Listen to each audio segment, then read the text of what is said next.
There we go.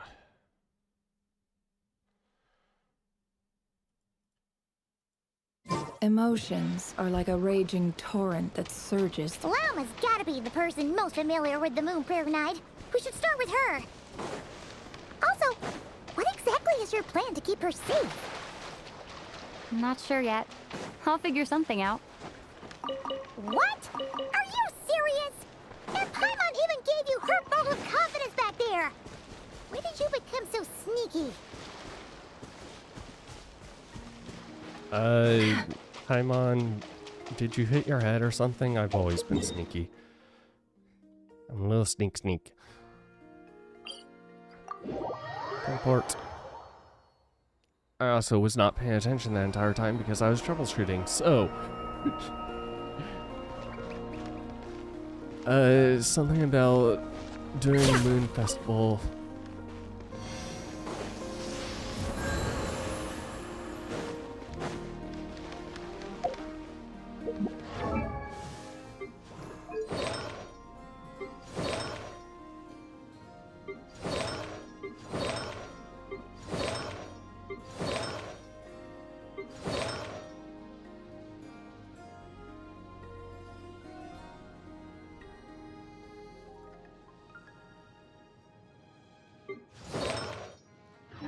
Okay.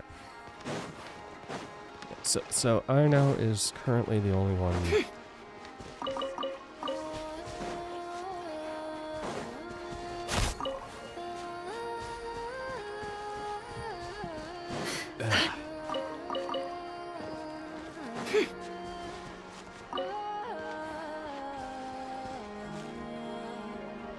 Hey, Llama! It's us! Huh? Varka? What are you doing here? Beats me. I had a bit too much to drink last night, and when I woke up, I was on Hisi Island. Mr. Varka is helping to oversee Nasha Town's preparations for Moon Prayer Night. He is here to go over some details regarding the decorations and custom cloth designs. Right, yeah, that too. What do you mean, that too?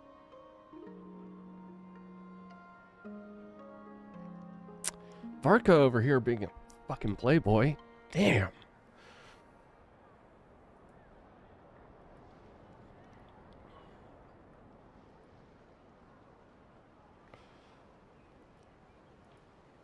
Llama, how many did he, Yes. Celebrating this festival is a long-held tradition here in Nodcry. On this day, the crescent moon at the top branches of the verdant crest turns into a full moon, and the moon prayer blossoms bloom with a special radiance. Our people take these to be blessed omens. It's an especially welcome event coming off the back of all that nasty business with Rare. Everyone got put through the ringer recently, and now they're looking to turn their fortunes around. The big shots in town all agree that a big, lively celebration is just what we need to rebuild people's faith in this place. No wonder Catherine said that people weren't so bothered about the religious element. That's right. It's become more of a local custom by this point. The celebrations have little to do with whether the religious stories behind this event are true or not. Even the Frost Moon Scions are eagerly awaiting the coming of Moon Prayer Night, despite now knowing that their past beliefs were founded on a falsehood. That's fair. It's a bit like the Lantern Ride in Liyue. It's a chance for people to enjoy themselves, not debate the existence of the Adepti. I mean, the non-believers at this point, we've met plenty of Adepti. We just went to see Columbina. We went ahead and invited her to take part in the festival this time. Hope it's okay. Wait, so... you mean she agreed to it? Huh. That's quite a surprise. Then, I suppose that she intends to return to the moon on that day. Oh, yeah! Yeah. It's kind of a complicated process, but basically, it's like a slingshot. She shouldn't have endorsed your I metaphor. understand. In truth, I had a feeling that she might make such a decision. Well, if Kuthar has decided to participate in the festival, we should prepare accordingly. Yeah, exactly. She was saying how it could be risky for her to show her face in public. We were wondering if there was any way we could hide her. Unfortunately, the people who carved the statues did an excellent job of capturing her likeness. It will be very challenging to hide a goddess whose face everyone is so familiar with. Darn! We may have bitten off more than we can chew here. Nah, don't sweat the small stuff. We can handle that. Huh?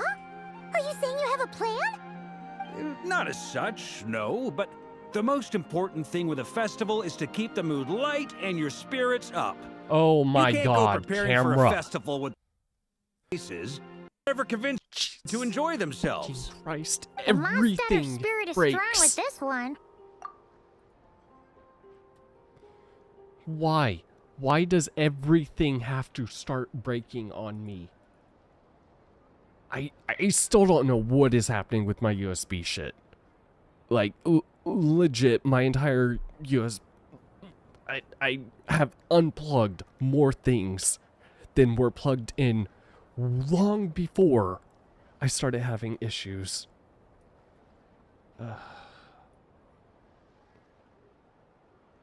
Shuck, this works still. It wasn't working. It's... God fucking...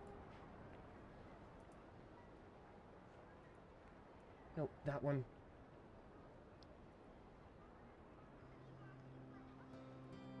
Oh, of course. No, nope, nope.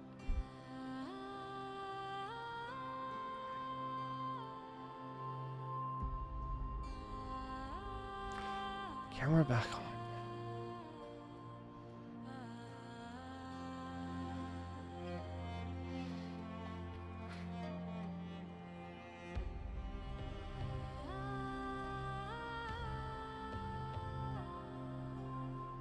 I'm slightly floating. Cool. What? We're gonna do something.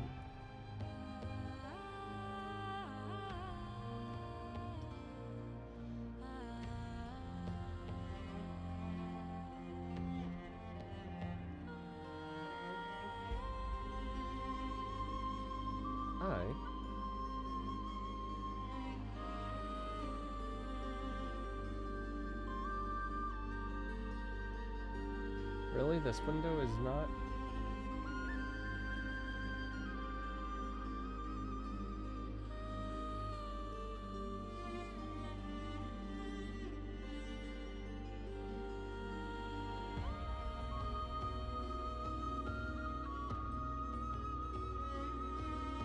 Okay, now, is there an option to...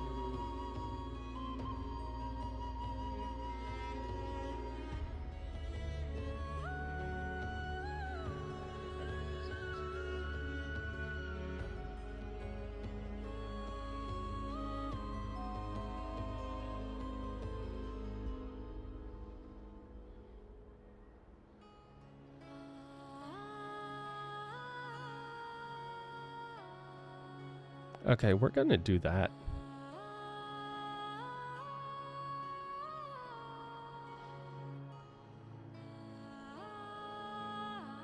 Okay, and I... Hold on. As it happens, I agree with Mr. Varka. Okay. Let's start by making our appreciation for Kuthar the beating heart of the festive atmosphere. And who knows? Once we get the ball rolling, perhaps everything will just fall into place. Hey! Did you catch that? Llama said the thing! Or close enough, at least. What? I'm looking forward to the Moon Prayer Night already. We have a festival in Mondstadt called Windbloom, and you can always tell which couples are celebrating it for their first time by the smiles on their faces. Big, beaming smiles like their whole face is glowing. And I have a feeling we'll get to see that same smile on the Moon Goddess's face at this festival. Not quite the same, surely. Anyway, I'll take care of business in the city, but I'll have to leave the decor up to you and the Frost Moon Scions. Varka, No one else can capture that traditional aesthetic Daddy. quite like you guys. be my But wingman. lastly, there's the final key element that brings the festival to life. Companionship. Before We'll you take leave, care of that part. let me show you something that we've been preparing. Mr. Varka had asked to see it already, so you may as well tag along. Also, I have some further questions about Kutar's decision.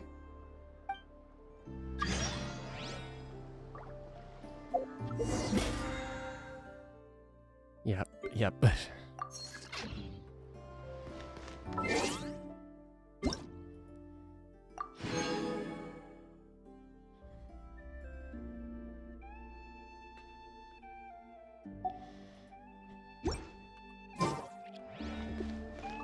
Hmm. No.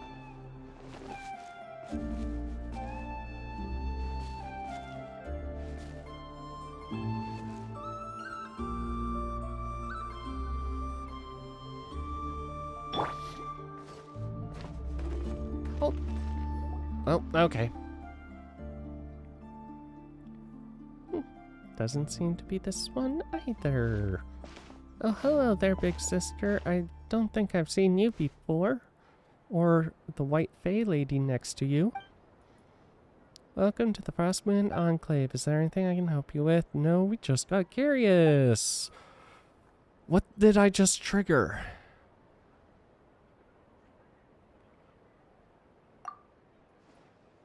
Oh, seriously, that sounds cool. Can I be your follower? Okay. Cool, traveling around, see the world, yada yada. What?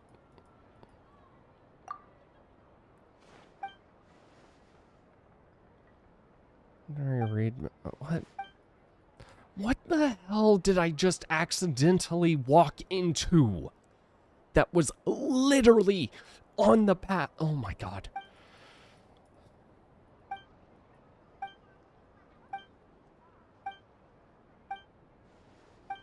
I have focus mode enabled. Why did it do this?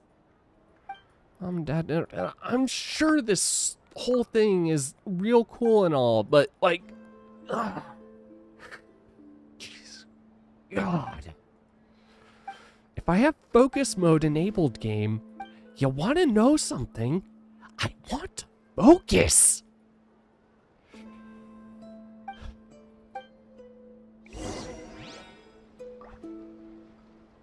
Why? Game, I literally have focus mode enabled. Did it reset? No, it fucking didn't. Oh my god. What the fuck? Oh my god. Yeah, awesome. Cool. God, this story better be good. What's this? They sure look like they're having fun. I believe so. Kuhenki seem very skilled at playing drums like these, although I'm not sure where they learned it from. Maybe it's an innate talent? In their eyes, they're probably just playing with toys.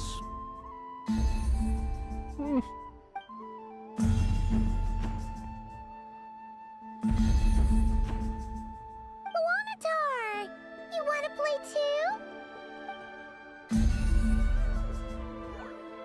too? Guess not.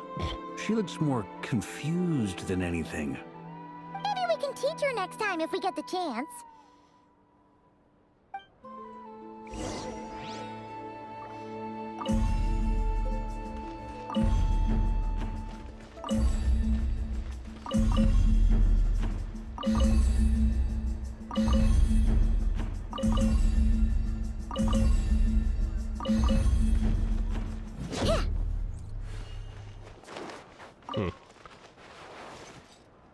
Oh, that moon's... Oh my god. What? Why is it... What are these floaty things? Moon veils. We hang them from buildings in the city during the festival. When you look at the sky through them, it creates a lovely misty effect. I'm gonna disable and re-enable because maybe that's what's happening because, you know, the day reset. I don't... Focus mode is supposed to... Everyone seems hard at work. They're preparing items for Moon Prayer Night. For instance, the sculpture being made over here. Mr. Varka and I were just finalizing the details of where it will be placed. Ah, there she is.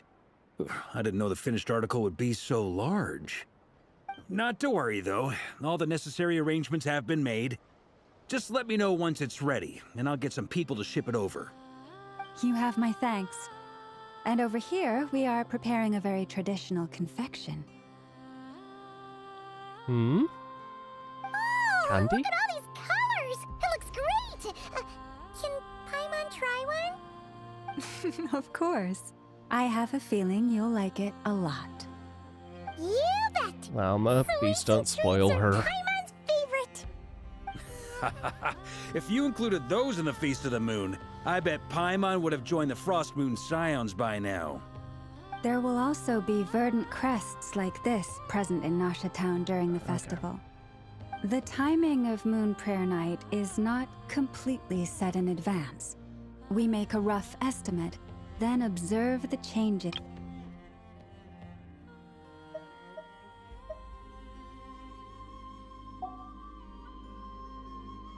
As such, the wait itself is a fun feature of this particular festival.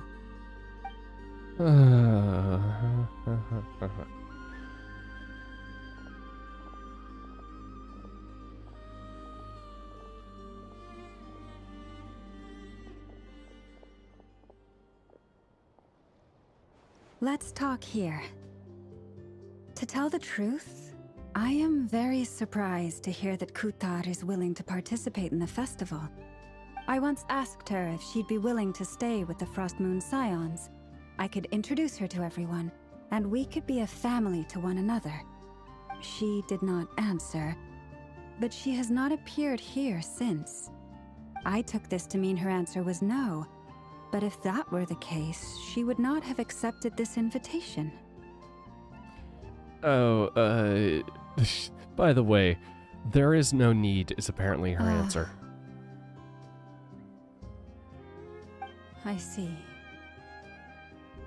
Maybe she is right. Maybe the Frost Moon Scions of today no longer need a moon goddess. But my wish was not for her to come here and be worshipped as a deity. I simply wanted to offer her a place to stay. I'm sure she believes that showing herself here might invite Fatui intervention, and as such she does not wish to cause us trouble. But what really pains me about all this is that this is her birthplace. She ought to belong here, yet no one has been able to grant her shelter. I think I'm qualified to weigh in here. When someone's about to depart on a long trip, what they need is blessings, not burdens. We should wish her the best, not make the journey harder than it already is. Anyway, she's agreed to attend, hasn't she? All we need to do is simply respect her decision. I see your point. Yes, she will soon depart after all. Our job is to leave her with some happy memories. Besides, who's to say her journey to the moon is a one-way trip? It's not like she can't come back and visit if she wants, right? Paimon agrees Oh. wholeheartedly. Festivals are all about having fun. Barca, So let's keep it did simple. you just jinx it? All right, I'm gonna head back to Nasha Town soon. Want to come with? I'm guessing you have some other folks to visit there. Sure thing. Let's go. Bye for now, Wilma. Thank you all. Goodbye. If you start feeling morning sickness, please let us know. I will take care of him. A traveler needs blessings, not burdens.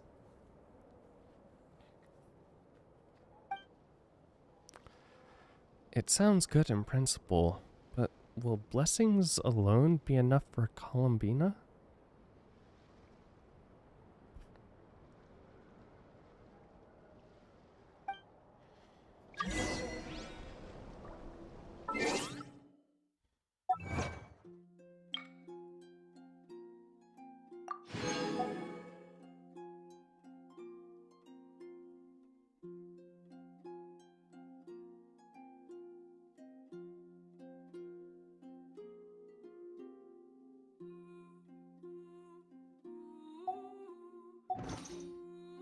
What?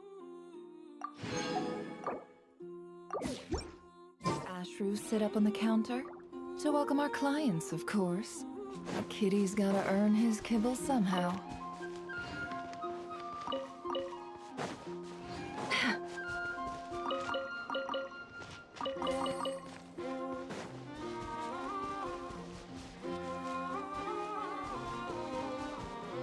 Game, you need to fix what focus mode means. Because your version of focus mode is not focus mode. It is, oh, we're just gonna stop a couple of world quests that might get in the way. That's it. Not, we're gonna stop every single quest and make sure that you can focus on whatever it is you are trying to do.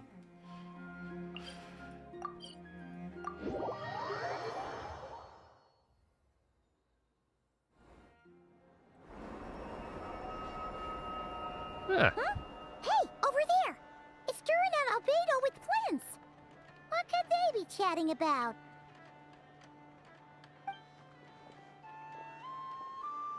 Your guess is as good as mine. Ah, Grand Master, and the Traveler in Paimon. Hello there. It's been a while. Perfect. We have some You new have got to be for our fucking kidding investigation. me.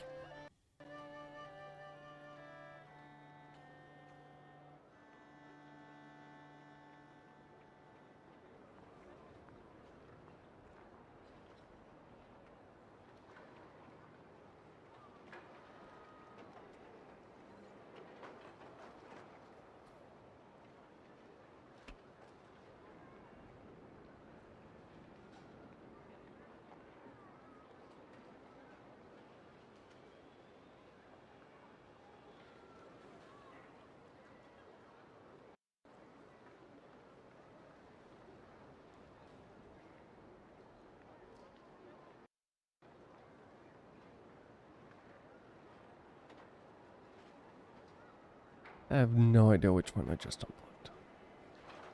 I don't think it was the mouse. I think it was actually the webcam.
I don't know what is going on with the USB ports right now. But oh my god. This is actually getting beyond ridiculous and to the point of, computer, you cannot die on me yet.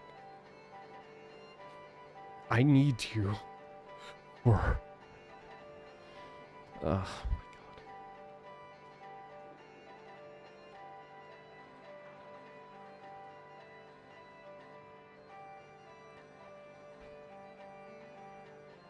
Why does the address feel...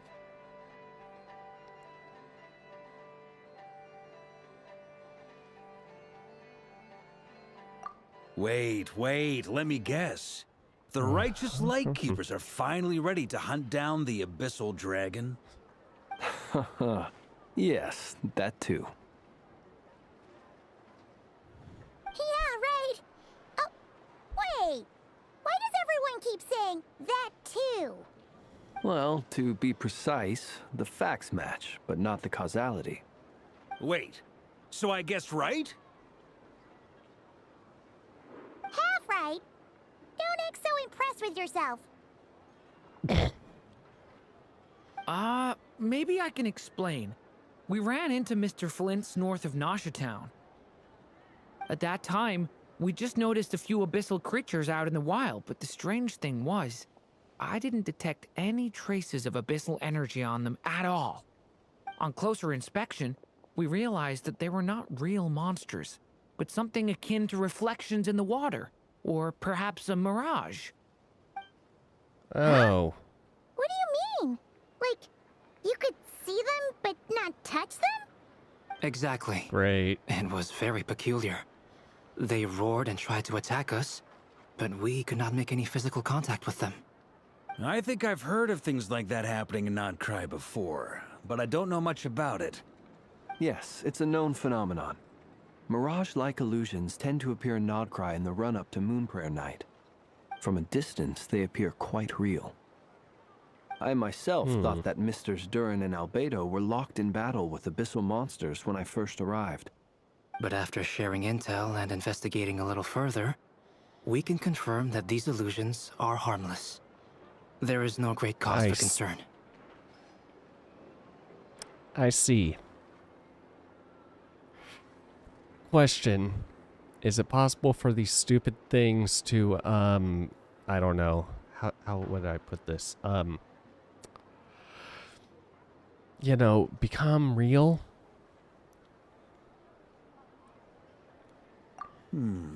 All the Mirage stories I've heard are either animals, rocks, or small houses.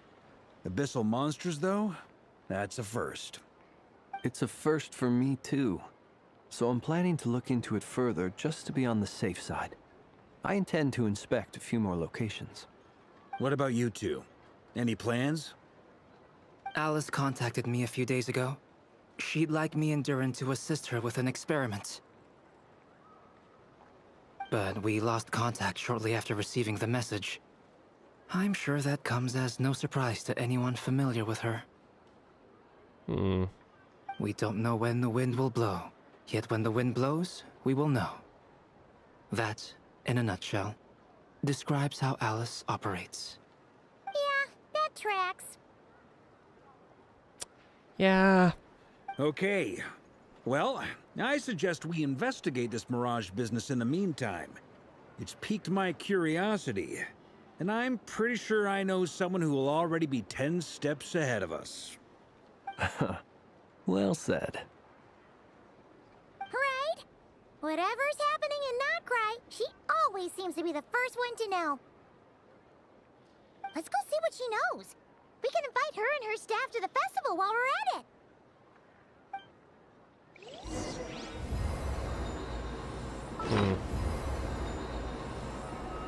Where's my hand? Not on the thing I am trying.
Martin and...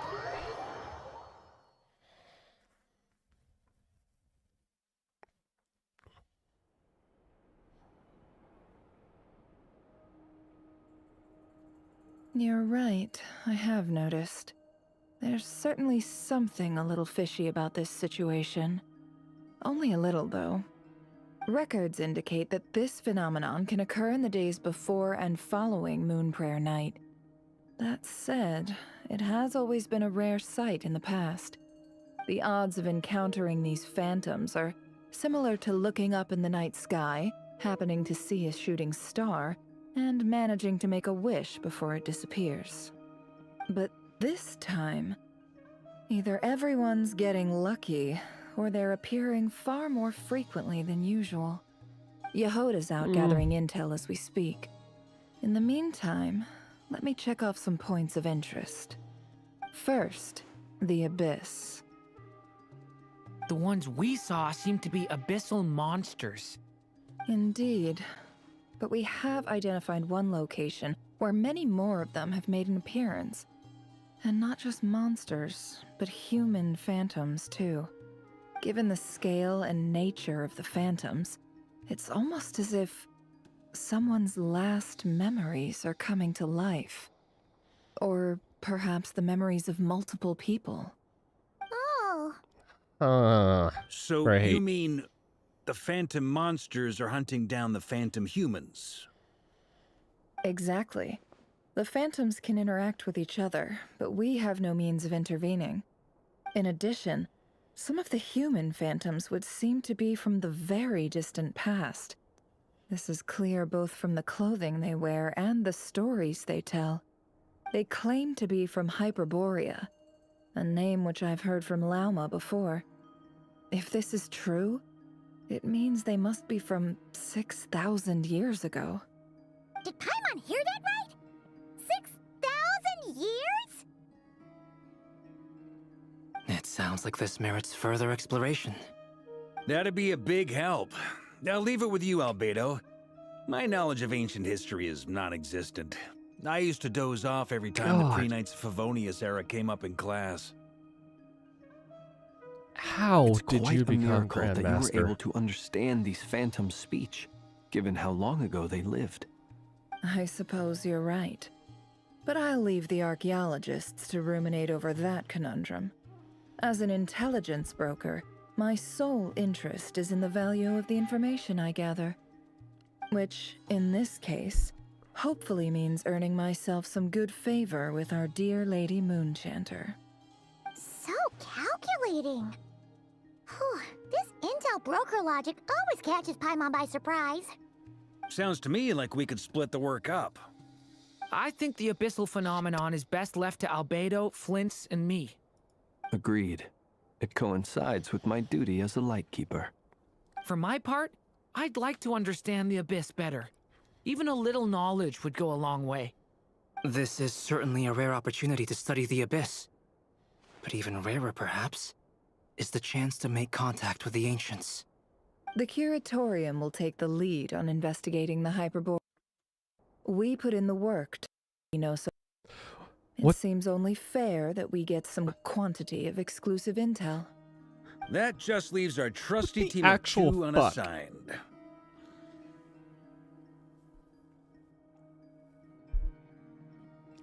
What the actual fuck, computer?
genuinely do not know what the fuck is going on.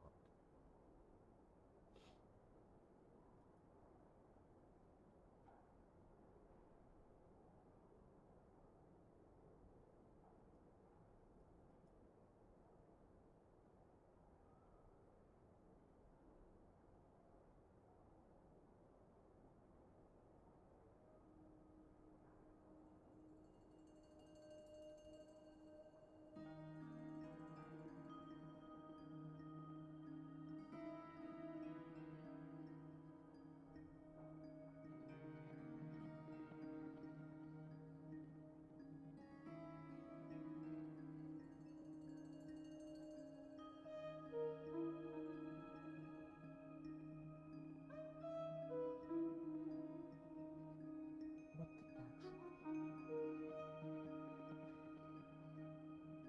This is seriously just...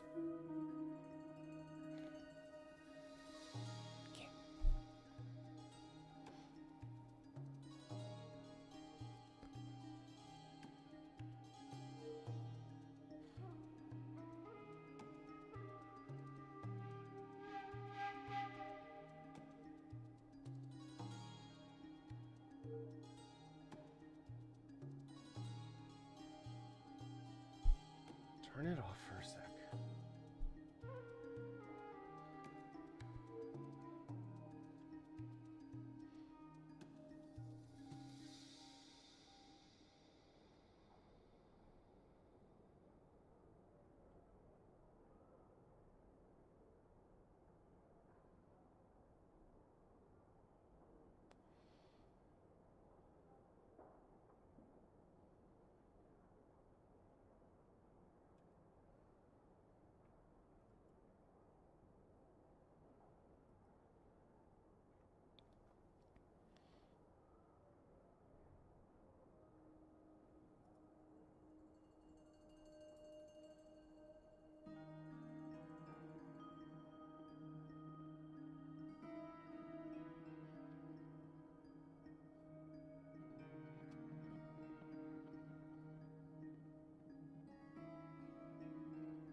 Wait, we're on a team. Since when? I'm honestly losing so much motivation right now. Christ. Since you became an honorary knight, of course. This was part of my grand plan all along. Ha ha ha! Oh yeah, by the way, we managed to convince Columbina to come to the Moon Prayer Night celebrations. Would you and Yehoda like to join too? She agreed to that? Huh. Quite an achievement. Never underestimate the traveler, I guess. I'd be happy to join. No point shutting myself inside when the streets are all decked out. I doubt any clients will be visiting during the festival in any case. And Yehoda loves a party, so I'm sure she'll jump at the opportunity. No, no, no, no, no, no, no, no, no, no! Way to contradict me in front of... Wait, no, that's not what I have bad news, boss. So many people. All right, everyone inside, quick! Jeez, Yehoda. This is gonna sound crazy, but hear me out. I saw one of those phantoms at Star Sand Shoal, and it was some sort of flying ship. Like a spaceship?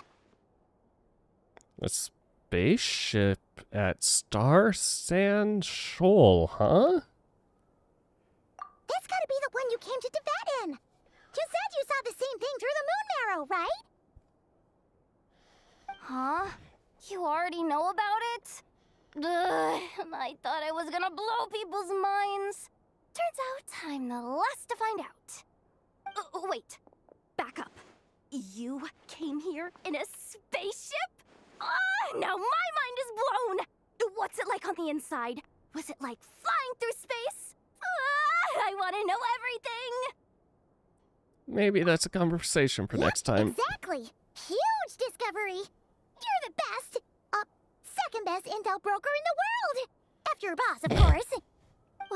Wow. Really? Well, I don't know if I'm all that, but... I guess that decides where we're heading next. Come on, don't look at me like that. I know the spaceship doesn't have anything to do with me, but you don't want to leave me as the only one twiddling my thumbs, do you? Please? Fair enough. You can tag along. In that case, let's meet back here to discuss our findings once we're done. I wish everyone a productive investigation. You too.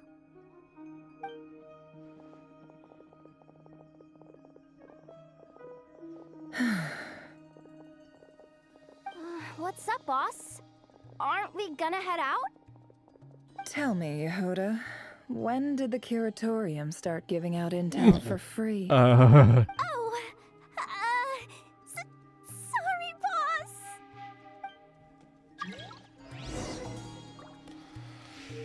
Okay. Swear to God, camera.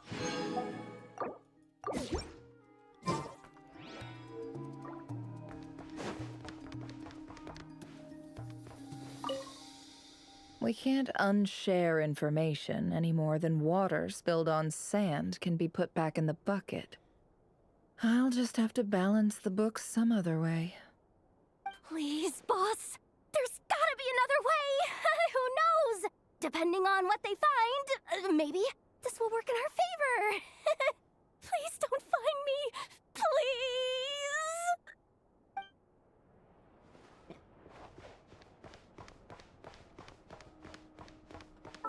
I'm actually curious.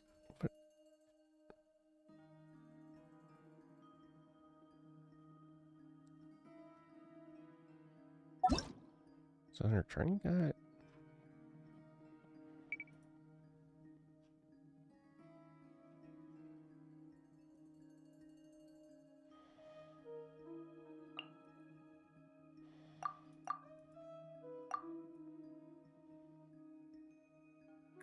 No, did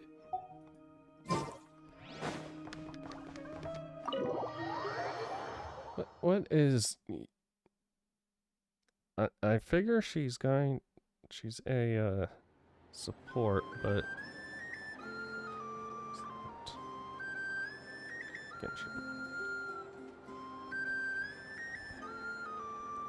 oh my God. Teleport.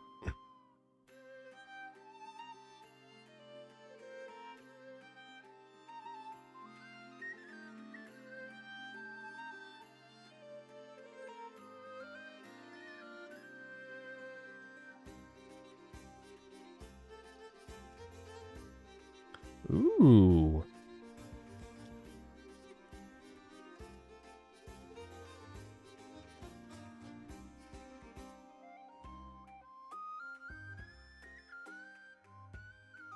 Well, at low cost. Damn.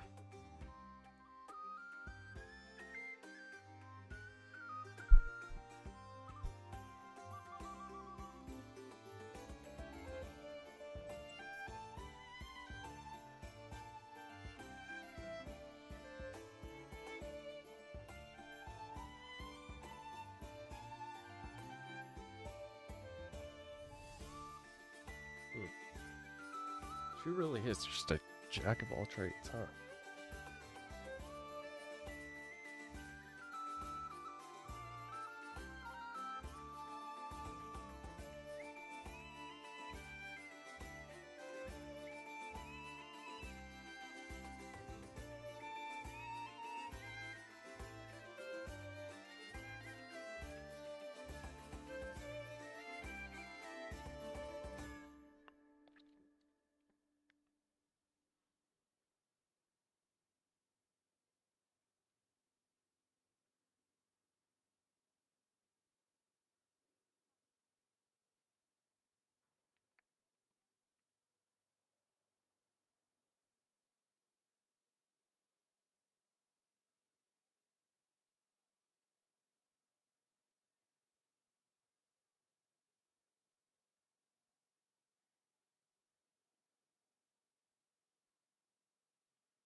Okay.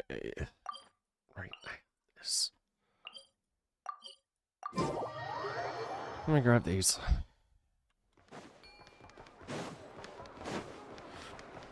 Nope. Where the hell is the forge? Over here.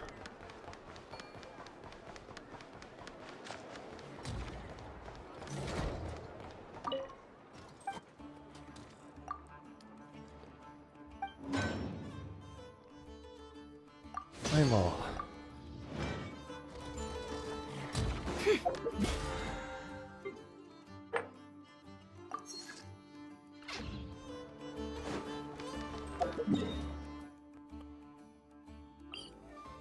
Teleport.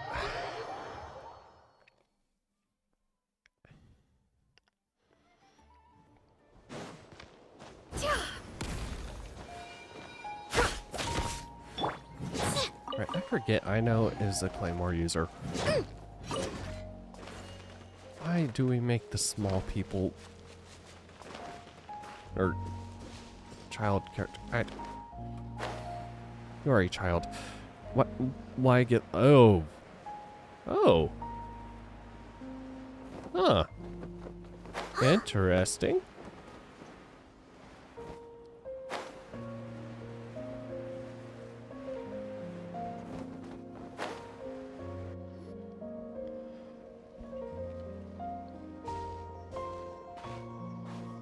Wow, what do you know? Yehoda was right on the money. This phantom really is your spaceship. But that's so weird. Why would it show up here? Is it some kind of projection? Or a ghost? Like, maybe it no longer exists, but somehow it left an after image? I don't know. You're already here. Miss Lauma, what a surprise. I thought you were busy with festival preparations. I was, until one of our Marka? people informed me that a strange sight had appeared at Star Sand Shoal. No one's ever seen something quite like this before. I thought I should see it for myself. Same here. Oh, so we heard that these things appear around the festival period. Any idea why that is? Unfortunately not. We have very limited information about them, since they can't be interacted with. And no human phantoms have ever made an appearance before now. The most we've been able to deduce is that these sightings appear to be connected to the increase in Kuvaki energy around this time. Well, we can always investigate. Seems like that's all we can do. This is all so confusing.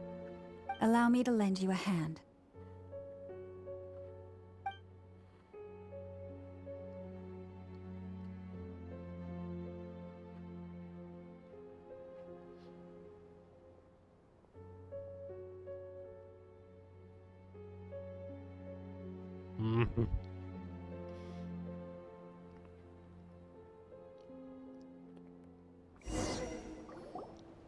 Everyone, our friend here should be able to provide us with some information. Is that a phantom rhymehorn deer? I've heard about how the Frost Moon Scions live in harmony with the animals and can even communicate with them. That's coming in handy now, for sure. Okay. Yes, I understand. Then how about this?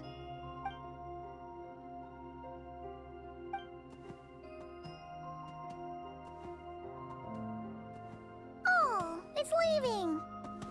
It appears to share our curiosity about this giant spaceship, so I asked it if it wouldn't mind investigating along with some friends. In return, I told it about some nearby spots where the wild fruit grows abundantly. We may live in a different era from these phantoms, but I trust that the terrain, climate, and ecology here are more resistant to the effects of time than some things are. Let's give them a moment and hope for the best. Few moments, the door. All back together. Must have been a lot of fruit. Indeed. Now let me ask them some questions.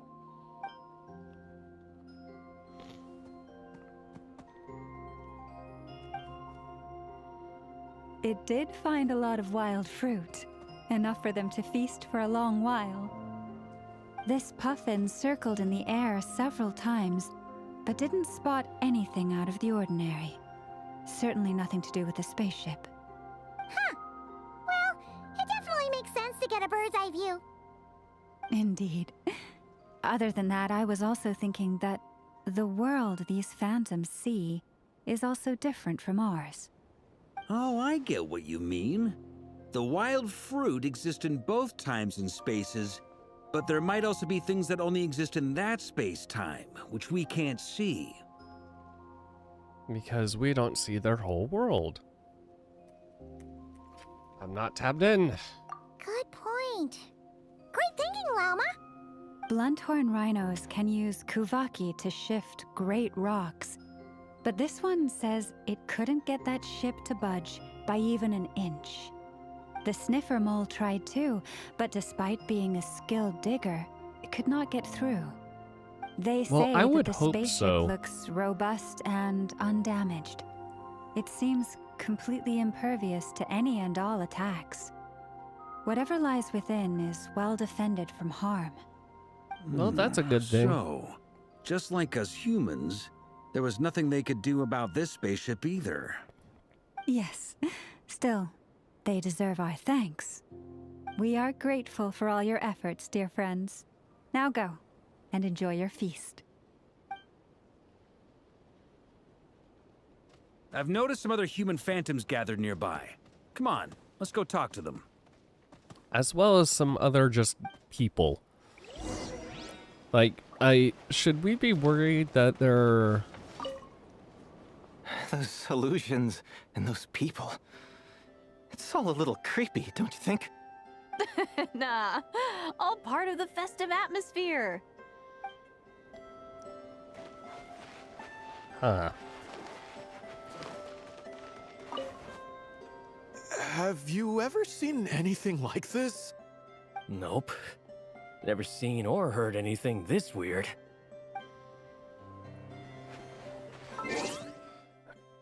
Hold on. I swear.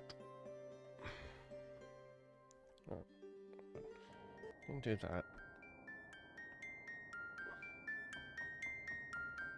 Oh. Right.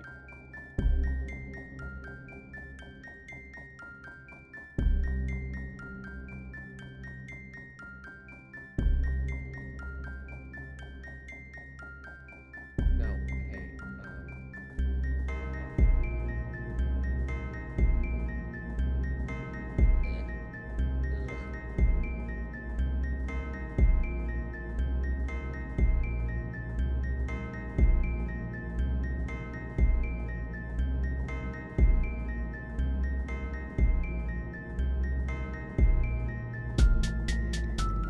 Huh. Right.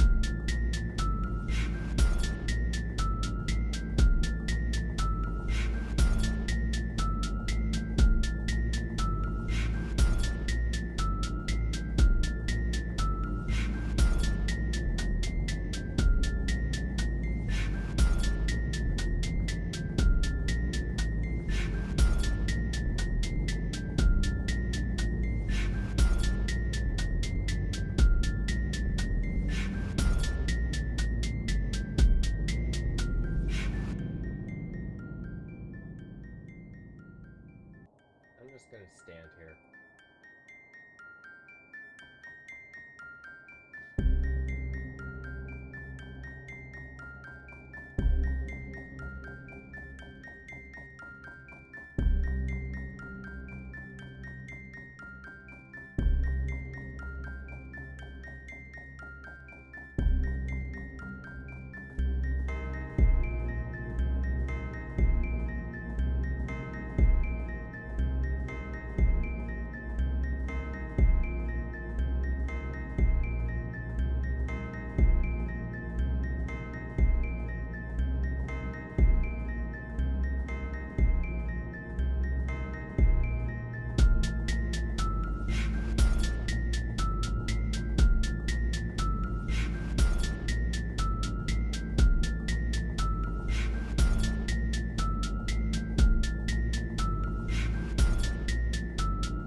Okay.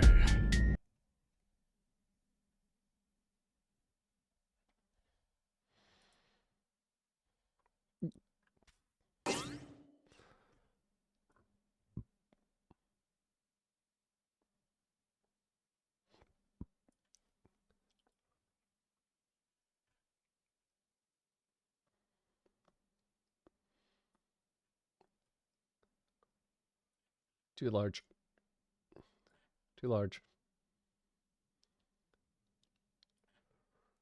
Not good. That seems good.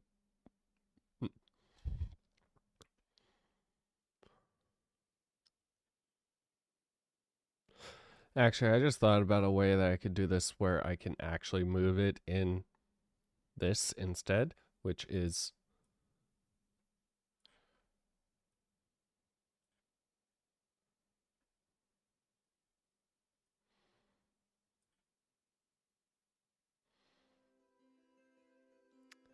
do that.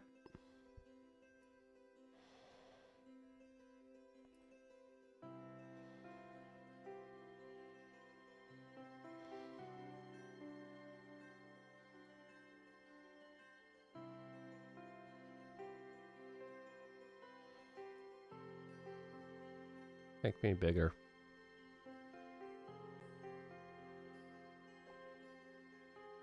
Okay, I think that's where I normally am.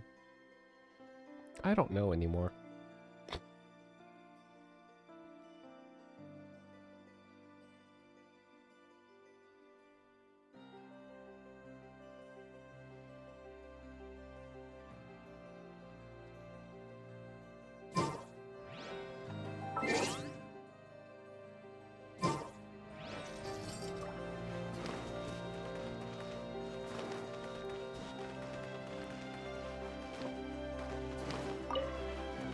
Oh, right, this, okay. The hell is in here? I haven't been in here, have I?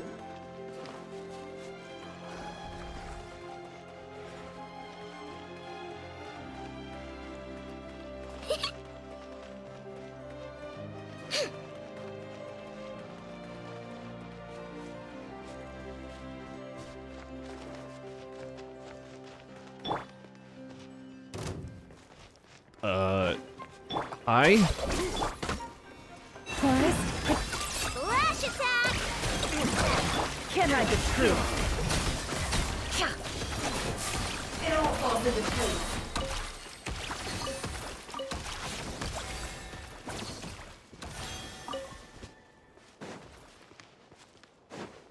Was not expecting that.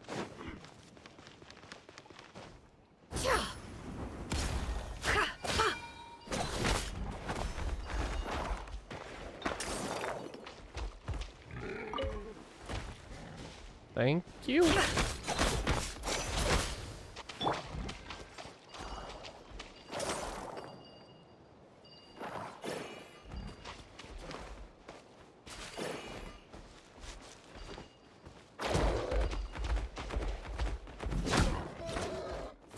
Oh.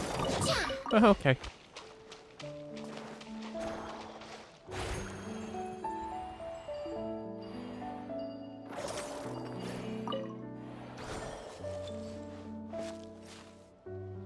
How do I get back up?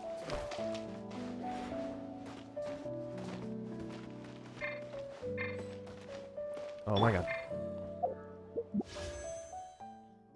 No.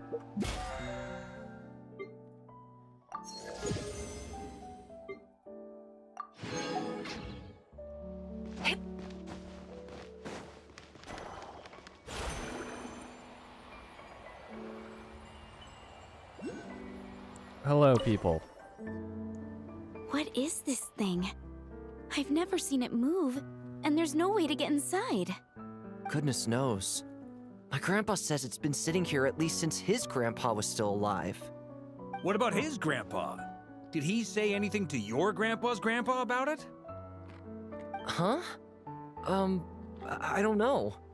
In all likelihood, it was here back then too. Hard to imagine something this huge could move. Does that mean means that as far as they're concerned, this ship's been around a long time. God fucking damn it.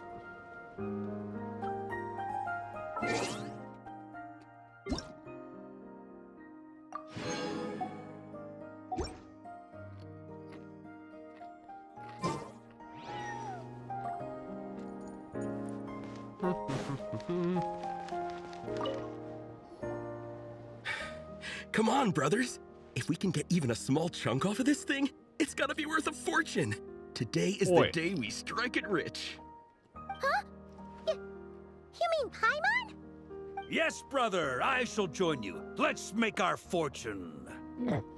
Okay, We Marco. should go with them. What the? This thing is crazy tough. I can't even scratch it. What's it made of? Sorry, brother. Looks like we'll have to seek our fortunes elsewhere. Enjoying yourself?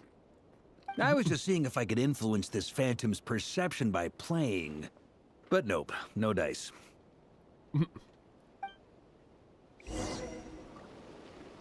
I'm sure we're all starting to build up an idea of what's going on here now that we've spoken to some of the people. These phantoms are reenacting real historical events in Nodcry. It's almost like we're in some kind of interactive stage play. We can talk to the actors, but the plot is fixed, and we can't influence it. It makes sense. History is set in stone. The objective facts of the past cannot be changed. Paimon totally thought you were just goofing around earlier. But actually, you were doing some serious investigating. Of course I was. Anyway, at this point, I think we're forced to conclude that although the Phantom spaceship is right there in front of us, we aren't going to learn much about it from these people.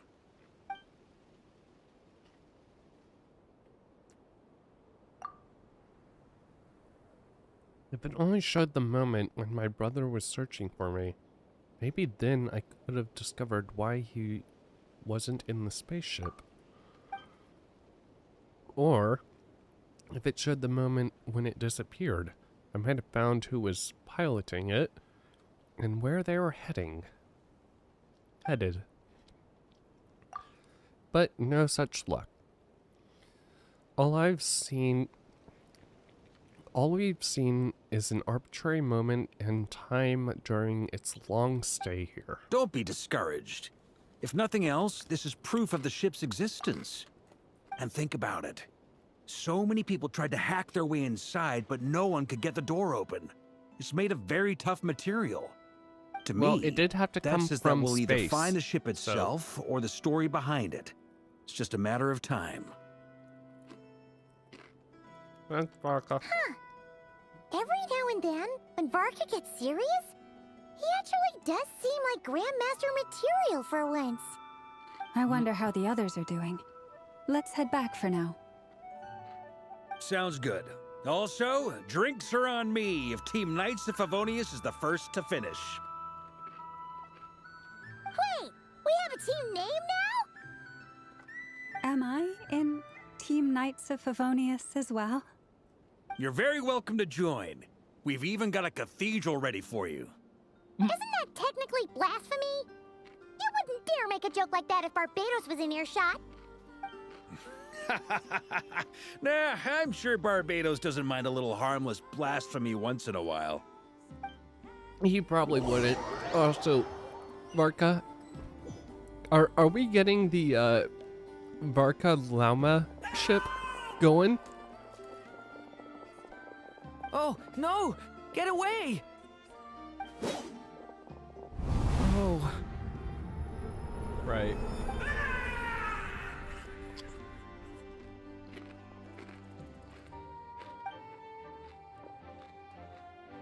I know it's hard to stomach, Mr. Duran. But as I'm sure you've noticed, there is nothing we can do to intervene in that which unfolds before us. But we have to at least try. And try you have. But are you aware of how many unsuccessful attempts you've made now? I wasn't keeping count. I'm afraid this is the 39th failure so far. God. Or the 5th if we're only counting this particular victim. There are no indications that these phantoms may be altered in any way. Oh my god. You seem to have calmed down a little. I'll make us a fire. You should rest and have some water. Feeling any better now, Mr. Duran? May I ask a few questions? Be my guest. What exactly are we witnessing here? What happened to those people? My guess would be that we are seeing Nodcry during the Conrian Cataclysm. Would that be accurate? Conria. That is correct. As you know, once the Abyss senses even the tiniest crack, it floods in and spreads like wildfire. There was a time in the distant past when it permeated all of Nodcry, causing immeasurable harm. The people paid a terrible price to heal this land. Then, 500 years ago, the whole of Teyvat suffered an abyssal disaster. Once more, Nodcry was dealt a devastating blow. I see. In the face of the abyssal onslaught, all were like grains of sand tossed around by a tidal wave. Be they human, fae, or god. The moment you witnessed is but This one world drop has in a been whole ocean cruel of to catastrophe. everyone. All right. I guess that answers my second question, too. I wanted to know why there's nothing I could do to help them, and that's because what we are seeing is history. That would be my guess as well. As I understand it, history and fate are not all that dissimilar. The latter may be unseen to us, but both are immutable. Yes. Fate was determined long, long ago. I still have a couple of other questions for you, Mr. Flint's. You mentioned more than one abyssal disaster that has struck this land in the past. How can you be sure that what we're seeing is from the Conrian incident? And also, how are you able to stay so calm when you're talking about these events? From everything I know about you, you're not cold or ruthless, and you're not indifferent to the suffering of others. Alas, I am forced to show my age. I must be 600 or 700 years old by human measure. Wait, so you... One is not easily moved by history when one has witnessed the truth firsthand. I'm sorry. You needn't apologize. Your passion is a good thing to have. Treasure it, because someday you may find it in terribly short supply. Now, at the risk of offending you, I have a question in return. Your curiosity toward the Abyss, is it born from hatred or because you sense its call? I only ask because I kept a fragment of Rerir's body in my lantern for a short time. Specifically, his heart. So I know what a burden it can be to carry the Abyss with you. And I hear its power growling from somewhere within you. In my eyes, your mere existence is a miracle. My honest answer is... I don't know. I don't think I have the confidence to say for certain. What I will say is the Abyss is not the only issue that haunts me. Even before I became who I am today, the question dogged me constantly. Should I even exist at all? My doubts remain unresolved. But when we fought Rerir, something became a little clearer to me. Sometimes it is the darkness within us that allows us to achieve the impossible. I certainly got the sense from your 39 attempts that you were trying to achieve the impossible. It sounds like you've resolved to see the truth for yourself. Absolutely. In that sense, he and I are quite similar. Then I wish you every success. I look forward to the day of your transcension. Well, if everyone's caught their breath, I suppose we should head back. Oh, and one last thing. I'd appreciate if you kept our discussion about history a secret. What, you don't want more people finding out how old you are? But what's wrong with that?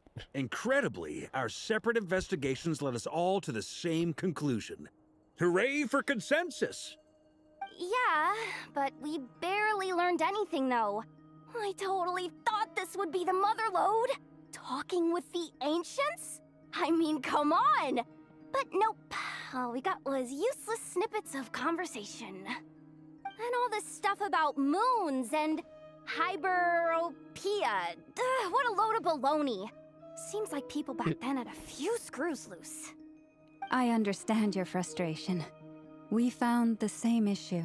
Each On her phantom inner arm, only showed a very brief did they moment in time. add a bit of... There isn't much value to be Did they found do in what they these do with the thighs miscellaneous on her fragments of a inner arm? civilization's history, no matter how glorious it may have been. If there's a silver That little lining, squeeze? it's that these phantoms are harmless to the present reality. They shouldn't get in the way of the festivities. Paimon agrees. And not just because it's the first thing she understood in this whole conversation. You know, considering they did it with Llama's You look boobs, disappointed, yeah, Nefer. probably. Is something the matter? What do you think? We all worked our tails off, but the only one to gain anything from it was you, Lady Moonjanter. Well, please do share the Hyperborean records with me. I will gladly inscribe them in our people's documents. Oh, duh! Yeah! That was it! Hyperborea! Hyperborea. I'm serious. Only an expert in the Frostmoon Scions and their history can turn these records into valuable research material. The alternative is to let them gather dust on the curatorium's storage shelves until the pages turn yellow. Nefer, you're wise enough to know that cooperating and sharing the profits is the best course of action here. Well, that goes without saying. Sure, let's do that. Huh? But didn't you say we aren't supposed to give out intel for free? Sorry. Shutting up. Now is not a good time to push Nefer's buttons. Anyway, back to Moon Prayer Night. I'm thinking that we should prepare something a little special, aside from the usual decorations and so on. You mean a parting gift? Can't go wrong with food. Although, does food go bad on the moon? Probably. Perhaps If a you get lantern covered would in be dust. a better choice. It might be dark up there. Maybe on one It could side. prove difficult to light a lantern on the moon. Magical stones might serve that purpose better. What about a clockwork mecha model from Fontaine? I've got a whole bunch at home. I use them for fighting practice in my free time. None of these sound like things she would be even remotely interested in. But we don't interact with her enough to know what she likes. Yeah.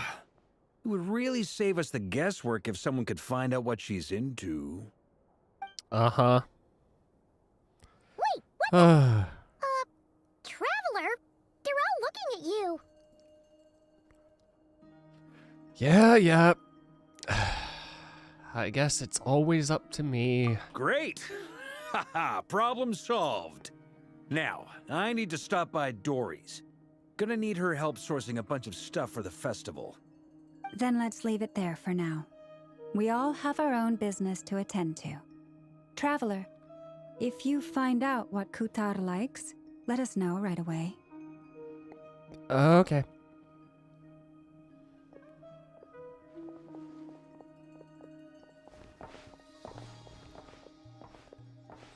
Is something the matter? You seem a little down. I'm fine. It's just... I'm still feeling a little rattled after witnessing the horrors of the Abyss. But it's okay. This is something I have to work through. I'll be all right. Thanks for your concern. Well, don't put too much pressure on yourself. If you ever feel like something's wrong, physically or mentally, we're here to talk. You can rely on me. You're basically like my little brother. Come on. Stop treating me like a kid.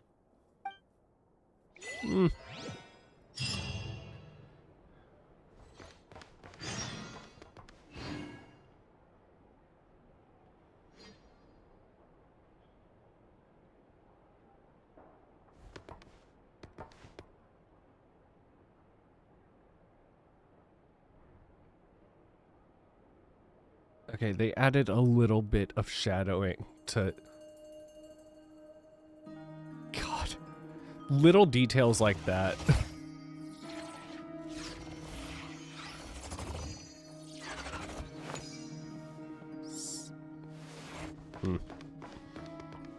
Which is why we need a lantern guaranteed to work on the moon.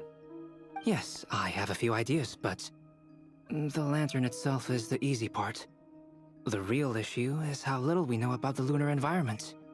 Wait, you two are serious about this? Let's just say I'm intrigued by these shining magical stones that Mr. Albedo has mentioned. Okay, not escaping the Fae-like shiny things. You should get going.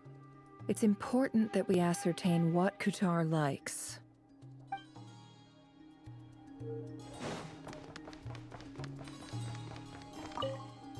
Could you do me a solid and try to smooth things over with Boss Neff?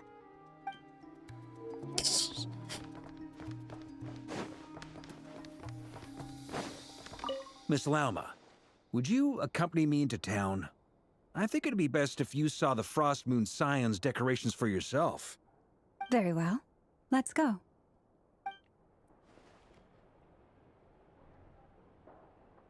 I am all for this. If they are actually kind of going with the small ship with them, I will let it set sail. I won't lie. That is honestly... Don't trust your eyes uncritically. People only see what they want to. So don't be your own fool.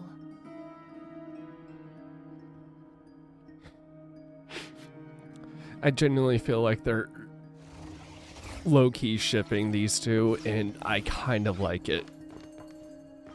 I know the Nefer Lauma shippers might get mad, but you know what? We have a lot of lesbian ships already. And most of the male ships are just with Aether. So...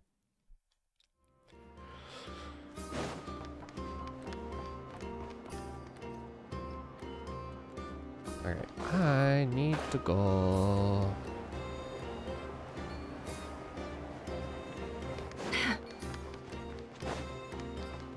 Ad Astra Abbot. Thank you for Hooray.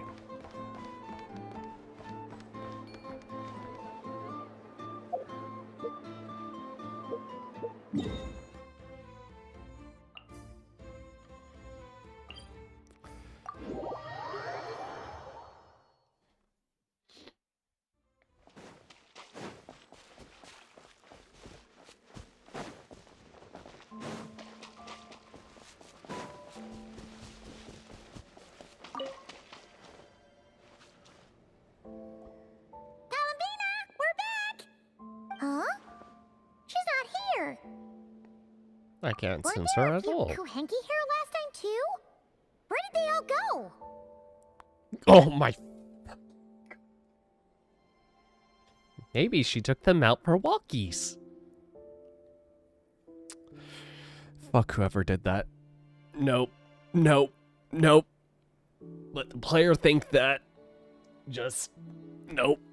Oh my god. Christ. Walkies? For Kuhenki? You're not pets, you know. What, do you want to go for walkies instead? Looks like we just came at a bad time. Let's try again tomorrow.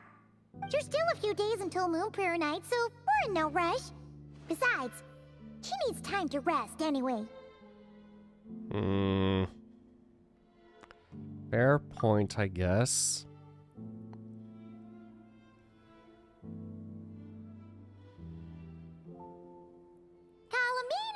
Are you back yet?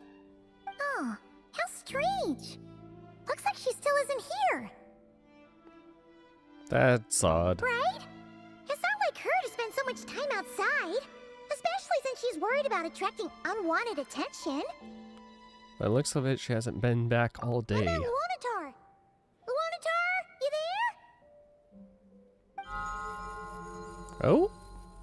Lunatar's there? Do you know where Columbina went? Sorry, didn't understand. But if you know where she is, could you take us to her? I don't know either, probably. That's even stranger. The flowers. Oh, that's not good news. They change color when Columbina gets weaker, right? And they look super pale right now. We need to find Lauma. Also, what have we checked like behind here to see if like she's fallen and can't get up? Good idea. She might know what's happening. What if she has just fallen back there and can't get up? Oh. Ah, it's you. How is Kutar? Is she okay? MIA. No, she hasn't. I came here to check on her after I noticed the flowers had changed color. Based on past precedent, she must be very weak right now. Even getting up to walk would be a struggle. It seems unlikely that she wandered off outside. Not to mention that she doesn't do that at the best of times either. So yeah, this is super weird. Has anyone approached Silvermoon Hall lately? No. Very few people are in the know about Kutar's whereabouts. And if anyone suspicious had visited, they'd have left some sort of evidence. Come on, let's go to Nasha Town. If anyone has seen her, someone there will know about it. It's not Cry's information hub after all. Makes sense. Let's go!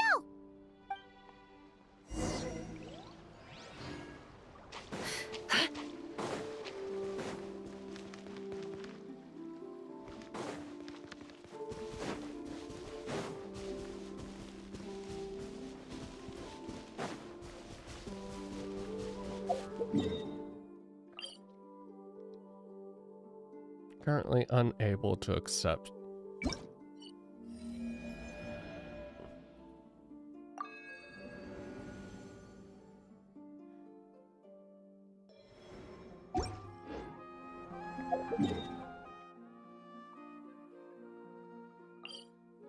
Teleport.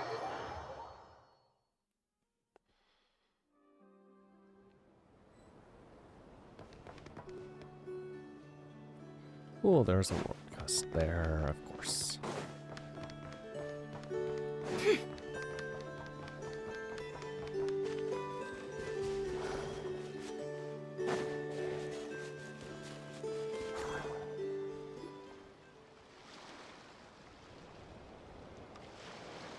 a moment. Is it just Paimon, or is this stall kind of suspicious? It's never been here before, right? No, I don't recognize it. Alas, your free and easy adventure time is over. Now, prepare to face the final boss of Nod Cry. Whoa! Where'd that voice come from? Whose voice Not is sure, that? but it's definitely hostile. No, not that way. The final boss is right here. The sniffer mole? That's the final boss? Surely not. Also... That voice is a little familiar. Okay, the jig is up. I'll stop teasing you. Turn around. Oh my god. I'm right behind you. It seems I've managed to leave quite an indelible impression, even though you've never seen my face. Oh, nothing could make a great mage more pleased with herself.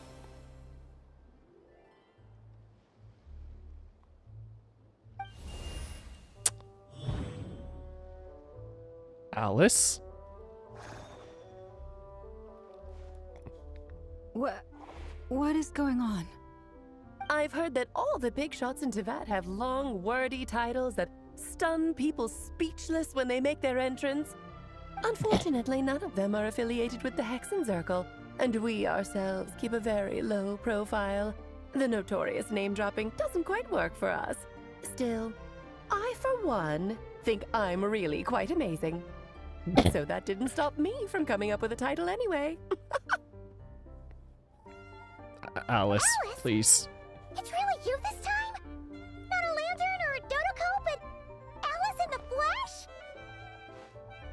Oh, that's right. So, what do you think?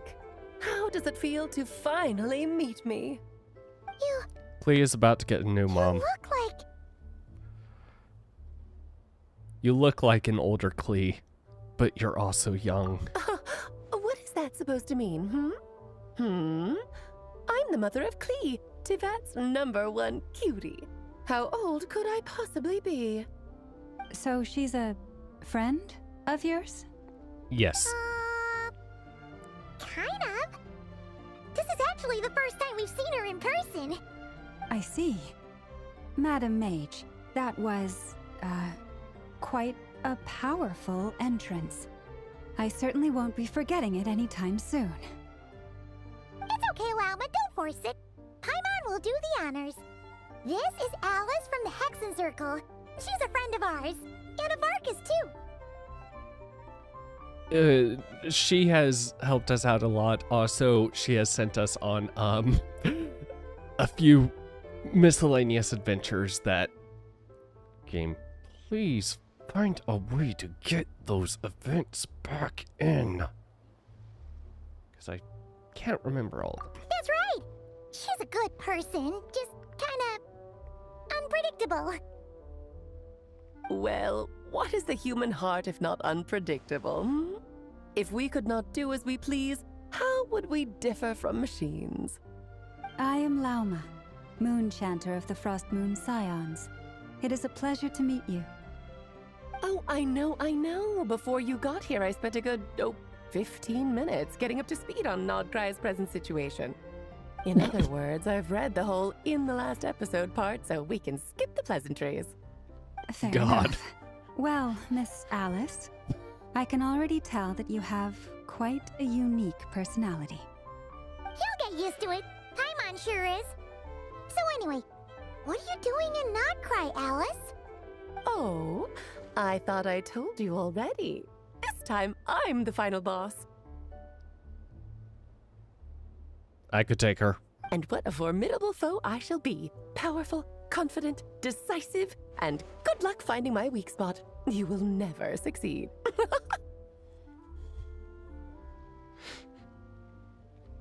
You want to test that theory? I wouldn't mind testing that theory. Look, Clee's about to get a new sibling. I'm gonna send a formal request for Jean to put you in solitary. Oh, drat! My one weakness, and you found it in an instant. Fate has been dealt a devastating blow. Thus falls the great Dodo King. Why are you playing along with this nonsense? Look. For funsies, of course. What's wrong, Paimon? Are you disappointed in me? Am I a gigantic letdown? No, it's just... you seem like a busy lady. And this is the one time you've shown up in person.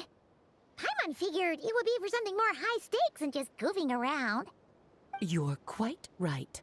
I'm here in Nodcry because something big happened. Something big enough it caught the attention of the Hexen Circle. It concerns the 3 moons, Tivat's borders, and of course, the moon goddess you are currently searching for. So, do you know where she is? Kind of. Why don't we discuss this over a pot of tea? My main reason for coming on this trip to Tivat was, of course, to have some fun. But I do technically have a job to do as well, namely, maintaining the stability of Tivat's borders.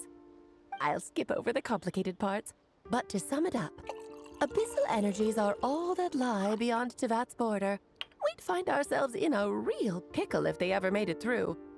And the phantoms you've been seeing are a sign that the border has been disturbed. No wonder they tend to show up around Moon Prayer Night. Is it because the real moon is now so close to us that its power can cross the border? In part, but only a negligible amount passes through. Just enough to influence the verdant crests and so on. And as you've noticed, there has been an unprecedented number of phantoms appearing this year. The influence of the moon beyond the border cannot explain this. No, there is another far greater factor at play. The trilunar syzygy. A trilunar syzygy. Eons ago, before the heavenly principles came to Devat, it was the then 3 moon goddesses who controlled the laws of this world. You're talking about life, death, and such? Oh, that's exactly it. The 3 goddesses split these powers amongst themselves, promising never to consolidate them into one singular body. This was meant to keep the world stable. But, fast-forwarding to the present, the eternal moon's marrow is with you, while the iridescent moon's marrow, which should never have appeared in this world, has been retrieved. Add that to the presence of a moon goddess in the flesh and... the power of all 3 moons is gathered here in Notcry. There hasn't been an event like this since the War of Funerary Flame. And it's having a noticeable effect on Tevat's borders. Why are you so concerned about said borders, Because if I may? I wish to give my darling daughter a peaceful, sunny environment to grow up in. Is that a good enough reason? Kinda sounds like you're dodging the question, but it does make sense. Well, that's one reason anyway, and the most important one. The others are a little complicated to explain. For instance, cleaning up after dearest Miss R. Albedo could tell you more about that if you're curious, but right now, I have a more important question to ask you. Why are you collecting the moon marrows? Columbina wants to return home? I see. Nicole told me about that legend once. Nicole? You mean Mage Anne?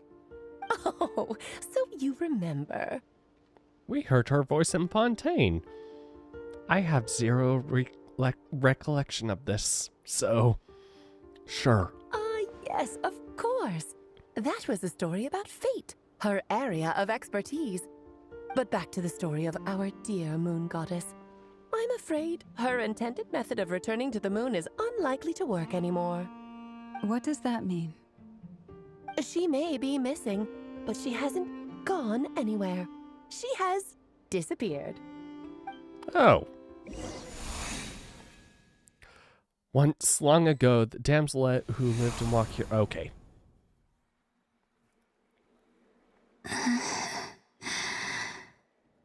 My body is so... heavy. Wait, no. It's my mind that's heavy. My arms and legs are as light as a feather. What's happening to me? I feel drowsy, like I've been asleep for too long. Is it daytime or nighttime? Is the moon out? I think I'll go for a walk. Oh? Are we gonna get to play? As? No. Of course not. Are you out for a walk too? Huh? Oh.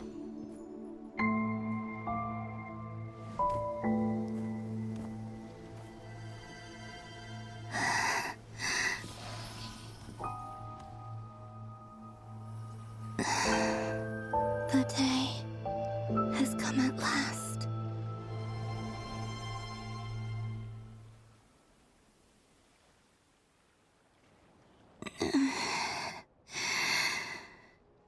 Have I grown so weak that I can't even sustain my physical form? But Moon Prayer Night is nearly here. I was so close to returning home. Death is near. Is this how it ends for me? Will I return to the moon after I disappear? Or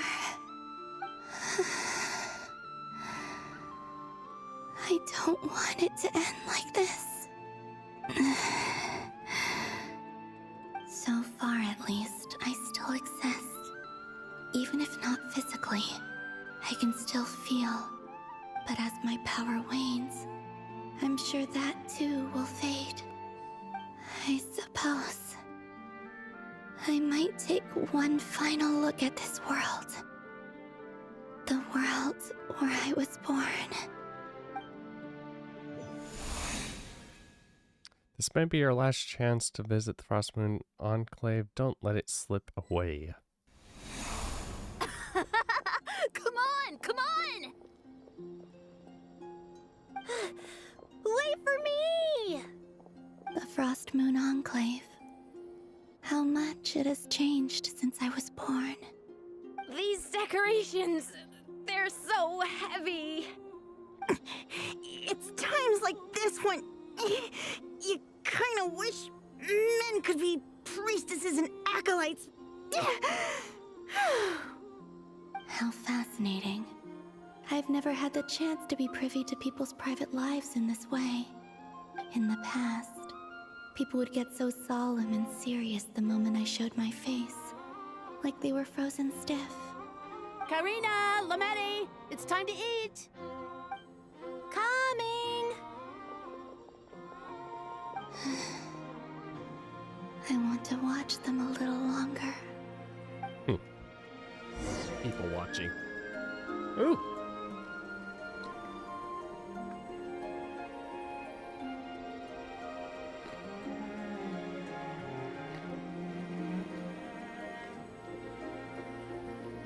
Okay, she's basically skipping. So just fill these balloons with air, right? Yep. Try a couple now to test things out. The rest can wait till Moon Prayer Night. Think fast. Rita! Teasing an acolyte of the Frostmoon Scions? Surely that's a punishable offense. Take this!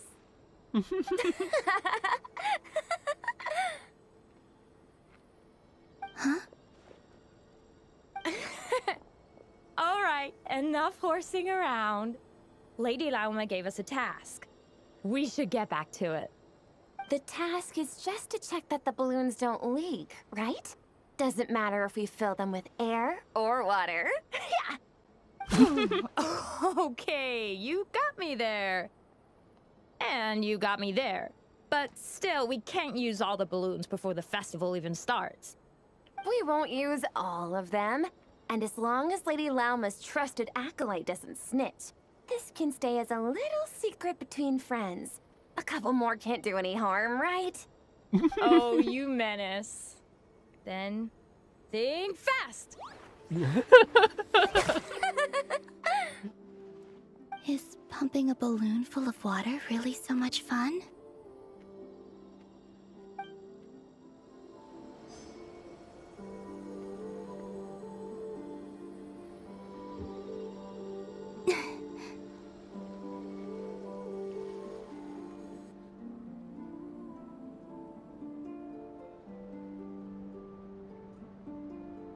I'm sure you're both tired from playing all day. Come on, eat up. A plain, humble meal. That has always been the way of the Frostmoon Scions. Huh? How come Lametti got a midsummer berry dessert? Oh, I always get Lockaberry. I don't mind sharing. You can have a bite of mine if I get to have a bite of yours. They're sharing food? I've never shared food with anyone before. Even at the Harbinger tea parties, everyone just ate off their own plate. And when I couldn't finish my food offerings from the Frostmoon Scions, they'd leave the leftovers out under the moonlight for the animals to claim. Hey! That was 2 bites! Oh, then you can have another bite of mine. Oh, you too. Oh, don't fret now. Here, have some of Granny's too. So this is what it means to be family.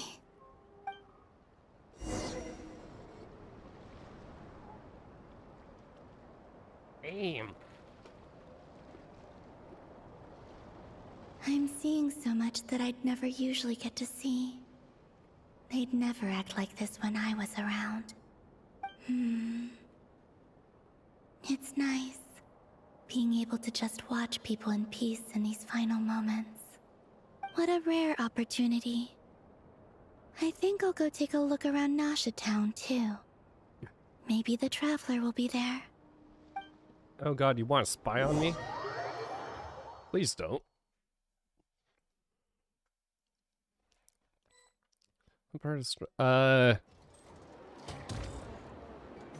After the War of Funerary Flame, the Like, moon goddesses 2 were hours no in? longer recognized by Tevat.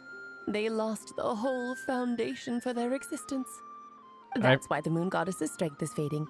She cannot withstand the world's rejection of her. The world itself is rejecting her. To be Great. more pedantic about it, the moon goddesses did something to offend the heavenly principles, and that's why they were ousted. Something of a recurring theme in Tevat's history. Yeah, seems like it. Theoretically, Heavenly speaking principles so are kind candidly of should put me in their crosshairs just too, love being but dicks. they can't tell me what to do. I'll say whatever I want. Anywho, the moon marrow energies were but a Oh, drop in the yes, bucket for her, Alice. and that battle against the Ray Hair of Solnari only weakened her further. Fortunately, it happened close enough to Moon Prayer Night when the Kuvaki concentration here is high. That's the only reason she managed to survive this long. What do you mean, fortunately?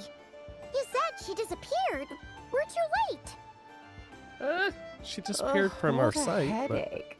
I thought this was all common knowledge. I guess I have some more explaining to do. Okay, buckle up. It's time for another lecture.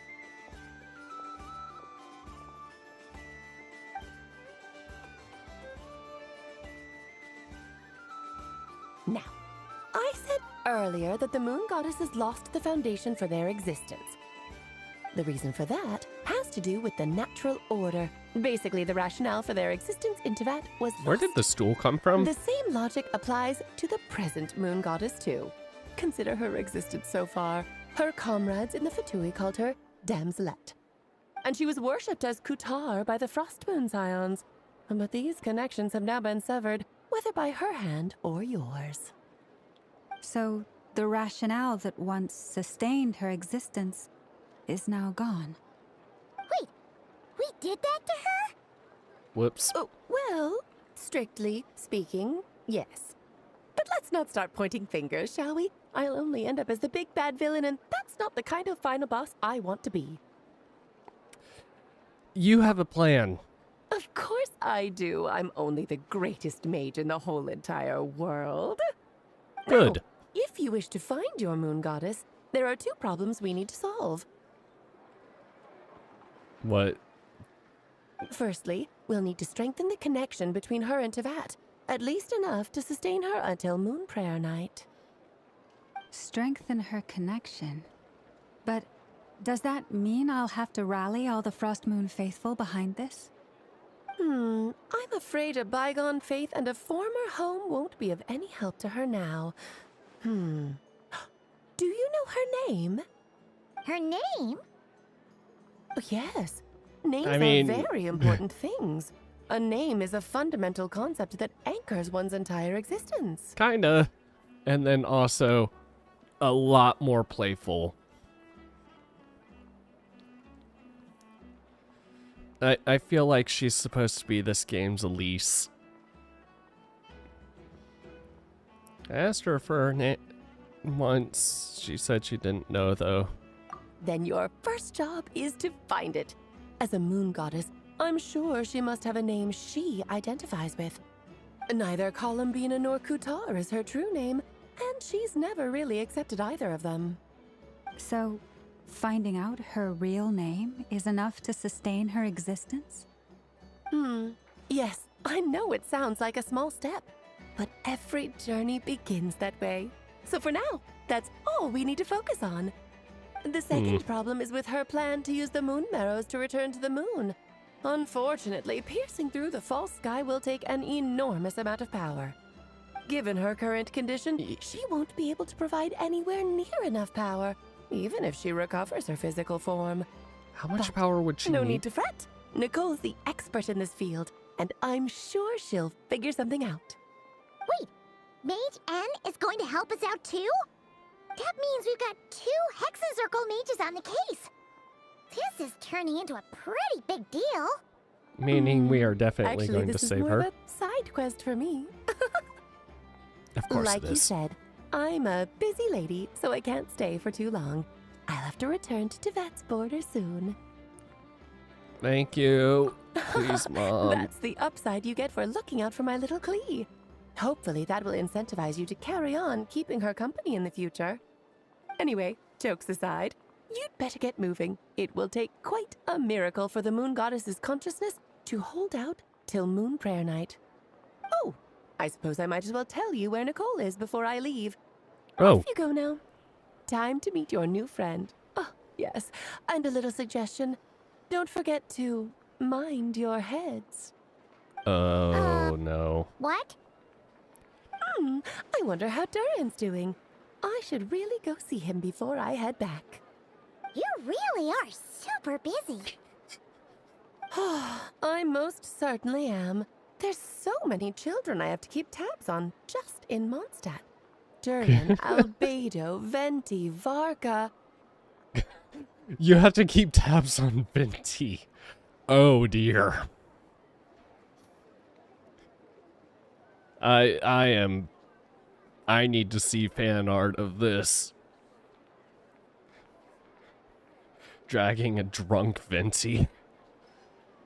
Throwing him back into whatever hole he lives in. There were some unexpected names in there. Klee didn't make the list, huh?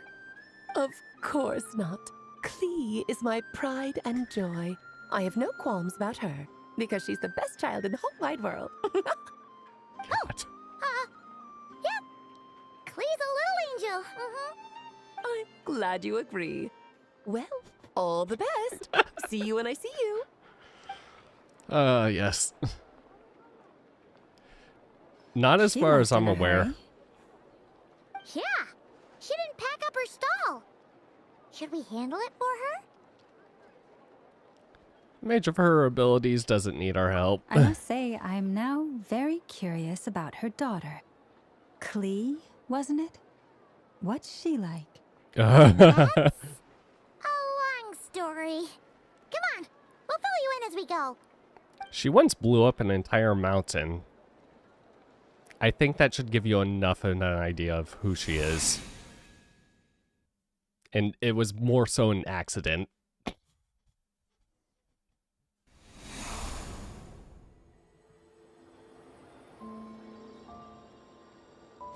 What a lively place.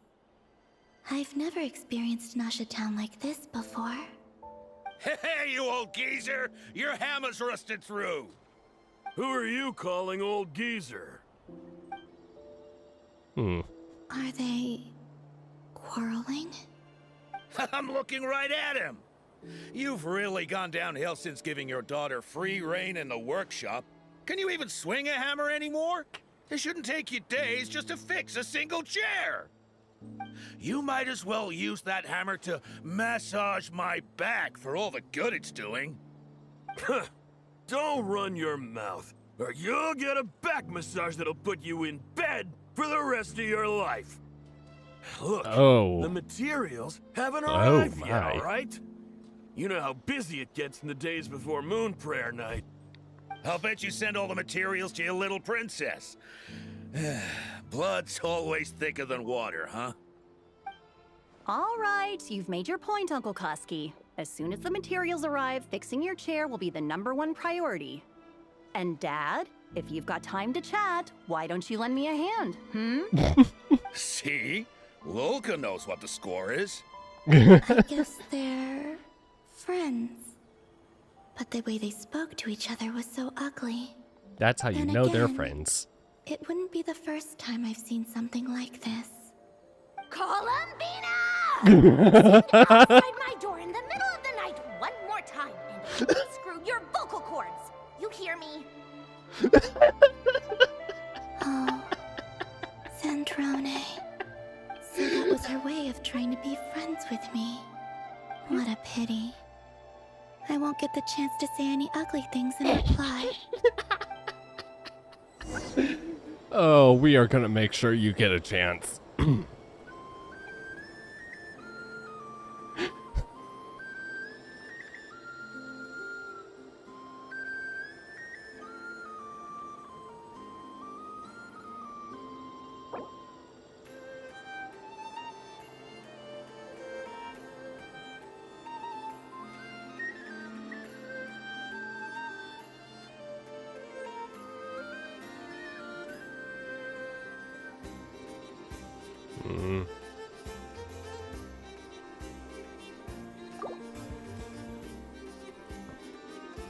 Stupid barriers.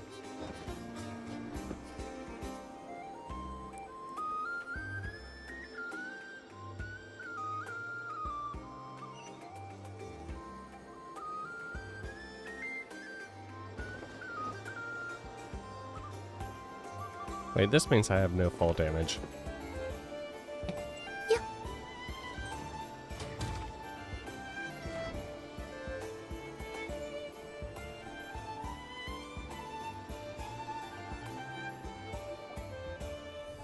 Hey, have you decided what to give her for Moon Prayer Night? I sure have. She's gonna get the surprise of her life when she's least expecting it. Then I'll whip out the ring and pop the question. The surprise of her life. What a fun turn of phrase. Cool, I get the picture. You can spare me the gushy details. Ooh, looks like we have a customer. Hello there, ma'am. Would you like some Moon Prayer Night candy? Huh? Is he talking to me? Can he see me? Here you go.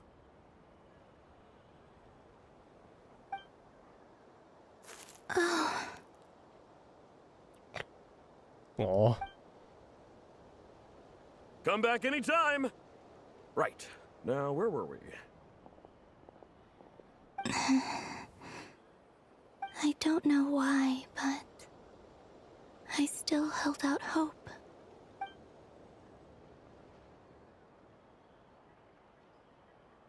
The most important thing right now is to find that mage. This name thing seems super important too, but where do we even start looking? I'd better go pay the Fatui a visit.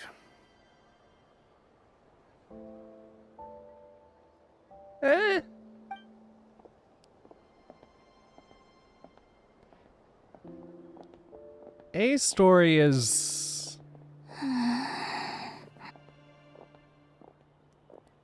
A did so more so... A did a lot of the stuff that happened to herself. Columbina is just kind of suffering Columbina? from the world.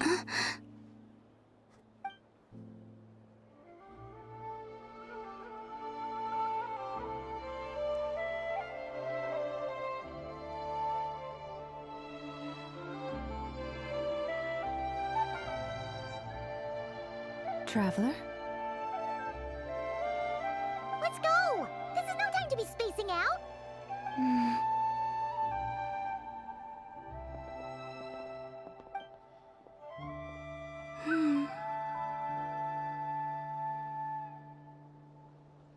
I see that smile.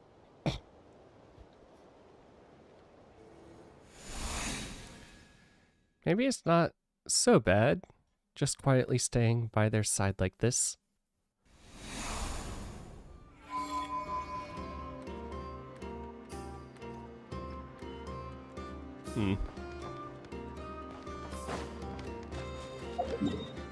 How far?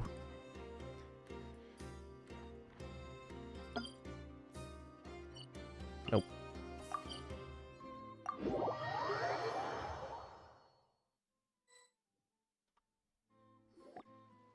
Where are they going? They mentioned a mage and... a name? So, Mr. Varka, are you acquainted with this Nicole? Or should I call her Mage N? Ah, not really. We've never met, though she has come up in conversation. From what I've gathered, Alice kinda took Nicole under her wing. Taught her how to speak in a more ladylike fashion, that kind of thing. Huh. Hard to imagine Alice as an etiquette coach. Oh, yeah. Alice is a larger-than-life personality, she's losing I'll give you power. that. But then again, She's that's losing why a she's lot of able to power. draw such That's an what's eclectic happening. mix of people into her inner circle. If I remember correctly, being an interesting person is actually one of her main entry requirements. Yeah. So, if you ever wanted to join the Hexenzirkel, I'm sure you'd both be eligible Like, to she apply. can't maintain a physical form anymore. Don't go around making promises on Alice's behalf. I wouldn't dare. I'm just trying to paint a picture of the Hexenzirkel for you. Okay, sure. Anyway, since none of us have ever met Nicole, how are we supposed to find her? We can't just go up to every woman in sight and ask, "Hey, are you Nicole?" Maybe something she's wearing will give it away? Like, a windbloom pinned to her chest or something. Wait a minute. Alice never said Nicole was from Mondstadt. Oh, true. Tisa? That would be More or less, yeah. this young lady, then?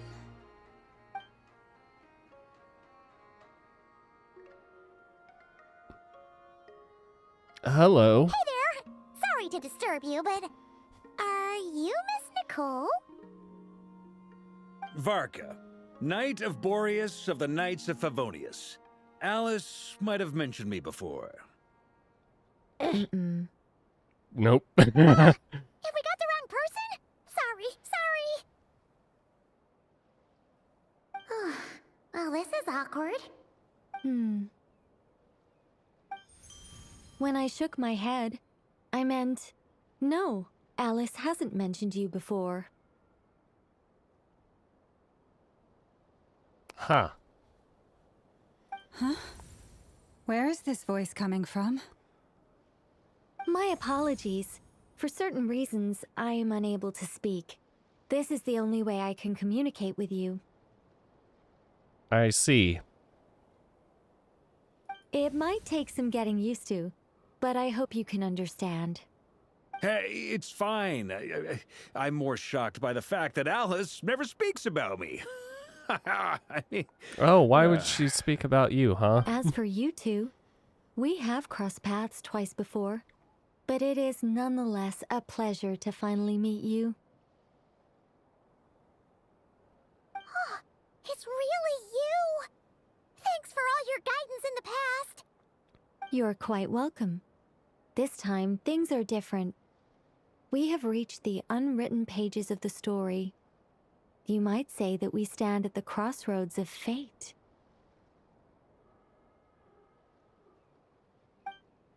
Now then, allow me to formally introduce myself. My name is... Nicole. No, stop! Yeah. Alice, I can't believe it. Apparently in Fontaine. I have no recollection of this though. Considering Fontaine was like... Oh yeah, no. Alice is one, she literally readjusted the camera. At this point, the Hexenzirkel are just the ultimate beings that can do anything. I had a whole speech prepared. I'd agonized over every single word. She always picks the worst moments to ruin other people's plans. I'm so sorry about that. Alice took the liberty of devising some bespoke self-introduction magic for each member of the Hexenzirkel. But I could have sworn I deleted all of the triggering conditions for it. How did it bypass everything? Gosh, this is so embarrassing.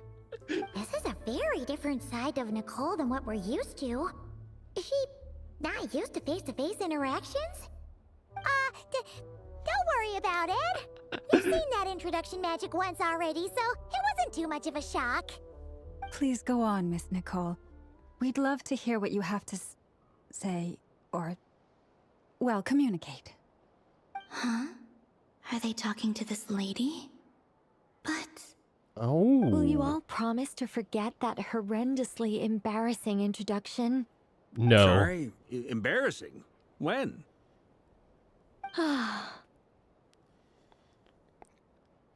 Among the words that hopped out just now, I saw angel? Yes. My name is Nicole, and I am one of a very few angels who have retained both their preferred form and their power. I mean, you are quite an angel. The Traveler and Paimon should be no strangers to this concept. There is another of our kind in Natlan. They call her the Lord of the Night. Oh. Right! Paimon remembers her. We've never seen her in person, though, but... Yes. Well, I have retained more of my power than she. It's because I don't have a long-term duty to fulfill. To be more specific... no.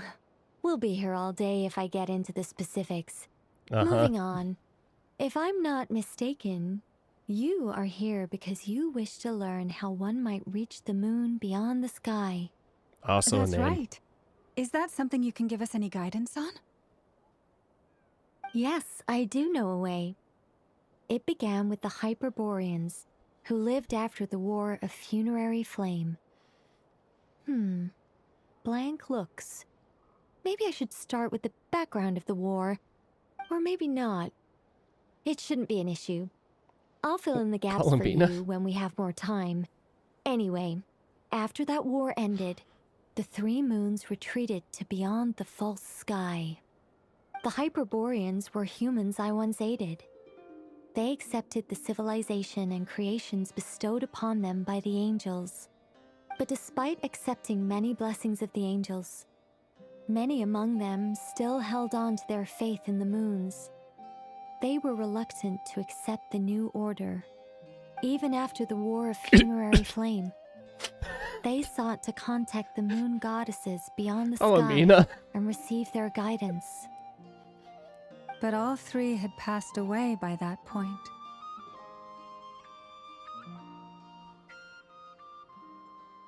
This mage has a unique method of communicating.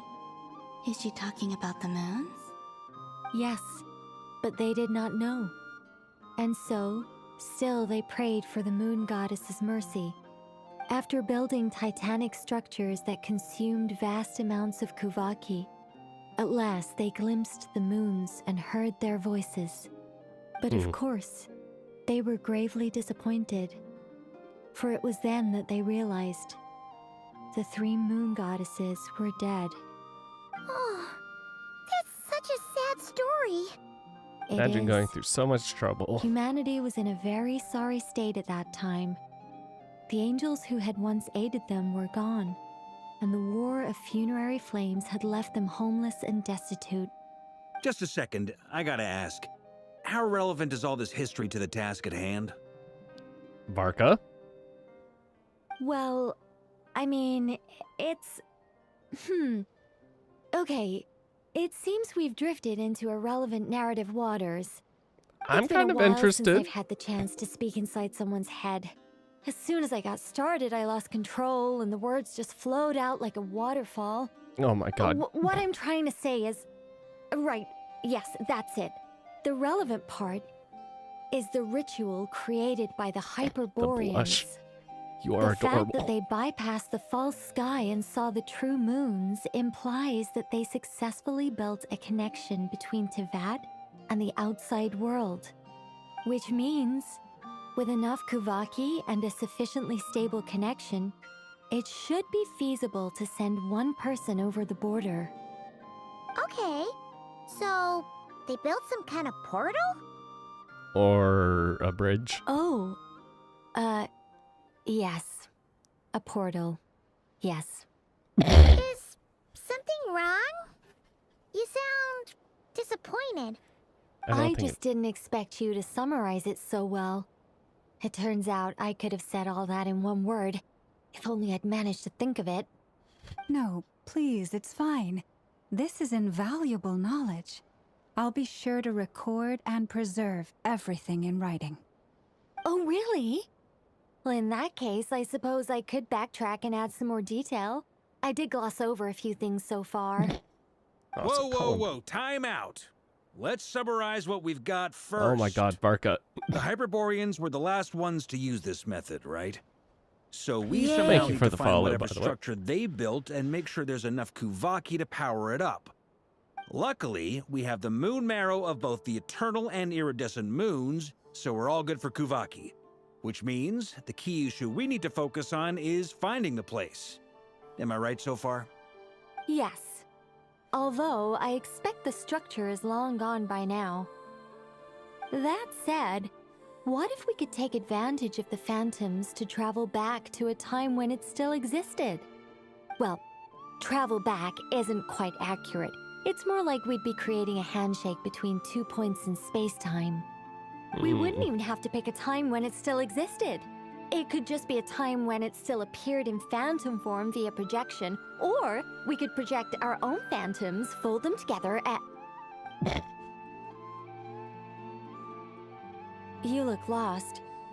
Was that too hard to follow? Yeah, things got a little, technical there. Paimon's brain is reaching capacity. Oh. All right. Let me think about how to put this more simply. Okay, got it. Over the next few days, I'll search for phantoms that we can use. Once I find one that meets the criteria, I'll let you know and we'll regroup. By completing certain rituals, specific individuals will be able to enter the phantom and make it to the Hyperborean structure. Olambina, you seem so bored If right everything now. checks out and it looks feasible, we'll just need to wait for Moon Prayer Night, and we can send the Moon Goddess back home. I'm really skimping on the detail here. Is this making any sense at all? I think so. For now, we'll just wait to hear from you. Yes. Basically, yes. Great. Counting on you. In the meantime, we'll focus on finding the Moon Goddess's name. My name? Are they looking for a way to stop me from disappearing? Yes. Excuse me, Miss... Go on, Miss Nicole. This conversation was a little all over the place. I didn't catch your name. I am Lauma, of the Frost Moon Scions. Ah, I did wonder. I noticed that you listened very intently when I spoke about Hyperborea and the moon's history. If you'd be interested, I'd love to visit you this evening and go through it again in greater detail. Also, if you were serious about making a record, it would be too risky to simply write down the raw details as is. I would suggest some tweaks. Maybe rewrite the stories as fairy tales or fables, perhaps even prayers. Anyway, we can cross that bridge when we come to it. So, see you later then? Oh, and no need to prepare anything. Just a cup of tea will do. See ya! She seems friendly. It's just... She doesn't... It's so nice to find someone who's actually willing to listen. I've been dying for a chance to finally go through all this systematically from start to finish.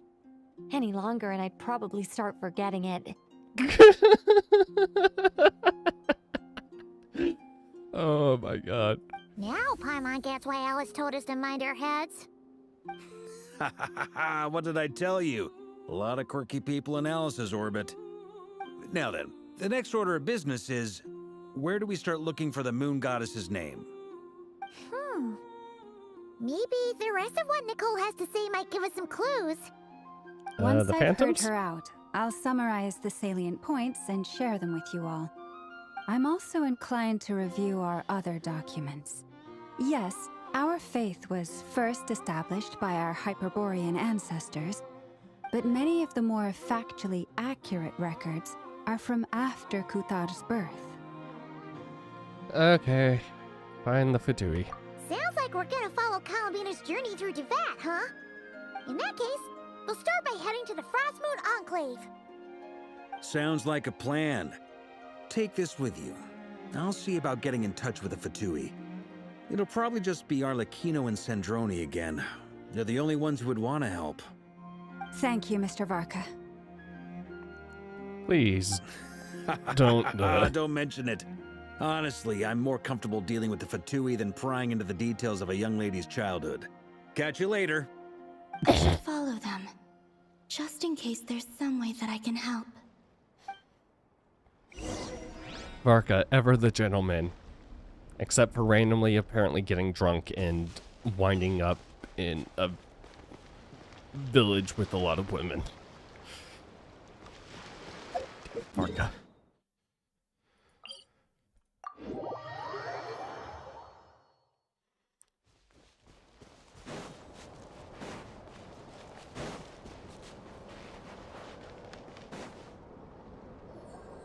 A while ago, I took the time to organize all documents in our possession that pertain to Kutar. What you see here is the material I consider reliable. You're saying there's unreliable material too? Of course Yes. there is. Most of the information we have was transmitted through an oral tradition. Inevitably, some of her stories were mythologized and deified over the years through countless retellings. That's why I organized them into reliable and unreliable. There's no sense seeking answers in history unless we can ensure the veracity of the historical record. Makes sense. Alright, let's take a look through.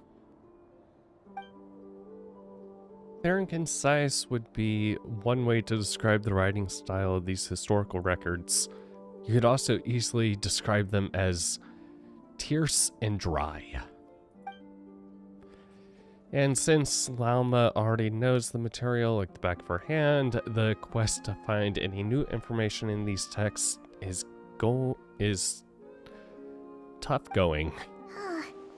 Almost all these records refer to Kutar instead of Columbina. Although neither of those is her real name. Paimon's not sure what point she's trying to make. What we can gather from these records is that the Frostmoon Scions worshipped her as a god, placing impossible expectations upon her.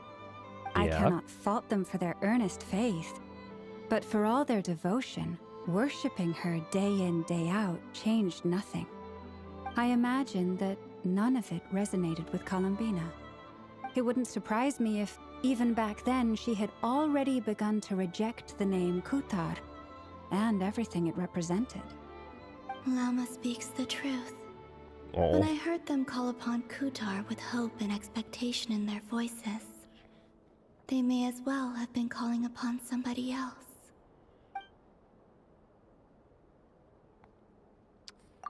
When you were organizing these texts, what criteria did you use? Well, that's a bit complicated.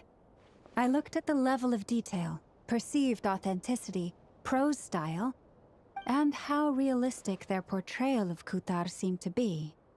Amongst the Frostmoon Scions of today, only I know of her existence, and I alone have spoken to her face to face. As such, I know that there are certain things she simply would never do. That being said, I have sensed some changes in her lately. Changes? Me? Seems like this is getting us nowhere. For what it's worth, why don't we check the unreliable sources too? Sure. Give me a moment. Couldn't hurt. Oh my god. Exerting but a fraction of her divine might, Kutar sheared a great mass from the snow-capped mountain and cast it into the sea, upon whose surface shone the mirror image of the moon. Thus was formed the island of Hisi. Yeah, right. That doesn't even begin to pass the sniff test. The three moons are not but lies through and through. Only one moon has ever shone for us, and Kutar is her name. The subjectivity is strong in this one. Heard something like this in The Natlan. vast majority of ancient texts are filled with fanciful tales like these. I trust you understand my criteria a little better now. Kutar did not speak, merely gazing into the distance in silence. And where her gaze landed, This was her prophecy. Clearly, whoever wrote this text never even met Kutar. Otherwise, they'd know that her eyes are always closed. What about you, Traveler? What are you reading? Seems like a collection of antidotes. Come on, let Paimon see. The child wished to build a wooden nest with which to shield the fledgling bird from the cold. But being so young and lacking in strength, the child could not snap the branches from the trees. Kutar was passing by. Upon seeing the child, she summoned forth the Kuhenki, who built a beautiful nest for the child. I remember that. Not knowing the meaning of Kutar's divine intervention, the child dared not to respond, and thus ran home to call their parents. But Kutar was gone. The Moon Chanter declared the event a miracle and took the nest as a relic, placing it on high for all to see. The child was named as one favored by the goddess and was greatly respected amongst the people. Yet, no further miracles were bestowed, and this matter was forgotten in but a few years. Huh. Any thoughts after reading that? If it's true, it gives off a somewhat lonesome feeling. Columbina probably just wanted to join the kid in making nests. Ah. I'd originally considered this a fabrication, because Kutar did not perform any similar actions in subsequent records. But now that I think about it, it does seem like something Columbina would do. It's just that... She didn't know how other people would interpret her actions.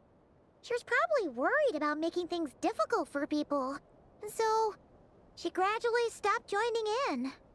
Yes. Oh, that's so sad. Oh. And now, I can make no such gestures of warmth, even if I want to.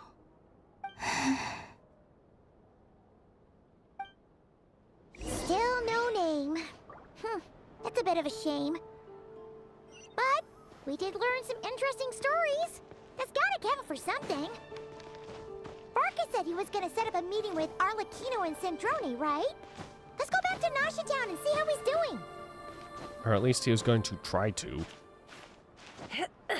We don't know if they're actually going to respond to him or not, but... If it concerns Columbina, they might. I just don't want to see Doctor.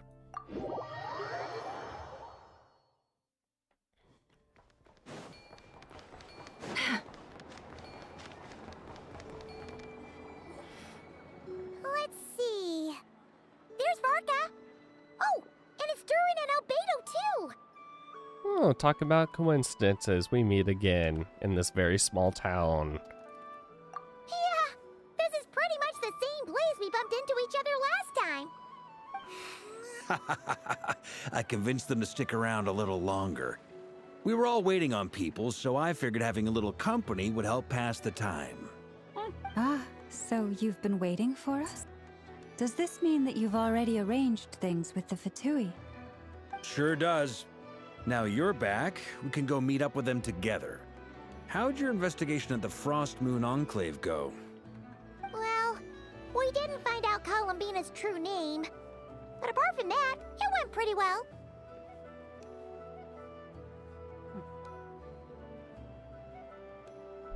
We learned some stories from her early days. Aha, just as well that I didn't tag along then. I'm sure our moon goddess wouldn't want every man and his dog knowing all about her private life. Still, desperate times, desperate measures, I guess. Someone had to do it. Oh, I'm sure she wouldn't mind me Varka doing was it. waiting on us, but what about you two? Are you waiting for Alice? Oh, no. We already met with her. Of course she did. We discussed that experiment I mentioned to you last time. Oh, and she also handed me this communication device.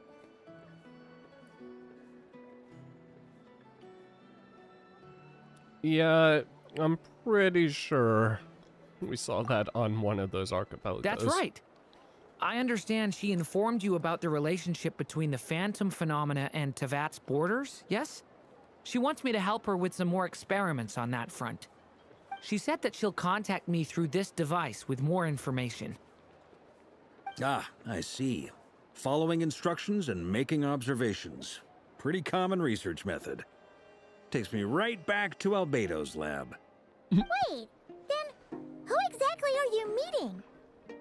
Someone you know. Albedo's met him too. But I don't think Miss Lauma or the Grand Master have been introduced. Introductions are overrated, especially in cases like this. It's you! Wings Kitty! So, it's not like the academia has prohibitions against going abroad. Also, I applied for leave.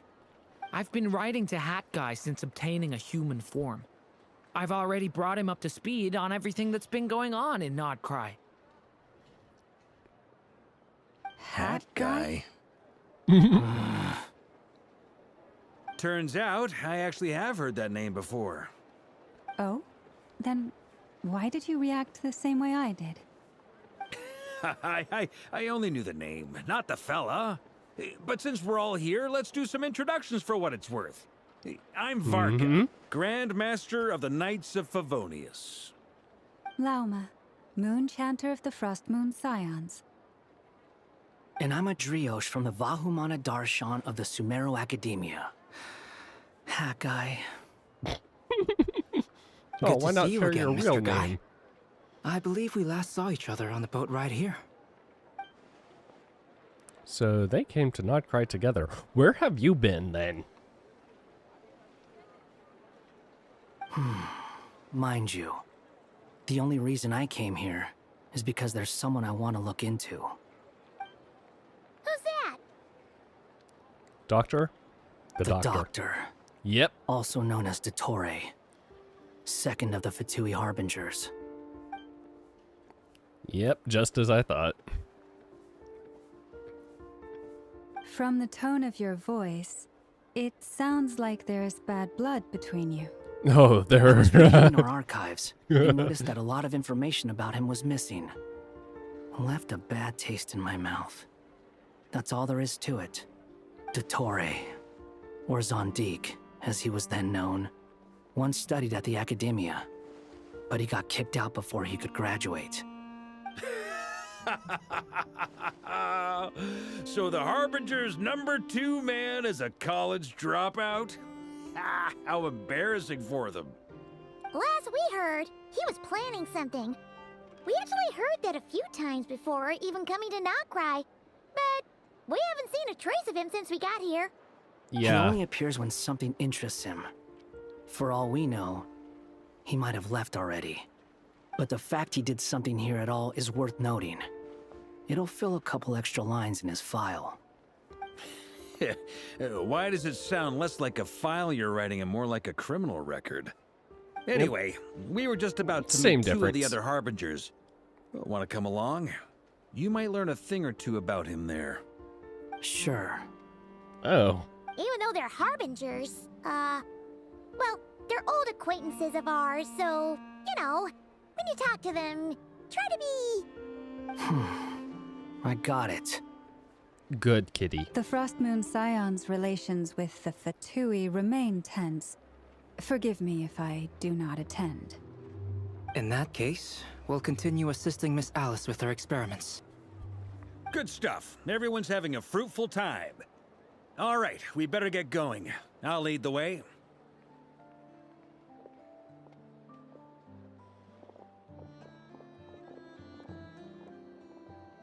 Hey, Win Kitty. Are you here for revenge? Well, yeah. That's obviously part of it. But I'm not the only one who has a score to settle with him. Neither you, nor Lesser Lord Kusanali, nor I want to see him meddling with things again. Fair enough. One other thing. When we return, can we talk about Colobina? What's the hurry? Don't worry. Pigeons always know which way home is.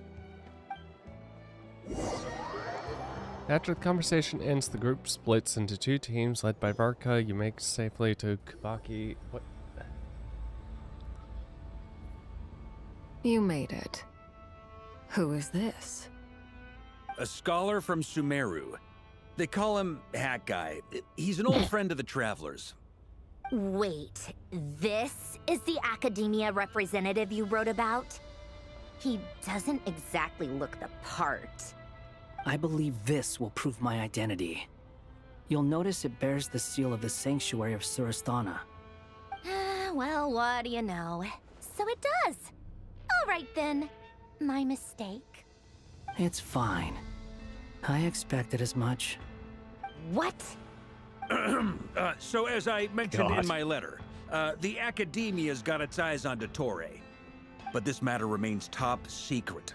Apart from those assisting in the investigation, the fewer people who know, the better. If anyone asks, I'm here in Nodcry to pursue my personal academic interests. Gotta say, Varka, you did pretty well to keep all this under wraps for so long. Yeah. Sounds like you got in touch with Hopefully the that guy academia about doesn't this hear any way of this. You flatter me. Okay, you're all harbingers. What reason do you have to disclose information? Where do I even start? Remember that time we fought Rerir at Star Sand Shoal? He sure let me have it then, didn't he? I'll bet Dottore had that all sketched out, with me as his convenient little pawn. He could not care less about us if he tried, but hey! The feeling's mutual. Does Dottore really strike you as the sort who values his relationships with his colleagues? Fair point. Definitely not. Which is why I always keep my guard up whenever he starts making suspicious moves. To that extent, our motivations align. On top of which, I consider you trustworthy people. Now, back on thank you. topic. In the wake of the Reikir of Solnari episode, Sandrone and I grew suspicious about Dottore's complete inaction during the entire affair. So we tried to find out what he'd been up to, but unfortunately to no avail. Of course. He never lets anyone in on his plans. The more he cares about something, the more secretive he gets. Indeed. Perhaps he believes that by keeping a low profile, he can avoid trouble. But that trick isn't going to work on his colleagues. Yeah, I mean, he's been researching the ancient moon's remnants. And he's been trying to get his paws on the moon marrows. Only an idiot would believe he doesn't have something more planned. With this in mind, I returned to Snezhnaya and relayed my thoughts to Her Majesty the Tsaritsa, entreating her to have him recalled. That's pretty direct. Did the Tsaritsa agree? Yes. I made it abundantly clear that the Fatui's business in Nodcry is almost concluded, and we do not need 3 harbingers in this territory. Her Majesty concurred. Accordingly, Dottore has returned at her orders. I imagine he is continuing with experiments, which no one besides he would ever have any interest in. Common sense might mean nothing to him, but he's not stupid. He knows that no good can come from opposing the Tsaritsa. Smarts alone won't get him all the way. He needs the Rooster's resources and Regrator's Mora, both of which the Tsaritsa can strip from him by waggling a finger. But doesn't he have a track record of publicly following orders while going against them in private? He probably has it down to a fine art by now. Wouldn't put it past him. We worked together on a research project once. Only briefly, but it was enough to show me that we're fundamentally different people. He has no interest in doing things methodically, stage by stage. His thoughts jump all over the place, and the moment his curiosity is satisfied, or he gets the results he wants, he disappears. The only similarity we share is that, once we set our minds on doing something, we will see it done. Whatever it takes. Oh, we definitely saw some of that in your battle with Rerir. You got so competitive. Ugh, do not remind me. Then I believe we all concur. Dottore will not simply give up.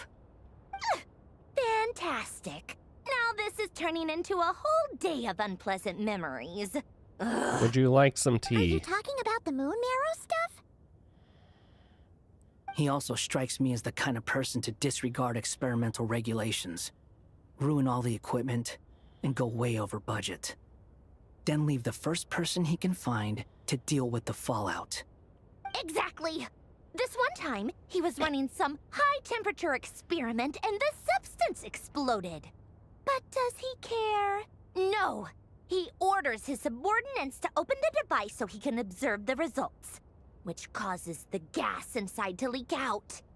That gas was poisonous. If I hadn't been there, who knows how many people might have died. And after all that, he left while I was still cleaning up after his mess. What a waste of time, he said. Waste of time? The nerve! He wasted my time! Vent. You've been bottling that up for a while, huh? Hat guy, I must say, you seem awfully familiar with internal Fatui affairs. Especially when it comes to Dottore. Thank you, Lady Harbingers, for providing such valuable information. I have no other questions for now, so I'll be on my way. Wait, what? You're just gonna leave? You're welcome to join if you want. Just when Paimon thought he'd finally mellowed out. I think he makes wanted quite to the impression. get out I'll before say, he caused too much I've met suspicion. tons of headstrong people, but not many of them would join me in bad-mouthing Dottore. Anyway, back to the main agenda. Barca, you said that Columbina has gone missing? Or rather, disappeared. Yeah. We're working on building a connection between her and this world. The simplest method is to find out her real name. I've actually asked her that question before, but she said she didn't know. Considering our relationship, I doubt she was lying to me. She could have just given you a pseudonym.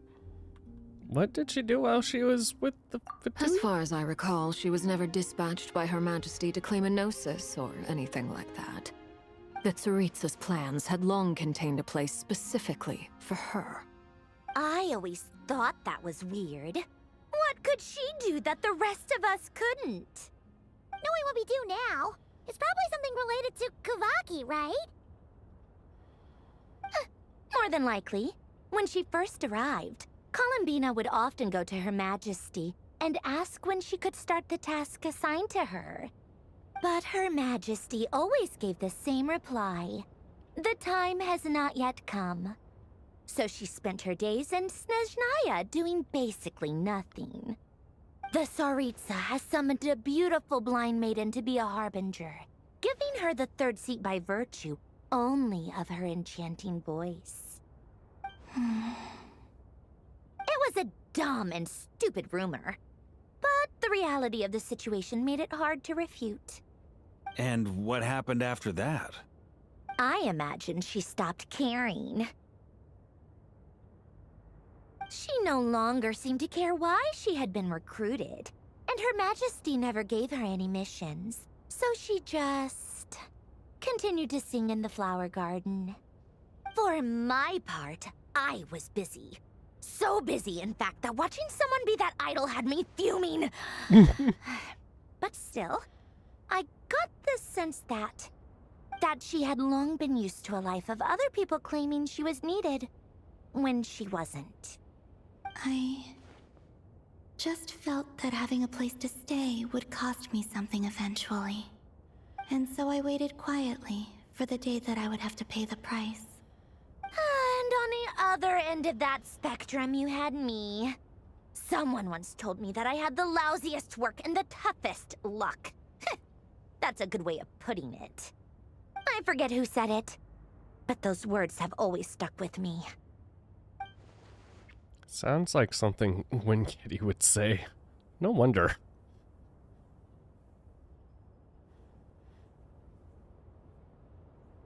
But you've done your job exceptionally well all this time. Because at heart, you are a conscientious person. Thanks for telling us all this. What is it? Something come to mind? Nah, I'm just a little eager to learn her name now. I want to shout it to her from the rooftops. That makes sense. Nothing screams you are needed like your name shouted from across the town. Well, good luck with it. But if you ask me, Colambina is still the most shoutable name. I'm just so used to it now, after all the arguments we've had. I can't be bothered trying to remember another name for her. Nor I. Sandrone. Harlequino. You chat further about interesting moments from Arlequin. Huh! It's a Sealy! Does that mean Nicole has news for us? Ladies, I thank you for your hospitality. If the chance ever comes up, I definitely owe you both a drink sometime. I'm sure it will. You can make your own way out. Heck, you've been here enough times, you probably know your way around better than I do. Take care, we'll be in touch if things change. Okay, time to do what adventurers do best. Follow that Sealy! Oh god. We end up in Mondstadt for like 3 hours running in a circle before going all the way back. Here you are.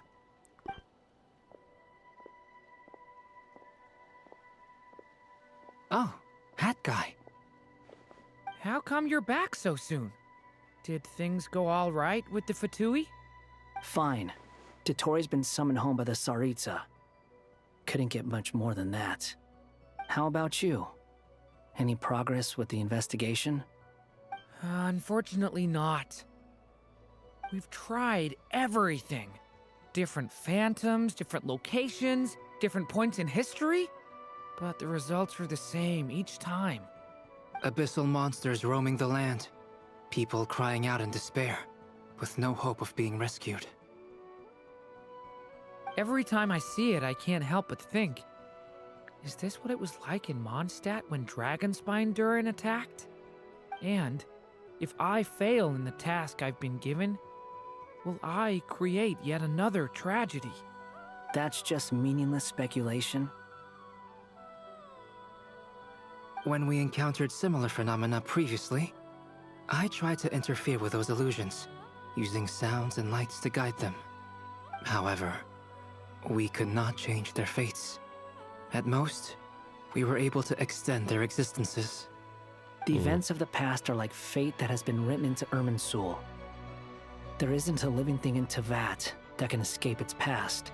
But Miss Alice instructed us to try to find ways to change the outcome that these phantoms face. It's an impossible task. Can't you just refuse? Since she asked us to do this, I feel like it can't truly be impossible. Or if it is, well, mages can make the impossible possible. I could not have been born as Durin otherwise. But you also said that your past 39 attempts were fruitless. Granted, I think it was That's just... true. But you're still going. Yes. After this many futile attempts, surely you realize that you're not doing this because you still believe what some mage told you. It's because you want her hypothesis to come true. It's something you wish for deep inside. So, think for yourself about what you want to do. As long as you don't believe it's futile, it isn't. Yeah. Previous experience indicates that we cannot touch the phantoms, which limits the effectiveness of our interventions. If we want to clear this hurdle, we need to break this rule somehow. Same thought here. Following the same rules means repeating the same failures. Reducing ourselves to mere playthings of fate. So you mean we need to figure out a way to make contact with them despite knowing that we can't? Yes. And I suspect that's something only you are capable of. Everything in Tevat is logged in Irminsul, but the withering that once occurred in Sumeru was a sign that the Great World Tree was being corrupted. This corruption allowed things that should not have existed in Tevat to appear. This is tantamount to rewriting reality to an extent. You're saying abyssal power might be able to affect those phantoms? No one's ever tried it before. If you're gonna try it, it'll take courage. And you have to be confident that you can control it. Is anyone there? Has anyone seen my daughter? She's missing. I have to find her. I hear someone Interesting hats. Spargana? Are you in there?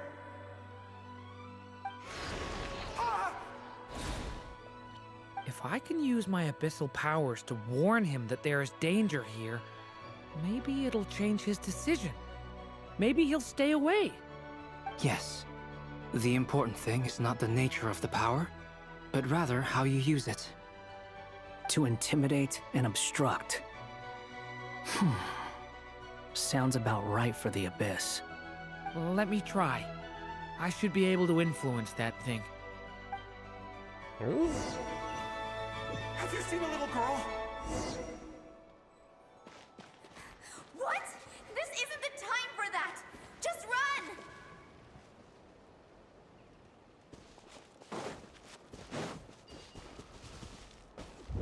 I hear someone. Spargana?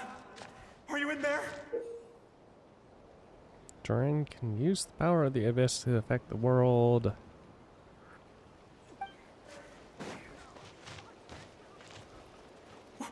What is this? Looks dangerous. I should get out of here.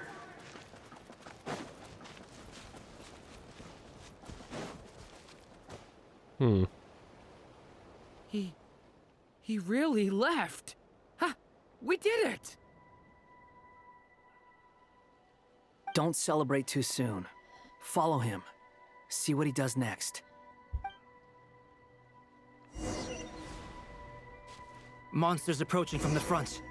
You need to stop them and create an opportunity for him to hide.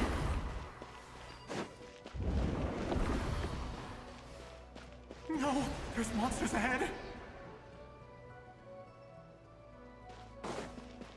Devouring claw!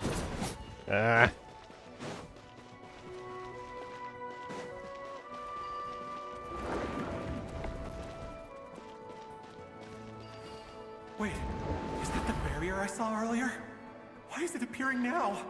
It's as if someone's controlling it. The monsters are gone. Okay.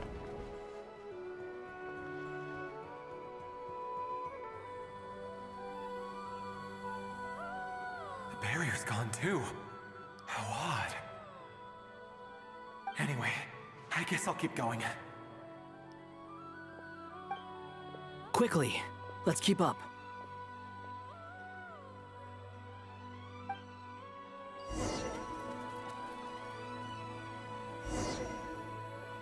Wait, there was someone else here? Don't go any further. We've got anti-monster traps laid out everywhere. But my daughter must just be up ahead. I have to go. This way's blocked.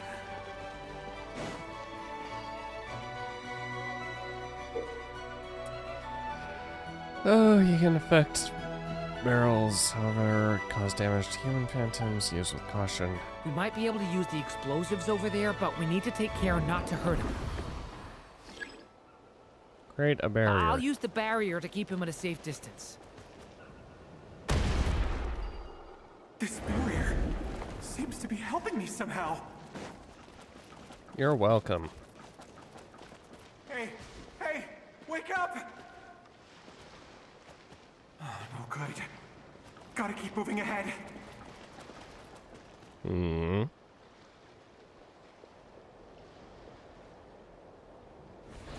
So many monsters! There's still a chance, Durin. Use the traps. Boom, boom.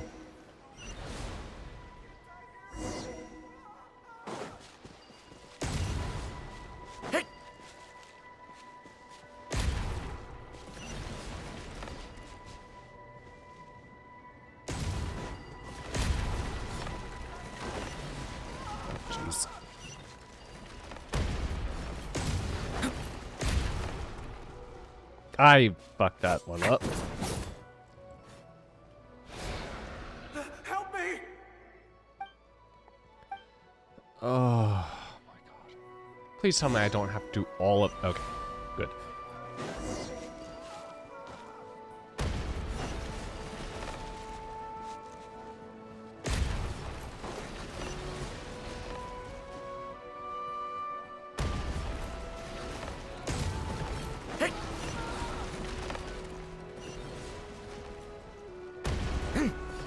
Shit!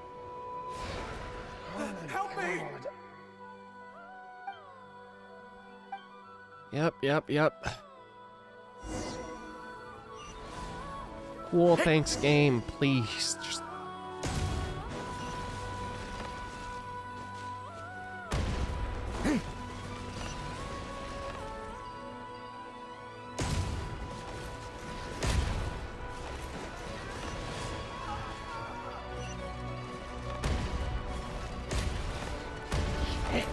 God damn it!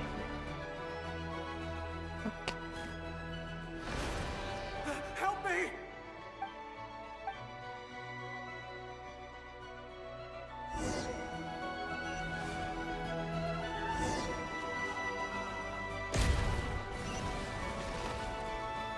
Yep, come on.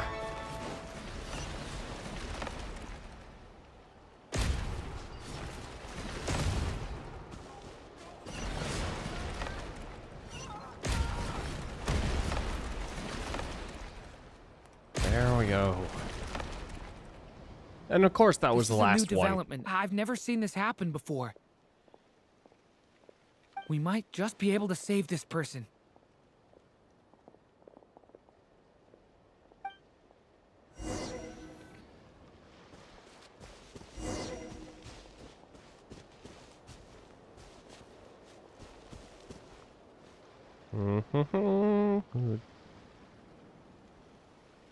Hello there. Have you seen my daughter? Spargana's her name. She's carrying a large backpack. Get out while you still can, you fool. You won't find any survivors here. But I can't just leave her here. She must be so scared right now. Sorry. Wish I could help, but I haven't seen her. You'll just have to keep looking. Okay, thank you. If I do find her, I'll get her to shelter and come back for you. Don't bother. I've got nowhere left to go. What is... Oh boy, monsters. What's that noise? Monster! No, if he goes inside, he'll be walking into a trap. Let's try this once more. This time, we have to stop him. The rescue has reached a dead end. All that can be done is wait for another chance.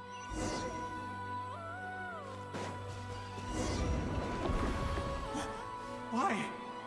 How will I know where Spargana's gone like this?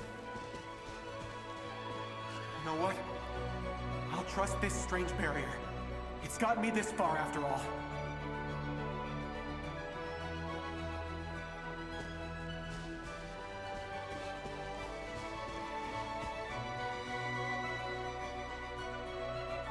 Spargana, are you there? What? Hey, let us out!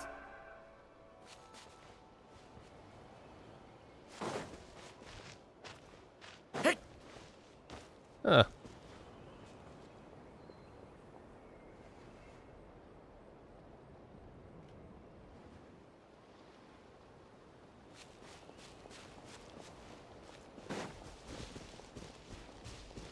Can I let those guys go? Huh? That looks like one of my daughter's books. Which one? There are multiple. Thank you. Thank you.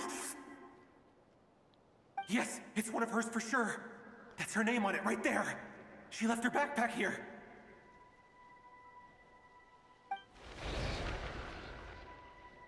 Durin, just like last time. Use the explosives. Oh, god damn it.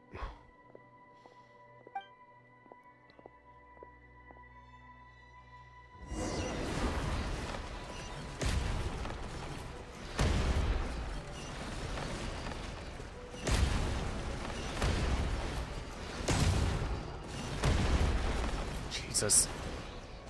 Oh. The fuck? It won't work. There's not enough left. If he makes it in, he'll die. But then, this clue could be the key to him finding his daughter. It might not be the only one. Better he misses that clue than loses his life. I guess so.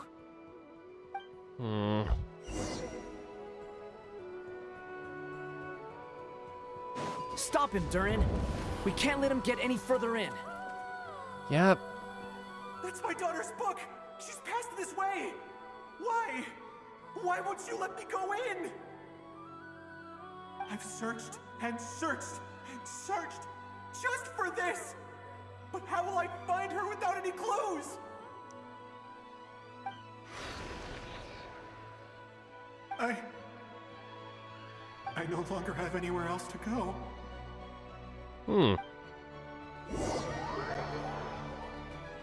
So no matter what, he's gonna end up dead. Cool. I'm sorry. I'm so sorry. He refuses to go anywhere else. Whether he opens this door or not, all that awaits him now is death. We couldn't change his fate. Albedo? Hat guy? Let's try one more time. I don't know how we're gonna do this, but I don't want to give up either.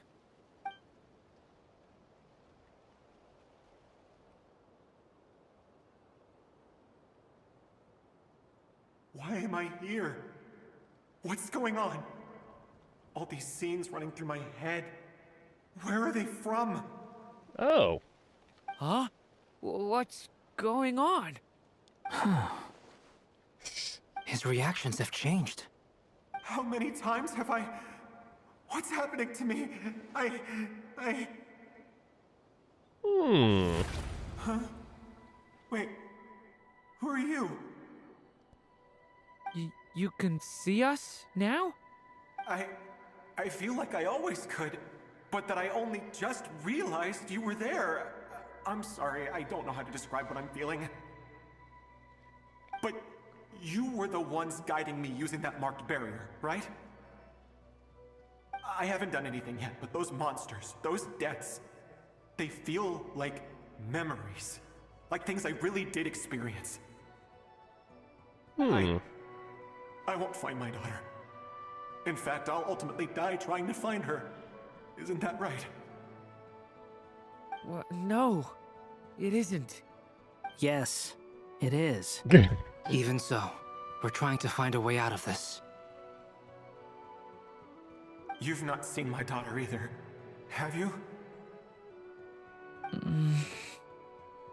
It seems she really isn't here.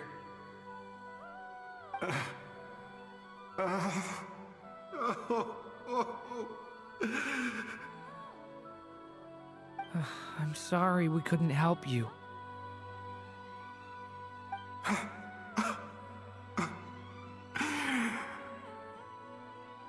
I'm just tired.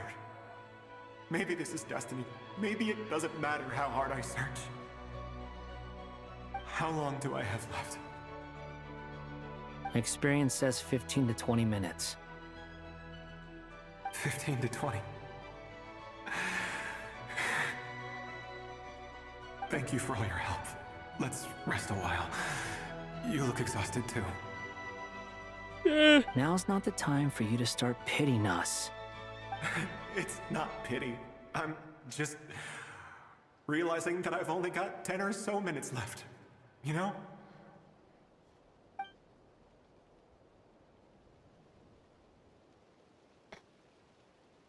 You say you're from Mondstadt, yes?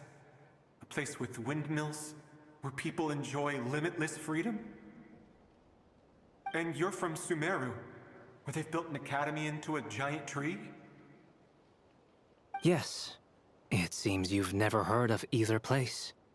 Those names are unknown to me, I'm afraid. Yes. Have you heard of Hyperborea? A few times. I have, but I heard that it was destroyed in the distant past. I see. That was where my ancestors once lived.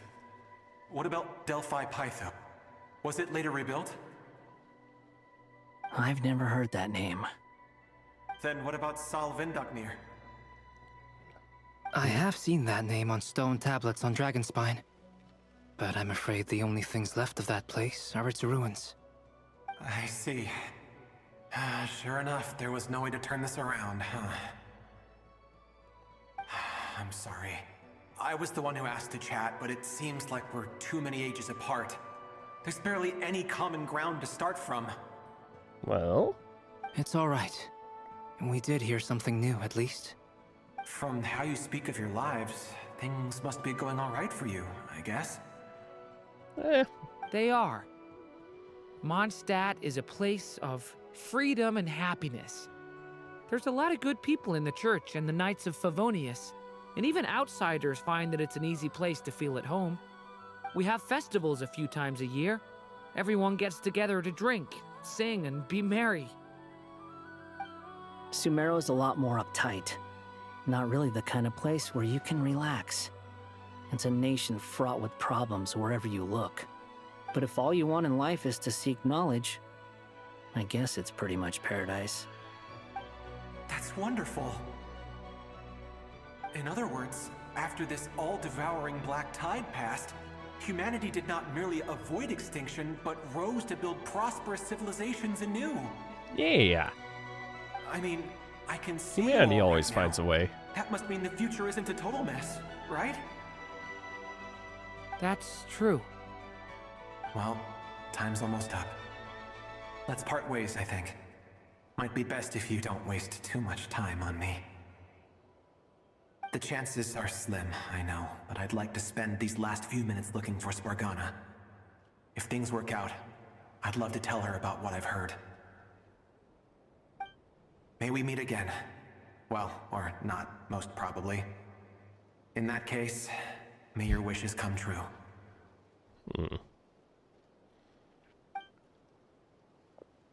I guess because of all the memories that he experienced, he just kind of accepted it, but... He's gone. In a few minutes, he will meet the end that was his to begin with. The ending of this tale did not change, but I believe that we've just made the most progress we have yet. May your wishes come true. If only it were so simple. Hat Guy, could I ask you a question? You've never talked about your past. It seems complicated, and it weighs heavily on you, too. Would you be willing to tell me about it? I mean, sometimes it's better to get things out in the open. Take that guy we try to help, for instance. At least he said goodbye with a smile, right? Come on. I know about Albedo's past. Our experiences are very similar, and he created me. As for you, you're my first friend, and you've witnessed every step I've taken. But by comparison, I know nothing about you. Either way, I mean, we're still best friends. But if I knew more about you, I might understand your thoughts a bit better. I've told you about myself. I'm a student at the academia. And what did you do before that? Prepared for the entrance exam? All right. If you really don't want to talk about it, I won't press you any further. I don't think he wants to talk about it with Albedo at the very least. I was a puppet built from the branches of a white tree, using technology left behind by the Conrian schools of mechanical engineering. A white tree? You mean an Irminsul tree? Yes, a branch of Irminsul that was once connected to the main tree. So you had a human creator too? Yeah. But my creator abandoned me after deciding that I was a failure. After that... Ooh.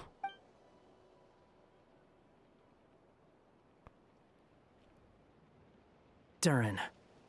Resisting the influence of the Abyss, suppressing the urge to destroy, trying to do the right thing. None of these things are easy. But no matter how hard they are, trying to rewrite past wrongs is far harder. You asked me if you would create a new tragedy if you failed. I told you there was no point speculating about that. But the real answer is, yes, you absolutely will. That guy. But at least you've got people here to help steer you away from the wrong path. So, just keep aiming towards the light. I will. I promise. Damn. All right, break time's over. Oh, convenient timing. Hello? Durin speaking. Hello, friends, it's me. What have you been up to, I'm detecting some unmistakable fluctuations here at the border. The amplitude isn't particularly high, but they're completely different signals from the ones before, and the scale is comparable to those I've detected previously. Alice, we were unable to save that person. However, he appears to have retained a portion of the memories gained through that cycle, and was able to hold a conversation with us. I see. Well, it is rather odd indeed. It definitely merits further attention. Could I trouble you to keep trying the same approach? I need to gather some more data. Counting on you. I should probably have Nicole come and check this out as well.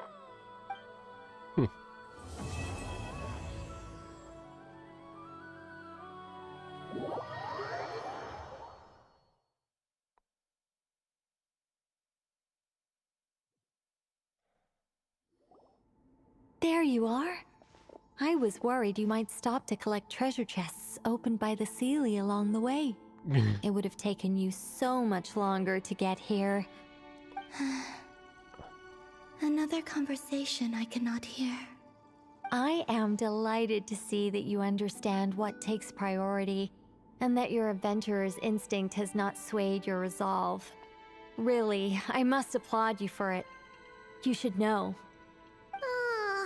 Paimon's head. Okay, I'll try and keep it short. My senses are telling me that this is where we shall find the entrance to the ruins. Oh, cool! Well, what are we waiting for? Let's open it up and see! Patience. This was a sanctuary of great importance to the Hyperboreans. A special process is required to open the gate. Oh! Like the place that housed the Eternal Moon's Marrow? Oh boy. Seems like ancients were very fond of making tricky gate puzzles. Okay, so what's the plan? Need us to do anything? And just the short version, if you can. Alright then. I was planning to start with some background on the invention of these techniques. Are you sure you don't want to hear it? It's quite informative. Remember what you were saying about priorities? Fine. Simply put, we need 3 human representatives to successfully undergo a process of Kuvaki resonance. Think of it as a test from the 3 moon goddesses to see if the entrants are qualified, with the most recognizable qualification being Kuvaki. Pretty sure Lauma would ace that test. Oh, wait.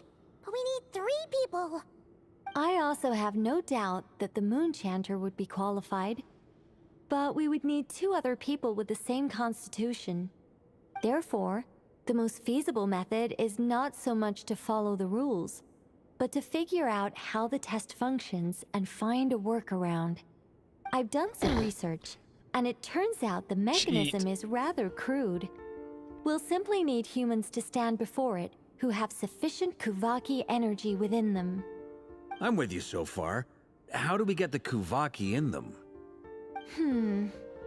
The easiest way would be transfusion. Take some Kuvaki from Nodcry's soil, put it into the bloodstream, and get it circulating in the body. So we're going to cheat on the test? Precisely. Yeah. There are other methods, but this is the simplest one. Cheating the system is much easier than trying to hide from it. Huh? Ah! Sorry? Does the idea of cheating upset you, Miss Lauma? No, that's not it. I suddenly had an idea. Oh, what is it? It's about Moon Prayer Night. I figured out a way for Kuthar to join in the festivities. Huh? But as Paimon said, we need to have our priorities straight. Let's get back to the test. I'll follow up with Nefer on the festival arrangements. Oh, okay. Anyway, is this really the best method we have? A Kuvaki transfusion sounds dangerous, no matter how you slice it. If you think that's dangerous, wait till you hear the other methods. I'd be more than happy to go through them if you'd like. There are several. No need, we're good. Let's go with this one. Very well. Kuvaki transfusion it is. Now, I should mention that the risks can be greater or lower depending on individual compatibility. It would be rash to simply infuse the Kuvaki and hope for the best. If the body rejects it, the reaction can be quite severe. The symptoms are similar to another condition that some people living here suffer from, known as congenital Kuvaki sensitivity. So, before we execute our plan, I will perform a simple test of my own to see who is compatible and who is not. Once that is done, we will have to complete the resonance process as rapidly as possible. The participants must remain stationary while the Kuvaki circulates and bonds with them, and they mustn't eat or drink anything. Alright, Paimon's automatically out. Eating or drinking? That's some hardcore fasting. They'll all be monks by the time they're through. How long will they have to keep that up? 3 days. Oh god. Oh, that's so long! And we still need to find 2 more people who are not just compatible, but also willing to volunteer. Fasting? What are they talking about? I volunteer as tribute. Really? Don't you want to think this through? Haha, count me in too. 3 days without food? I can handle that. Miss Nicole has made it clear that this is the easiest way. The way I see it, there's nothing else to discuss. It's time to step up. Compared to having Columbina disappear completely, fasting for a few days is nothing. Yeah, you're right. In that case, Paimon volunteers to be captain of logistics. She'll keep the fires lit and grab some spare clothes to keep you comfortable. Good. Don't eat in front of us. Otherwise, we will make you fast. Understood? Then we'll start with you first, traveler. Please step forward.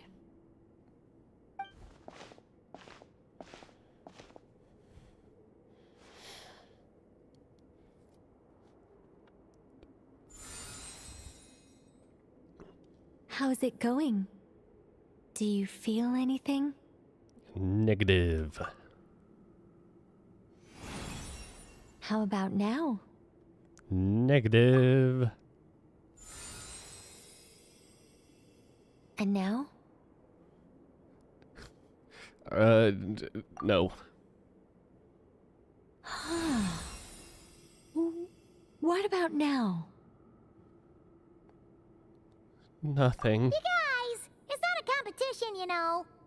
All right, I'm officially impressed.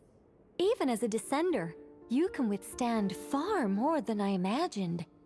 It's like I summoned a giant stone titan to arm wrestle you, and your arm hasn't even moved an inch. In my last attempt, I infused 5 times the amount of Kuvaki required. That much? Yes. Safe to say, compatibility won't be an issue for you. You're eligible to join. You're Cool. next, Mr. Varka.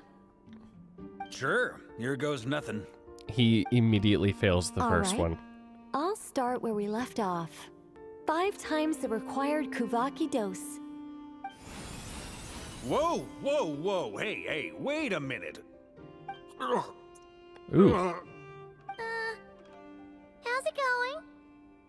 No, not great. I kind of want to puke. Feels like I've been drinking too much. A few bottles of wine, then a big stein of Dark Horse, with some hard liquor from Liyue mixed in. You think this is funny? I just lost to a young lady in an arm wrestling contest. I'm never gonna live that down. Oh, you'll My be apologies. I'll lower the concentration and try again. Oh. How's it going now? I'm not as dizzy as last time, but I can still feel it pulsing around. In that case, you wouldn't be an ideal choice, Mr. Varka. Let's try someone else. Okay. Let's go ask some of our other friends then.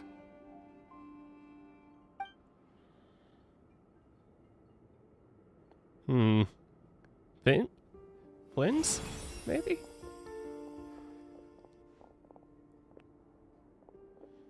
As expected. No surprises here, Miss Moonchanter. You're perfectly compatible. You may join.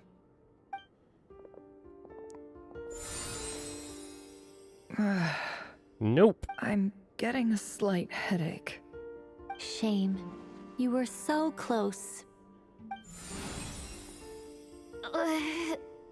Whoa, I'm itching all over. Allergic reaction. We can't have that. Huh? Well, are you gonna start or what? The Hexenzirkel is an organization that cares for and protects children. We will not have them do dangerous things. Not even tests.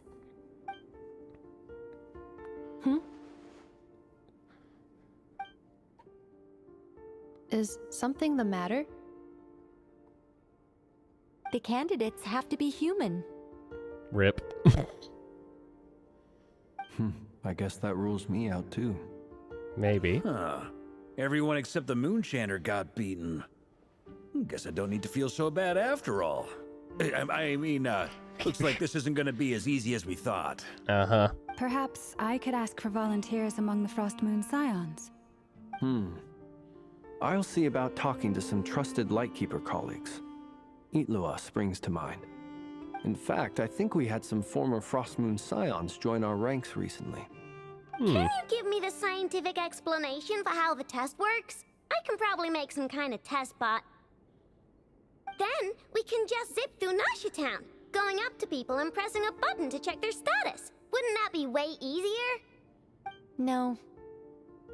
Wow! No elaboration for once. How about I contact the Knights of Favonius garrison in the Wave Chaser plane? Shame that Lohan's already left. And that guy's even tougher than I am. Lohan, huh? Strange.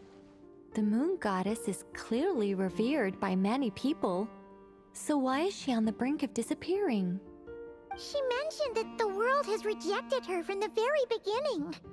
And when we fought the Rakhir of Salnari, it seemed like she exhausted her power for our sake. Also, Paimon's not sure revered is the right word for how people feel about her. Gratitude, certainly. For my part, anyway. She's our It's friend. Basic reciprocity. She helped us, so she deserves our help in return. Yeah. Even though she looked like she didn't care, she still saved a ton of people, including me. A review of the relevant data leads me to conclude that Miss Columbina is a good person. Oh. Yep, you bet! They really think so? I'm super surprised that Columbina isn't her actual name, though. I think it really suits her. It's light and graceful and... yeah, just a really pretty name. I know, right? Unfortunately, that's not our decision to make. Columbina. That was the code name the Fatui gave me. But it also came up in the song I heard when I was born. But... is that really all there is to it? What do I truly think of my own name? Is there anyone left who will still call me by that name? She told me to pick whatever name took my fancy. Why did I pick Columbina?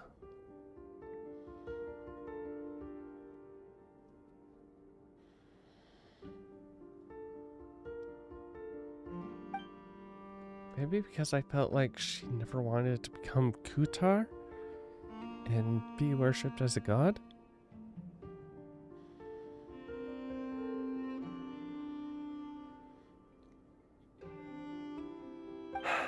Moon Prayer Night is getting closer by the day.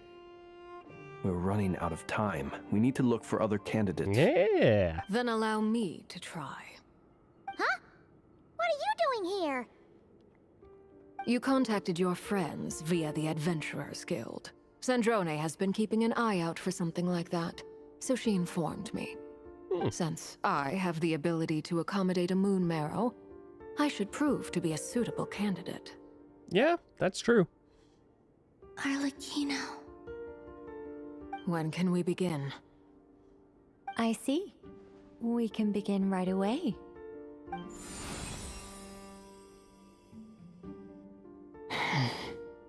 How was it? Did you feel any discomfort? Not at all. Then it seems we shan't need to look for additional candidates after all. Great! Yay. Cool. All right, like Paimon said, the rest of us can take turns making sure the three of them stay warm and comfy. Then, my job is to take care of the caretakers. I will ensure everyone receives food and accommodation. Let's do this. No time to waste. I'm ready as well.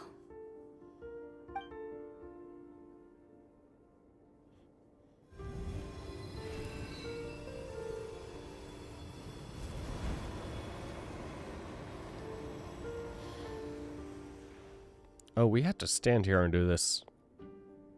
Jeez. I think this is worse than Skirk's training.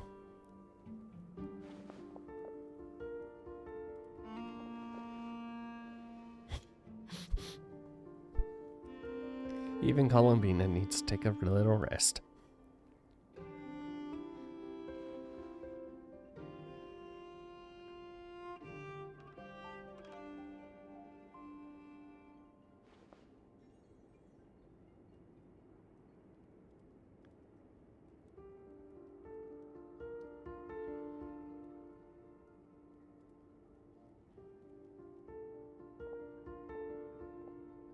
The work is done. The sacred scroll shut. The stars grow dim, the people silent. The white sun sets, the silver moon rises. O path to the temple, appear now before us.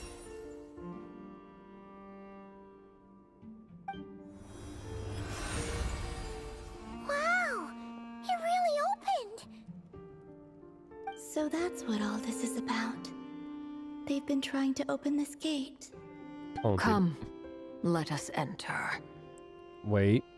It might be best to eat something first. Take care to chew properly and swallow slowly. It will give your body time to readjust to the digestion process. They will head in soon. They will need to enter this gate.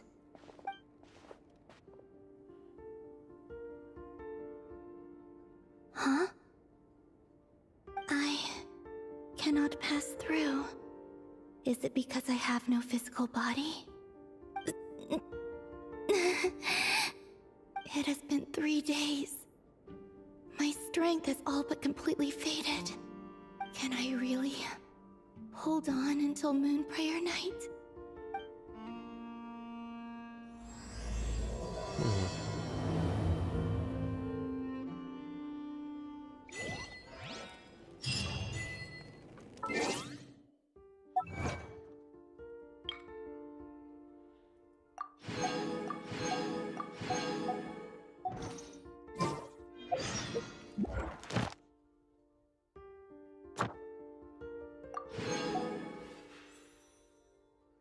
Okay, hold on. I need to get eye drops.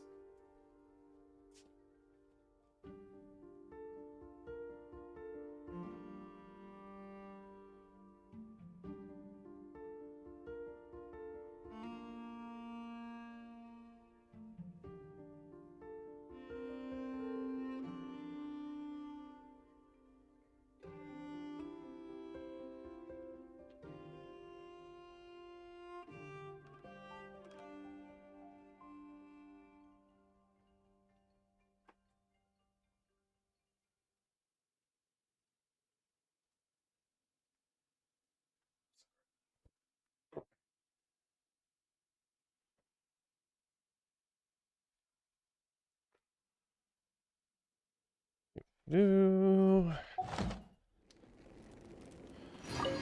have confirmed that you are all in good health. With that, my work is now complete. Congratulations are in order. Yay. It's good to know you're all well. Puts me at ease.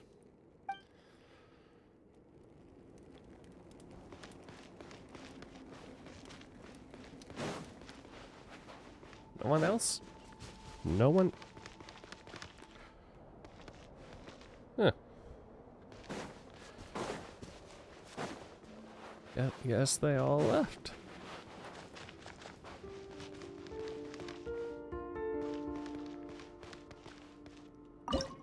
Enter the domain.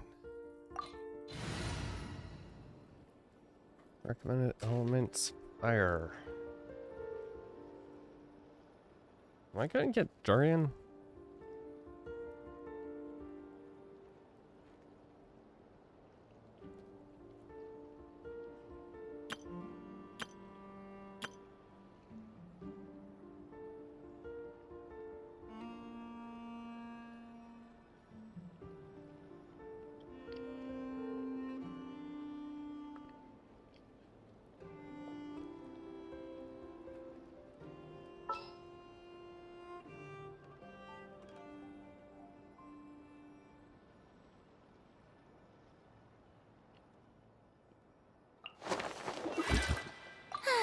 I knew you'd miss me.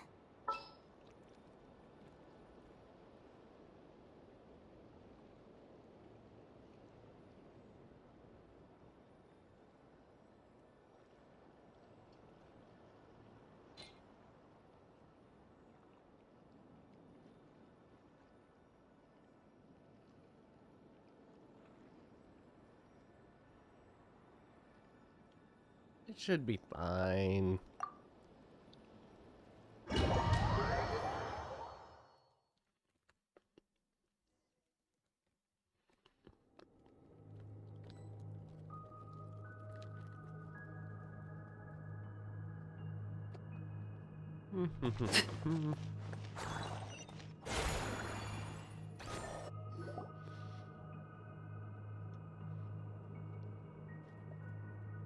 Are these people... Judging by their clothes, they appear to be phantom Hyperboreans from the distant past. That could mean they have some clues about the moon goddess's name, right?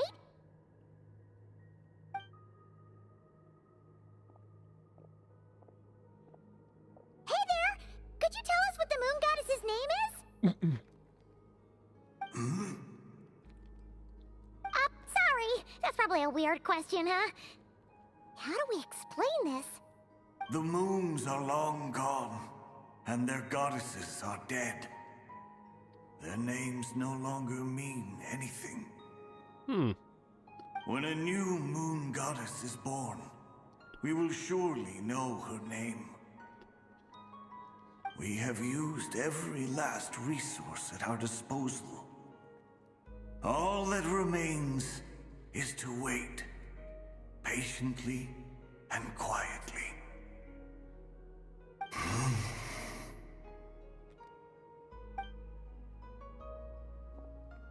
Were the people of the past all this devout?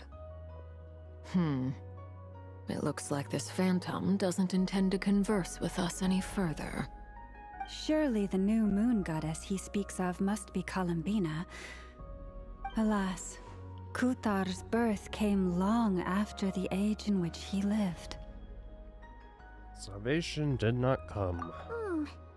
But, maybe if we find a phantom from a more recent age, they might know Columbina's real name. True. Keep an eye out. We should be able to tell which era they're from by the clothes they wear. Nothing to say on the matter, Nicole? Yeah! You've been pretty talkative this whole time. What changed? Oh, nothing. I'm fine. You all make good points. When the Hyperboreans speak of moon goddesses, they mean the three from truly ancient times. I can't imagine they would know anything about our current moon goddess. There once was a time when the moon goddesses blessed them greatly and protected them from harm. So, When the war between the gods and dragons plunged the world into chaos, it seems they looked once more to the moons for help, praying for a new goddess to be born. Yeah, that checks out. Let's continue on. Who knows what else we may discover.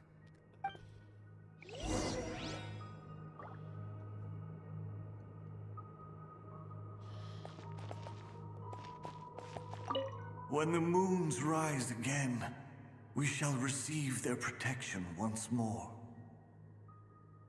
Even in the darkest hour, there is always a way out.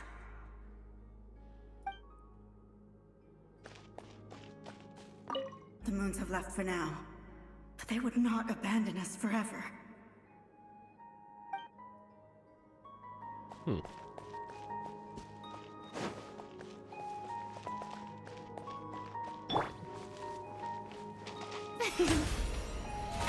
How brilliant!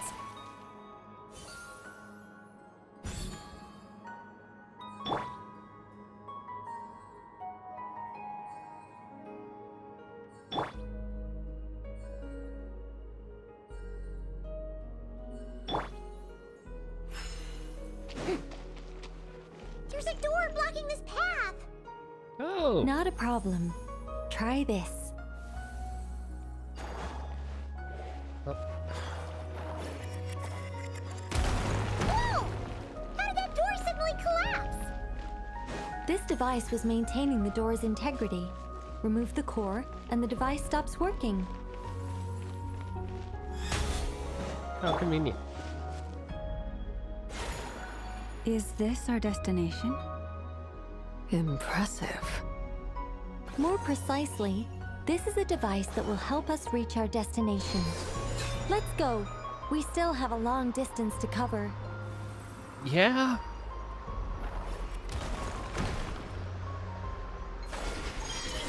Whee.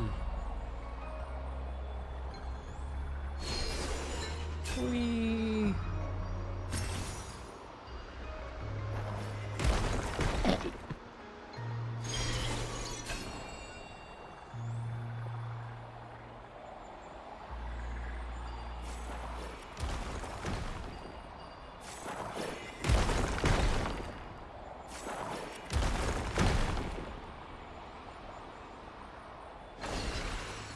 Whee.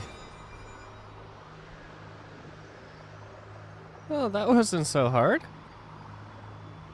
Who needs fire? Okay, I have a feeling. Really? The way ahead is blocked by broken rocks.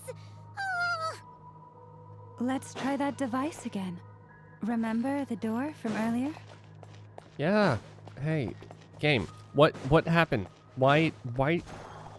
Oh, I have to be by that, right. So it works in reverse, too! Very handy.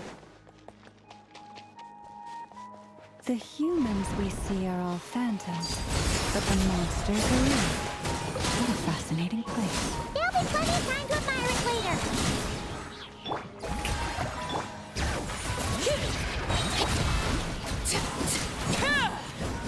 This is where you fall.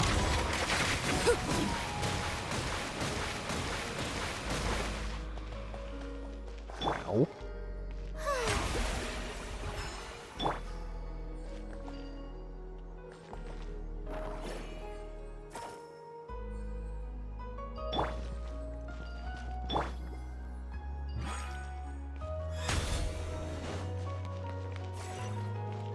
Oh, why? Huh? Oh, because I'm not. Damn it.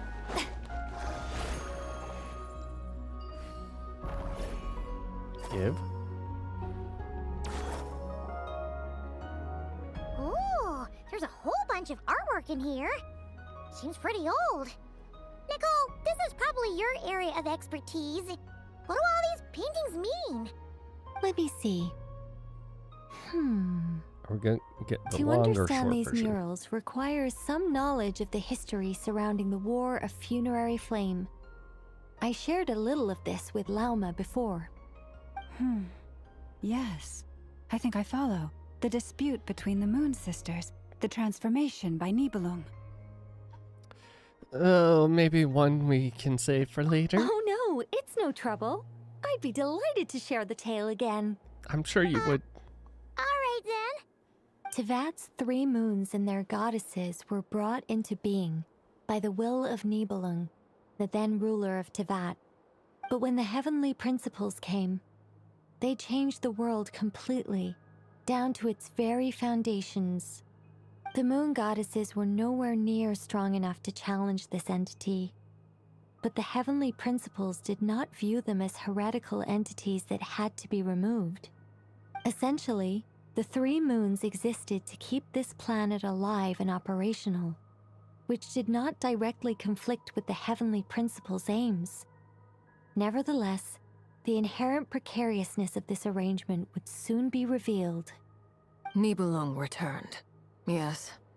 He did, and thus began the War of Funerary Flame, a battle for dominance between Nibelung and the heavenly principles.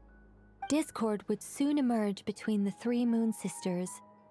One would voice the opinion that they should follow Nibelung, for it was he who first hung the moons in the sky. Another would argue that taking sides in the conflict would only bring the world closer to ruin. There was no telling where it would lead.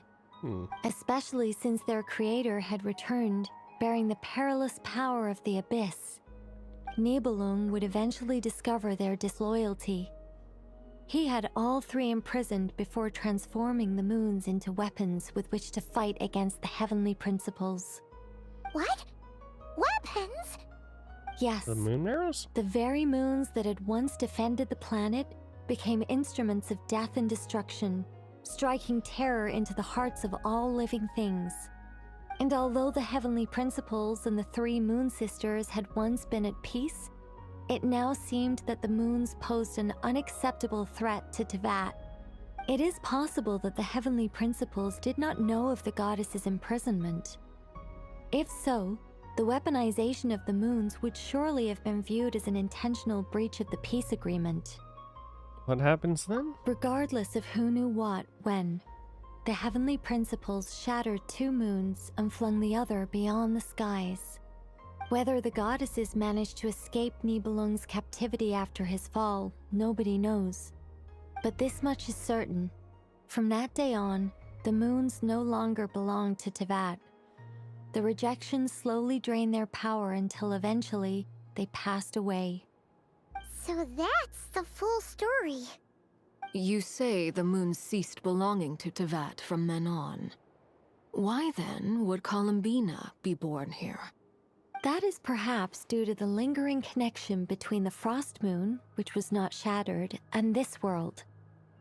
You could see it as the 3 sisters' dying wish. They never desired war. All they ever wished for was to protect this land. I see.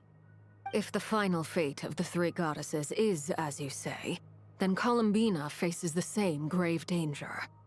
Our investigation has yet to bear fruit. We must hurry. Yeah, you're right. Let's keep going.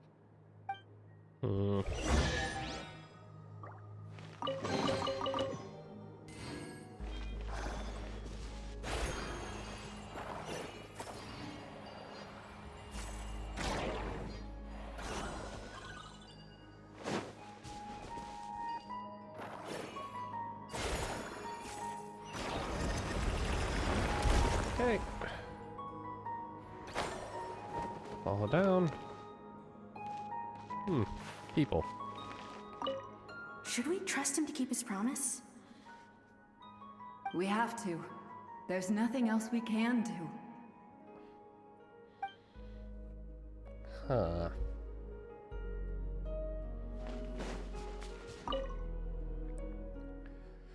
Shelves are stacked with books. Unfortunately, none of them related to the birth of a new manga. No, for Columbina. Why? Why do the creators of this world no longer show mercy upon their people? Remember his words. We must change our fate. with our own hands. Wait, that's odd. Who is he? That is a very good question. Wrong? No, not really. It's just that over 30 possibilities emerged in my head, so I can't be sure who he is. It's been too long. My memory isn't as sharp as it once was. Okay. 30. Wow. Impressive.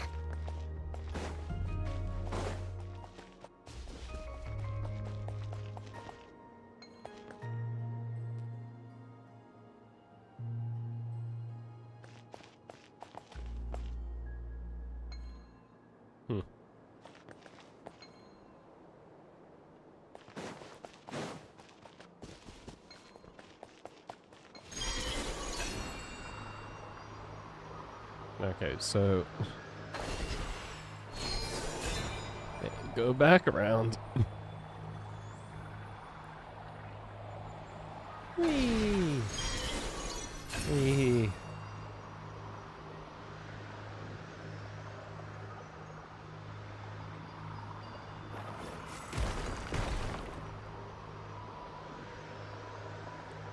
Shit, yep. Okay. Thank you, game. Thank you. Damn it.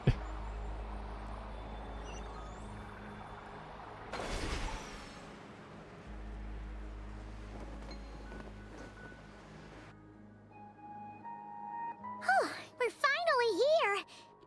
Guessing we'll need to activate this thing? Indeed. I was a little worried about that at first, but as we got closer, I sensed that the Kuvaki within it flows unimpeded. It should be functioning normally. The only issue is how to activate it. It's looking a little worse for wear. What about the cores from some of the other devices we've seen? Can we repair it using those? In all likelihood, yes. I imagine that would have been the Hyperborean's backup plan. Let's look for some cores.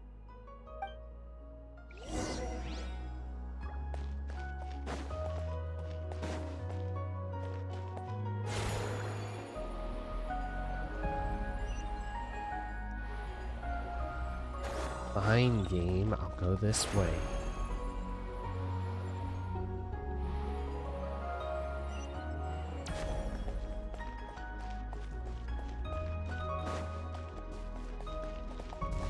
Of course.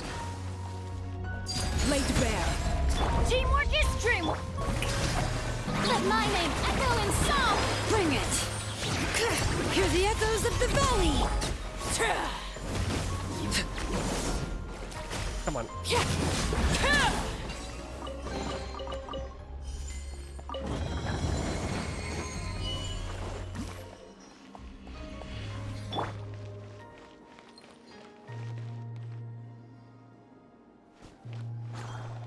Nope. Alright. Okay. Skip.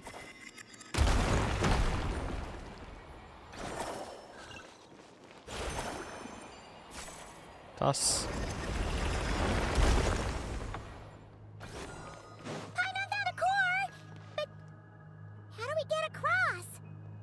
Walk up, then jump down. Yeah, that is one way.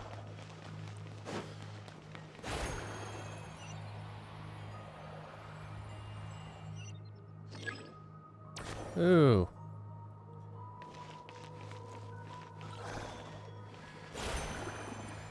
Oh my god, game. Let me fall.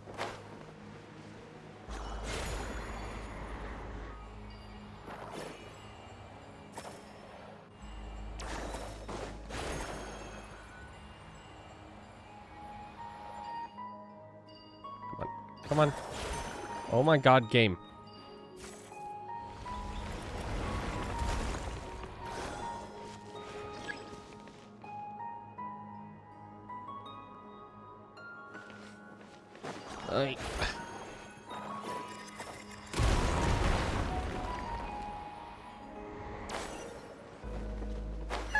That should be enough core Come on. Come on. Game, please do not do this.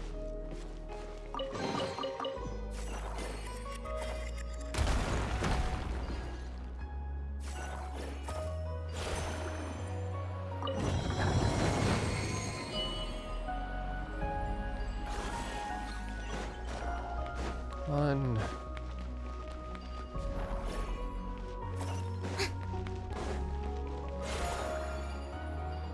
Two.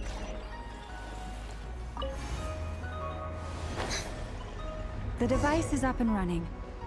It's hard to believe that the ancients were capable of constructing such things. Paimon sees our destination!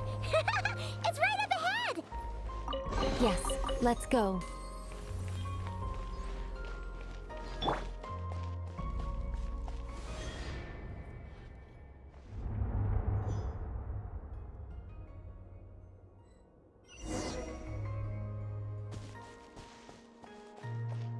Where does her name rest?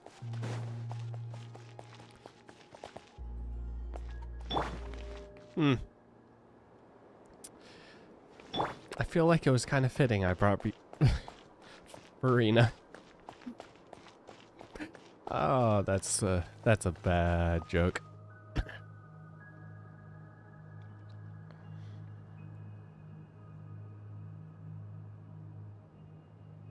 This is where the people of Hyperborea communicated with the moons.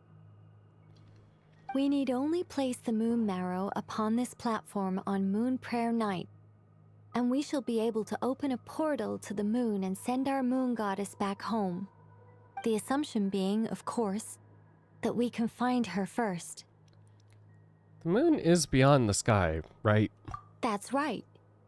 You want to know if it's safe there, don't you? Exactly. It might have been corrupted by the abyss. And yet, she has no choice but to return. You know this. Oh, that's not the only issue here. This is the end of the line, right? We've explored everything we can.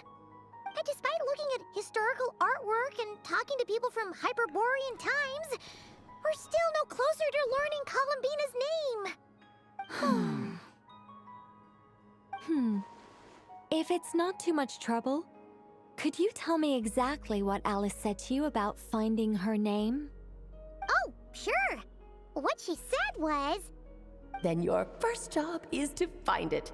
As a moon goddess, I'm sure she must have a name she identifies with. Neither Columbina nor Kutar is her true name, and she's never really accepted either of them. Is it not also possible that she has never had a true name? Not at any point in history? That would be a hard pill to swallow. But at this point, we may have to accept that that is the truth. No one knows how she came into being, and she certainly doesn't have parents in any sense that we're aware of. Perhaps she was never granted a name at all. But does that mean there's no way to get Columbina back? She's just gonna disappear and there's nothing we can do about it? Huh? Wait, why all this pessimism? Was it the way I phrased this question? You all seem to be taking this in completely the wrong way. She just has to accept a name, doesn't she? Well, just because she's never had a real name in the past doesn't mean she can't have one now. What? You just have Think about what Alice said again. She never once said that you'd have to find a new name, did she? Are you saying what I think you're saying? You want us to grant her a name? Yes. Names are anchors that connect us to the world. If she doesn't have one already, then all we have to do is create one, no? It's like... yes. Traveler, when you first arrived in Teyvat, do you think you would have turned around if someone behind you shouted, "Hey, Tumaini"? No. But what about now? I understand what you mean. Life is a long journey. Even the friends and family by our side can change over time. When people call you by different names, What matters isn't so much the words themselves, but what they symbolize. And of course, whether that resonates with you. Ether. So, close your eyes and picture the moon goddess in your mind. If you were to call out to her in this moment, what would you say?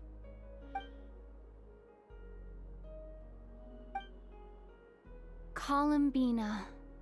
Columbina. Paimon would call her Columbina too.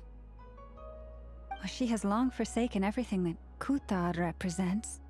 I think from now on I should call her Columbina too. Well, it sounds to me like you found your answer. Her name is Columbina. Is it really that simple? We haven't found her this whole time, and not for lack of trying. For a journey like this, the process is every bit as important as the outcome. Had you not searched far and wide, rejecting every other answer you were offered, how could you have come to an answer you felt was finally correct? Oh, it all makes sense now. This has Alice's fingerprints all over it. Are you suggesting that Mage knew from the start that Columbina never had a real name to begin with? I can't say for sure.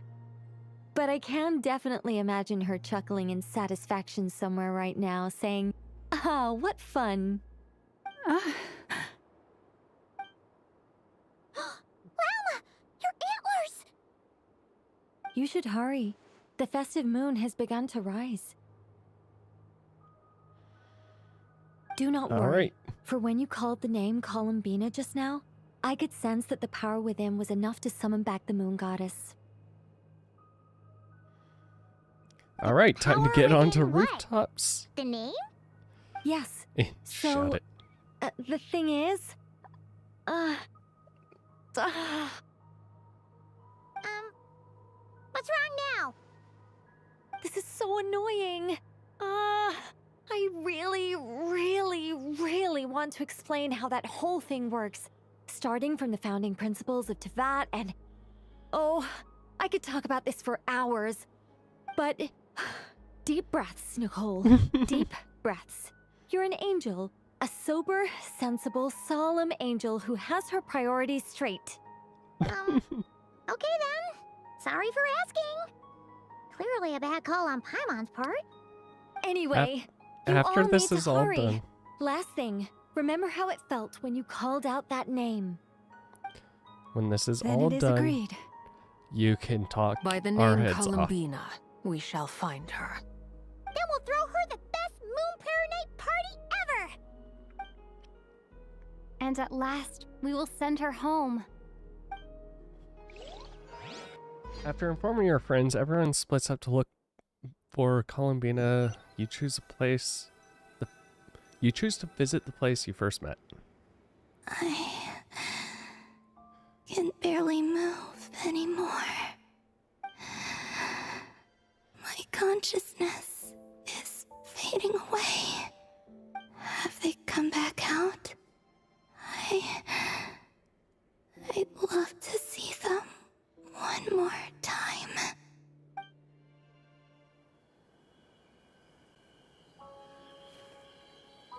They didn't make it.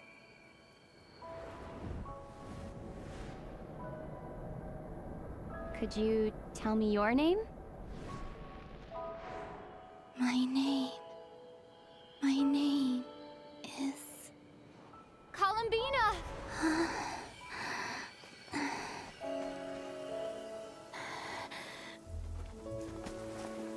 Columbina! Are you here? Columbina! That's the name you gave when we first met. And it's what I've called you ever since. Columbina. It's a fine name. I have many fond memories of Columbina, and so do all of your friends.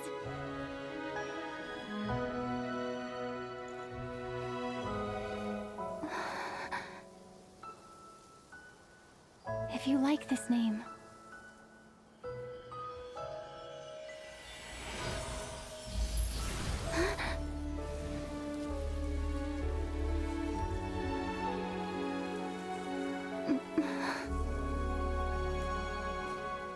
looking for me?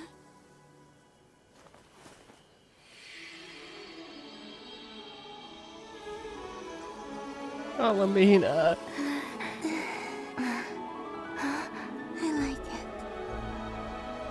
You can carry on using it. My name is Columbina Hyposelenia. Yay, we found her name. Columbina Hyposelenia. That's a wonderful name. I never thought that Columbina would become my real name. But after I met you and my other friends, the things that this name stood for slowly began to change. It went from being a Fatui code name to something my friends call me. How much she's changed since we first met. She never used to share her inner thoughts.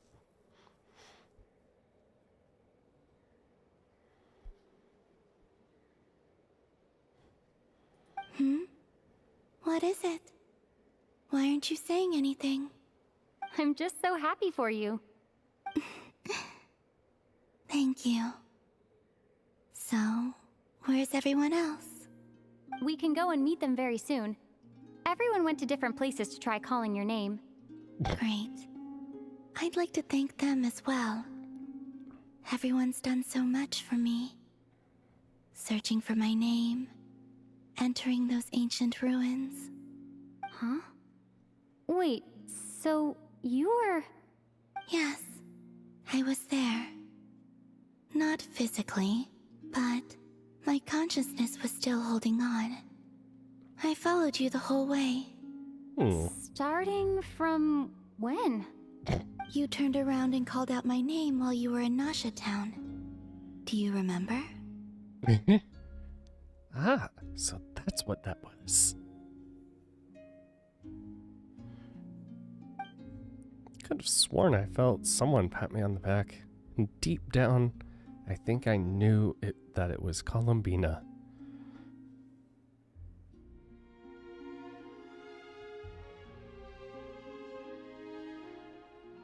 Let's go.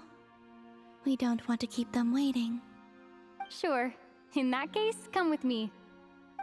But... Hmm? Before that, could you call my name one more time? Sure. Come with me, Columbina Hyposelenia.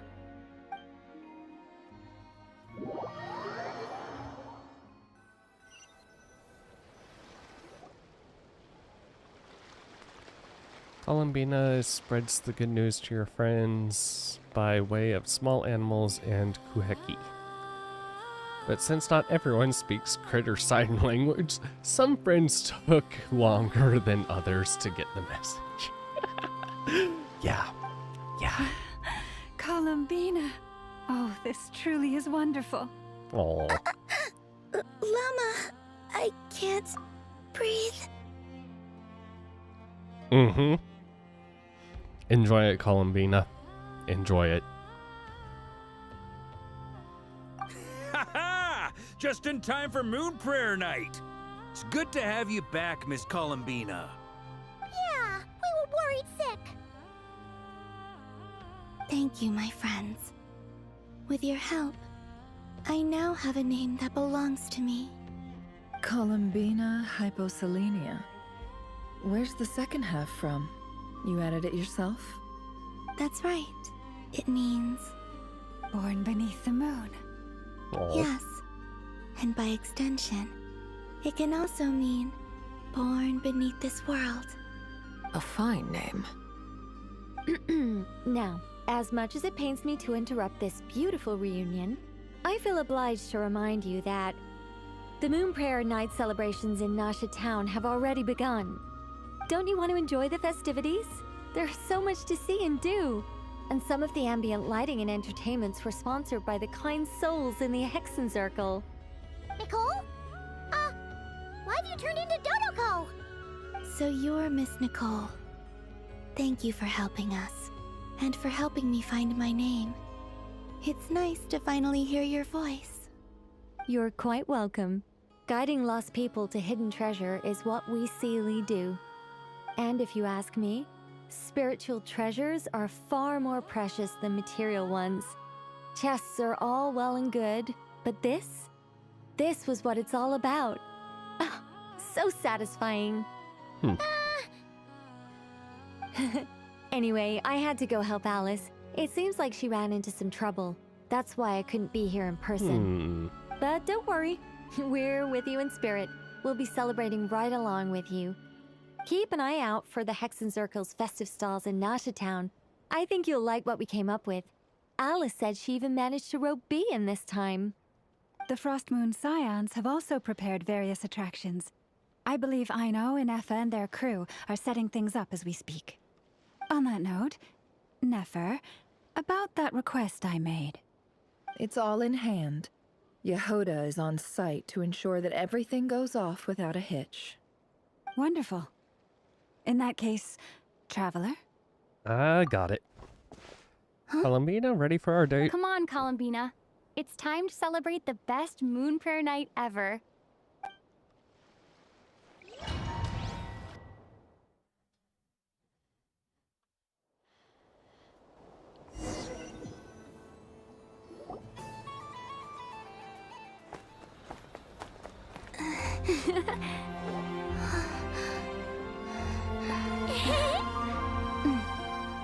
Hey, young lady. Would you like some moon prayer night candy? Happy moon prayer night. Oh, yeah. I almost forgot to say. Welcome home, moon goddess.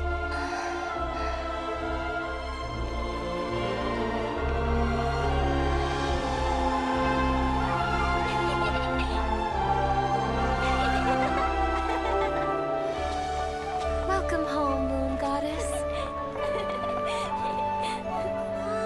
Welcome home, Moon Goddess. Welcome home, Moon Goddess.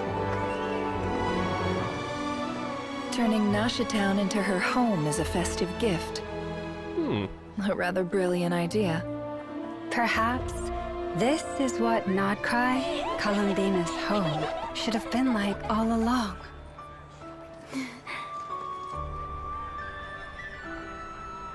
Thank you for the gift. I like it a lot.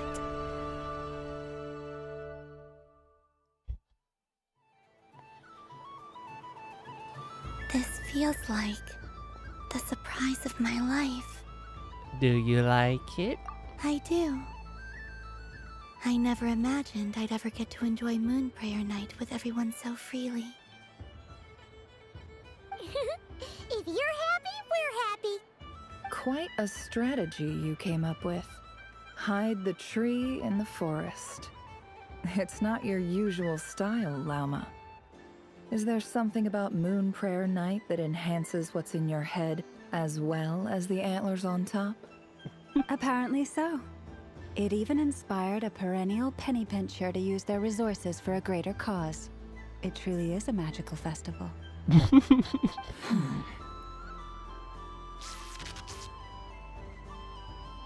I see it now. This bickering is actually a sign of a strong relationship. Huh? What's everyone doing here? Oh, Miss Columbina, you're back. Yes, I'm fine now. Thanks for your concern. How's your progress with Alice's assignment? Very well indeed. I've never heard her sound so excited. Really? I feel like she's quite excitable. Not like this. This time, her excitement seems more serious. Seems like she's had a major breakthrough. She said she'll contact us once she knows more. In the meantime, we're free to relax and have some fun. Meaning Enjoy the the next time update, off while probably. it lasts. I have a feeling that our next task won't be so simple. Yeah. I should go. I still have a few things to attend to at the Frost Moon Scion stall. And I think I'll take a look around. With any luck, this once-in-a-year festival will come with once-in-a-year opportunities. second. Where's Varka? I believe he made a beeline for the flagship the moment he entered Nasha Town. Of course. That's Mondstadters for you. They know what they want when festivals roll around. Goodbye for now, Columbina.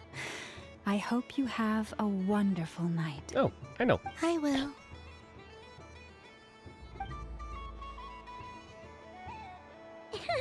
Well, in that case, don't just stand there. Get out there and have some fun. You'll definitely get a warm welcome at every stall. Oh, also, take this map with you. It's a guide to the festival. Huh.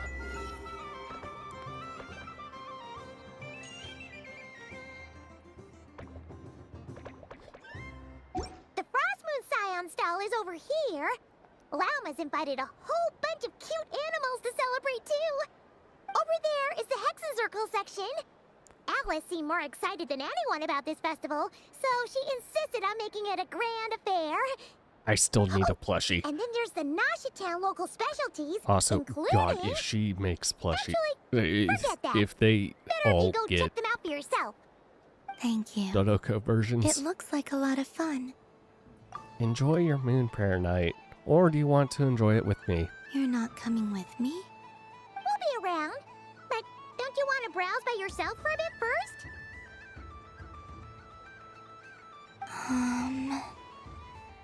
We'll be nearby. Yep. If you find something you like and want to try it out together, just give us a shout. We'll be right with you.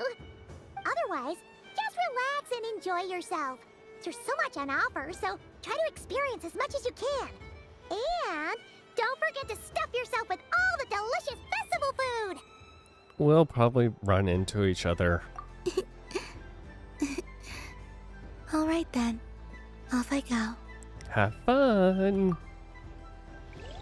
Where should I go first? Oh, you. This one.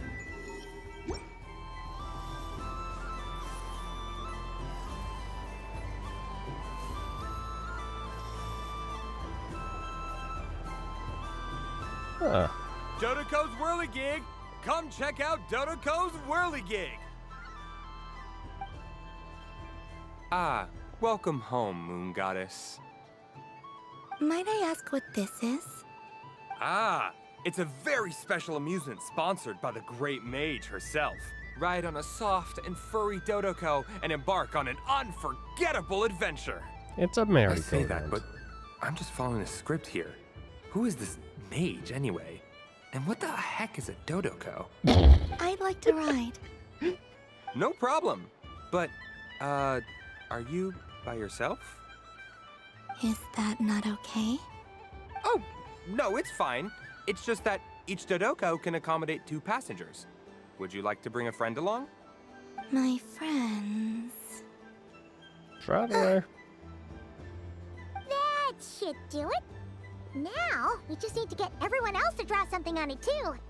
But we gotta keep it a secret from Columbina. Traveler.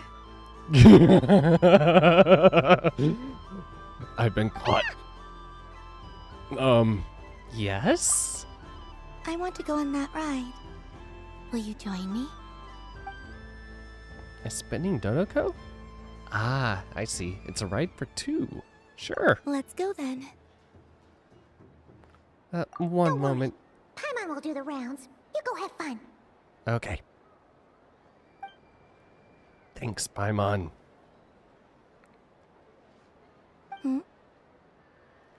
Let's go. All right. I think we have to wait in line over there.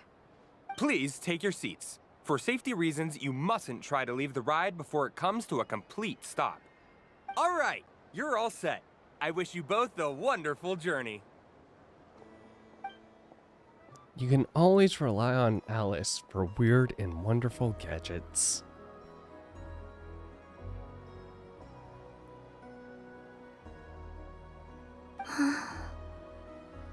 What do you think? Not bad. It reminds me of riding a moon lane. Sometimes, the Kuhenki circle around me like this, playing their beautiful melodies. That sounds so sweet. I'm going to miss them. Wonder what Columbian will find on the moon. Perhaps even she doesn't know. Does it scare you at all? It does. I've felt scared in the past, too. But this is a little different. You know something? I got to see a lot of fascinating things during my disappearance. I saw how the Frost Moon Scions act around their families. So different than how they used to act in my presence. And I also saw how they interact with their friends. It made me curious at first. Why do people act so sincere when they're worshipping gods, but save their truest, warmest feelings for each other? Slowly, I came to realize that it's because they trust one another. They know, deep down, that they'll be accepted for who they are. All of it. The good and the bad. Your friends accept all of you too. I know. I knew it the moment you started calling out my name. What I fear now is the end. I fear losing all this the very night I have gained it. You won't lose us. Hmm? Even after you return to the moon, your friends will still be here. Thank you for this conversation. Thank you for listening to me. Don't worry. This fear I have, and the unknown that awaits me, they cannot hurt me. Not when I possess a treasure far greater. I just want you to remember this version of me. The real me. On this final night together. Dear passengers, Dodoco's awesome adventure has come to a close. Please leave in an orderly fashion, and we look forward to seeing you again in the future. Don't want the journey to end, huh? Don't worry, you two. There's always another adventure waiting just around the corner. You finished playing at this festival stall. So this is the Frost Moon Scions area. It feels very familiar. But everyone looks much happier than usual.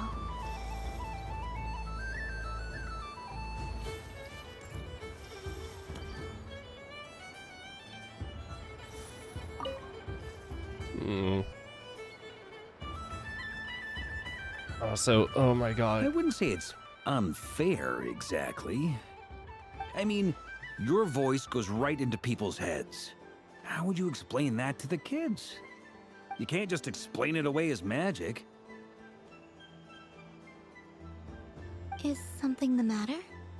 Ah, Miss Yeah, of course they Columbina. have it. No, nothing you need to worry yourself about. Ah, impeccable timing. Stick around for a second, Miss Columbina. I need your input on something. This self-proclaimed Knight of Justice has yet to give me a satisfactory answer. I, for one, would like to hear your verdict on the matter. Hey, now, I left the flagship just to help you out, Miss Nicole. What's going on? So Alice and I are both using long-range remote control spells that work on similar principles, allowing us to attend this festive fair in Dodoco form. Sorry, let me backtrack a little. While similar, there are some key differences. Alice, being a great mage, wanted her Dodoco to reflect something of her own charm and mystique. So she adjusted the way its tail moves when it spins around. An entirely gratuitous move, in my opinion. I hardly see how anyone is going to notice that. If anything, I'd say that anyone who stares intently enough at a Dodoco's tail to notice such a small detail is someone we ought to be highly concerned about. I only say this to emphasize that my question has nothing to do with tails. Now that we're clear on that, why is Alice's Dodoco permitted to interact directly with the children celebrating Moon Prayer Night, while mine is not? Your voice speaks directly into people's minds. See? Exactly what I said.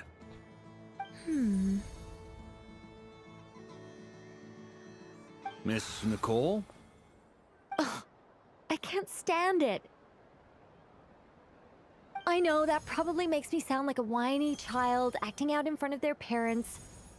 And it's a little embarrassing now that I think about it.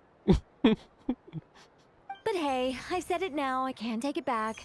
That would be even more embarrassing. Oh. Also, don't go reading too much into that analogy. It was off the top of my head. I'm actually an awful lot older than either of you. Miss Nicole, are you saying that you'd like someone to play the game you've prepared? I'm not so invested in that. It's just something cobbled together using items I borrowed from Alice. She probably didn't even make them herself. The point is, I want to know everyone's thoughts after they receive their prizes. But as you've said, I can't just ask. I've been biting my lip for so long, and I've had no one to vent my frustrations on. I thought this was going to be a nice, straightforward festival where I'd get the chance to guide people to treasure. Well, can I play? I can't guarantee that I'll win a prize, but... You will? Yeah. I'd like to try. Then what are we waiting for? Let the game begin! It's like they forgot I was ever here. Ha!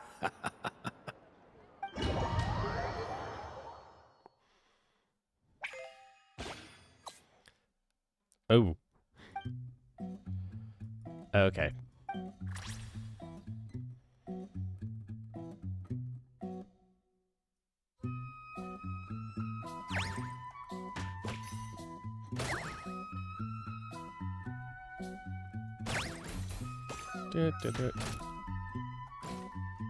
Whee.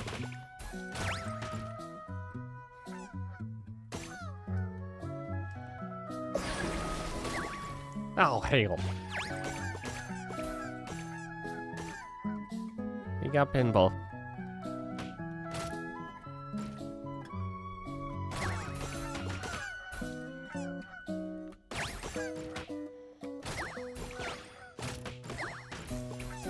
Oh, there too.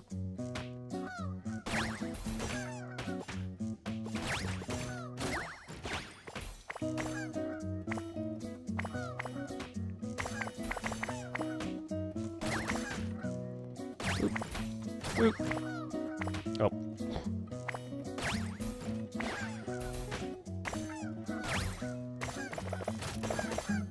Nope. Ah.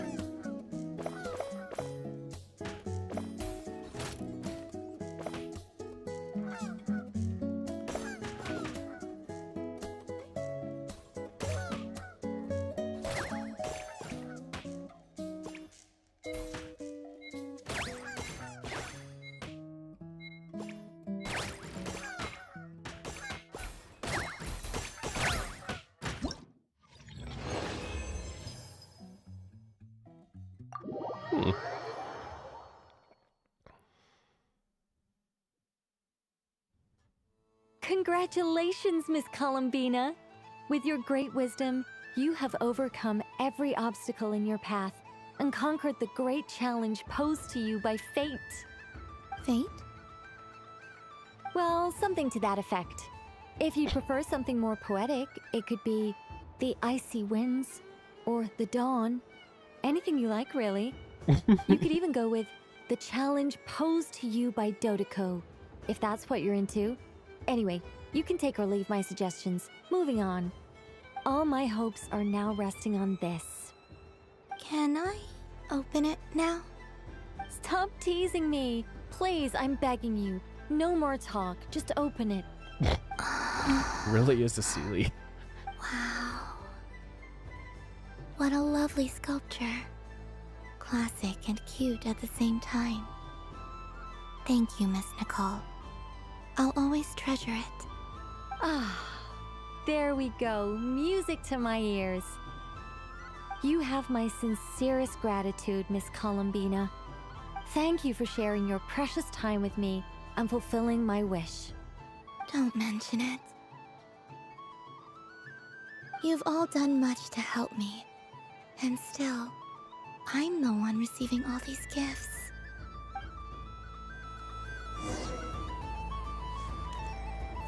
Okay. Barbara. Welcome home, Moon Goddess. Oh, you're the genuine article. Alice was right. This Moon Prayer Night was worth watching after all. Another one that talks. Greetings. Pleased to make your acquaintance. I am the Hexenzirkel member they call B. Barbeloth Trismegistus. Columbina Hyposelenia. Pleased to meet you too. Hyposelenia. A fine name indeed. Now then, Miss Columbina, do you wish to hear a mage's divination? Divination? The Frost Moon Scions used to ask me what would happen in the future. Is this like that? From the perspective of the one seeking answers, perhaps. As you look to your journey ahead, if you seek to understand the unknown, resolve your doubts, and soothe the confusion in your heart, divination could be for you. The unknowns on my journey.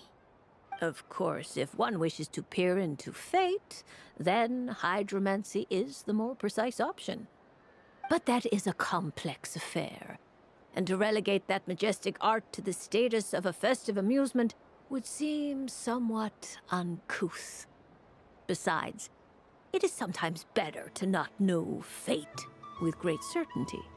Hence, I shall use the suitably festive Luna Arcana to tell your fortune instead. It is more popular with the youth in any case. Lunar Arcana. Indeed. Unlike hydromancy, this will only display possibilities and trends.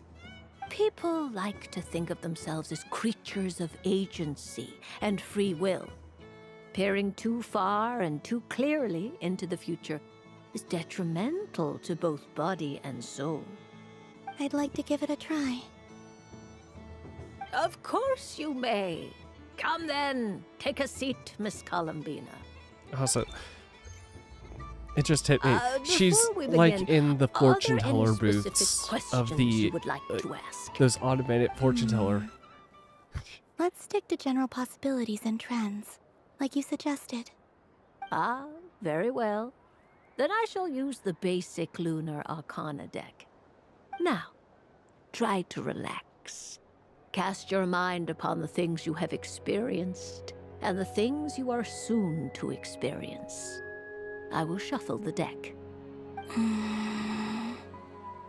Would you like to cut the cards yourself? You do it. No problem. Now then, to make things easier for the seeker, that is to say, you, I shall decipher the cards from your perspective. Start divination. Please, draw the first Lunar Arcana. This represents destiny and is the foundation for the divination as a whole. Now, draw your second card. This will stand for the past, the sum of all your experiences that have come before. And now the third Arcana. This is the present, your interpretation of the current moment. Finally, the last card. This shall speak of the future, which... Oh. Kuvaki Pulse? Fascinating. I've never encountered this before in my role as a diviner. Something has exerted an influence upon this card, causing it to leave its designated position. What do you make of this, Miss Columbina? Perhaps this is the guiding hand of fate in action. Of course, if you wish, you can choose to deny the validity of this card and draw the future for yourself. No, it's fine. Let's go with this one. Let's see what fate decision. does. I must say I'm looking forward to the results. Well then, Let us flip the lunar arcana in sequence and see what emerges. Sure. First, destiny. No surprises here. The card that represents yours is the moon. The moon. Indeed. The moon can represent the truth at some times, but deception at others. False peace, destructive calamity, and the world-changing power that lies within. When the moon is placed on the destiny tile, it indicates that your destiny is not what it may appear on the surface. Instead, it may yet have a hidden side. It symbolizes a journey through the fog, fraught with uncertainty and deception, where one must face inner challenges head-on. I don't understand. Patience, my dear. This is but the first card, which serves as a basis for the interpretations that follow. Our divination will only grow clearer from here on out. Now then, flip the second card, the one that speaks for the past. Ah, the Hermit, but inverted. Inverted? Yes. The Hermit symbolizes solitude, introspection, and the pursuit of truth. When inverted, it represents isolation, truth out of reach, and a path that leads one astray. Combined with the moon as one's destiny, the Hermit inverted represents a choice you made to stand alone in the past. It was a choice made not out of fear or arrogance, but for reasons that others could not perceive. You fumbled through the darkness without a guide, but you did not find your way. Rather, you went astray. More than once, it would seem. Is this about how I became Kutar despite not wishing to become a god? And how I joined the Fatui because I yearned for a place to belong? I suspect only you know the answer to this question. All is not lost. The past is in the past, and so it shall remain. Shall we look into the present now? Oh my. The Lovers. One of the most interesting Luna Arcana. What does this one mean? This means that you have had an unprecedented emotional experience. The joy of finding your soul becoming intertwined with that of another. A precious and wonderful thing indeed. It's true. I've made a lot of friends recently, and they are very good to me. I like them a lot. That sounds lovely. I am most delighted for you. The Lovers can also represent important decisions, perhaps related to a parting of ways. Now, if I were to guess... Yes. My return to the moon. I understand. Parting with friends is never easy, Columbina. But rest assured, this is not the end of your journey. There is always another story waiting to be told. The future always lies ahead. The future. I swear, if it's death. Well now, it's finally time to flip this most mysterious of cards. Why did it appear? And what does it wish to tell you? I'm ready.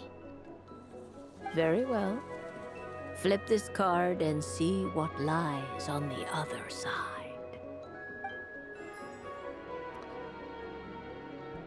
I swear, if it's death, it better be Earth to represent to that. Oh. Miss Barbalos? Death. What is it? This card is death. Damn it. That doesn't sound very good. It depends on how we interpret it. It is true that it can represent an agonizing death, a complete and utter end, but at the same time, it can also represent rebirth. Do not forget that your destiny card is the moon. That lends your future many different potential meanings. If death spells the end, is it unavoidable? As I have said, divination can only display general trends. It is a rough guide, but it does not show predetermined outcomes. Allow me to summarize it for you. In the past, you may have lost your way, but now you have gained new connections and new strength. You now face an important decision, one that may bring about a great change in what is yet to be. This change might, in turn, be the end of all things, or their beginning. But remember, everything is subject to change because of the moon present in your destiny. You must see the truth clearly and face your innermost thoughts. The truth. My innermost thoughts. Thank you, Miss Barbeloth. Don't mention it. Some people dislike divinations, for fear of glimpsing an ending to their story that they wish was not so. But I can see that you're different. The result of this divination will not sway your decision. This is a rare quality, and one that diviners always hope to see in the seeker. We are here merely to guide, not to exert undue influence. I understand. Go then and illuminate your future, Miss Columbina. The moonlight that shines from you now is most captivating.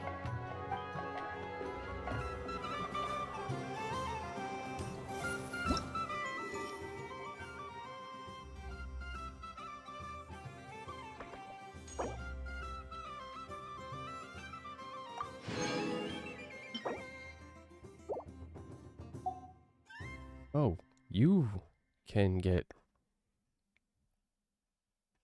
quite a few. Oh my god.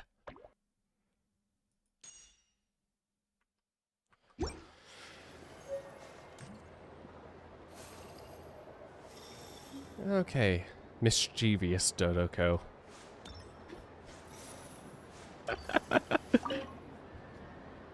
A soft and furry creature that bounces and jumps.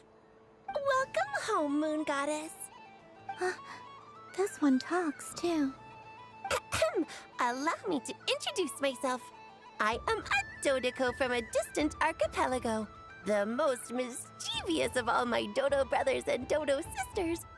When You the sound going like you're got straining tough, your voice right now. I powered through, and when I met obstacles, I boomed them away. That sounds like a lot of fun. Doesn't it just? Oh, but then the trouble started. Recently, I found a lovely beach, the same beautiful jelly color as my hometown, and so I dove in to have a look. Only to find it overgrown with seagrass and nasty little spiky fish everywhere, looking to turn me into a Dodoko kebab. I made it back to shore by the skin of my teeth, but my tail was sorely hurt. Couldn't you just boom them away? Oh, I wanted to, believe me. But I've heard that you, Moon Goddess, can understand animal speech. The last thing I wanted was to cause a gigantic fuss and get taken to court by a school of spiky fish. I'd be driven out of these waters for good, and my winter holiday would be ruined. And so, dear Moon Goddess, I was wondering if you might lend me your allegiance. Are you roping me into a crime? Oh, let's call it a once-in-a-lifetime carefree adventure. Does that sound better? All the festival goers tonight are dressed up as the Moon Goddess, but there's nothing to say that the Moon Goddess can't disguise herself as a Dodoko, is there? Oh my god. Besides, this is your home. You should be free to be whoever you wish. I'm afraid I'm not well acquainted with Dodokos, Madam Mage. Oh, that's quite all right. We Dodokos are innocent, happy creatures with a free-spirited nature. Many, like myself, are mischievous troublemakers. Others are lazy souls who like nothing better than to lie down on a nice rock and take a nap. In our eyes, every creature who yearns for happiness and freedom is a Dodoko. But perhaps in yours, we Dodoko are a fluffier and more mischievous breed of Kuhenki. Huh? Yes, that is a much easier image to follow. Oh, wonderful! Then let's play! Grab onto my tail and follow me into the sea! Time to settle some scores with the bad guys!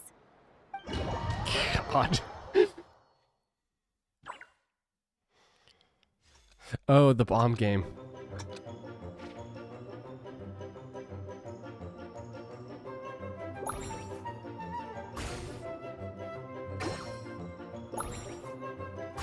Nope. Ow.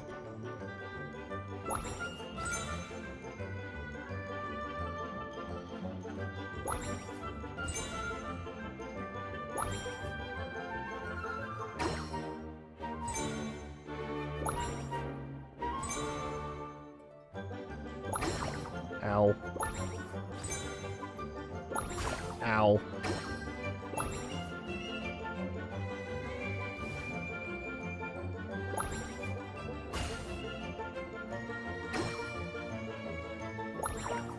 Ow.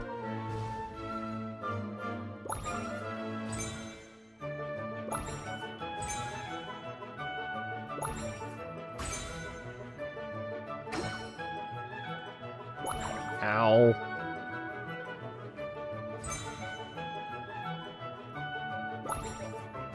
No. Back here. No.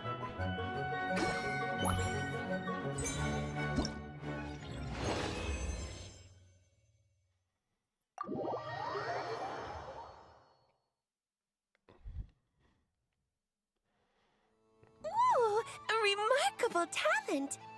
So, what do All you right, make of I it? know that there have been The use of instances chunky where donkeys chairs doesn't probably come as just naturally to me as spawned for her to sit, but that's a But their little ridiculous unpredictability game. makes it fun. I think they call this novelty. Indeed! And how did it feel blowing those pesky nuisances away? Not bad. Any guilt? What do you mean? Oh, wonderful! Lovely answers to all 3 questions. You've passed the safety test. Now I can give this special bomb to you as a souvenir. Remember, if you find any meanies living on the moon, you can use this to boom them into oblivion. I will. If this is anything like Klee's bomb that blew up the mountain, oh god. We might not have a real moon anymore.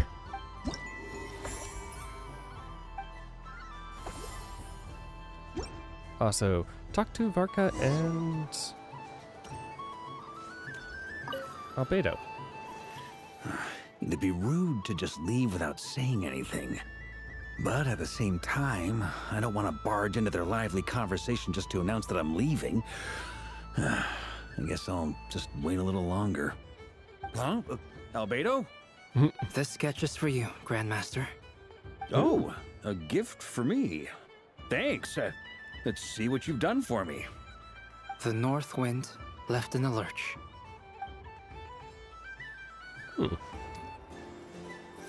The death card made of the moon for which Miss Columbina is bound, I fear. Fretting is of no avail. I will have a chat with Alice. I don't suppose you'd like to play. Don't get me wrong, once is plenty. You're under no obligation to indulge me any further. And besides, I don't have any other prizes for you. Great! Is it really all that much fun, though? Huh.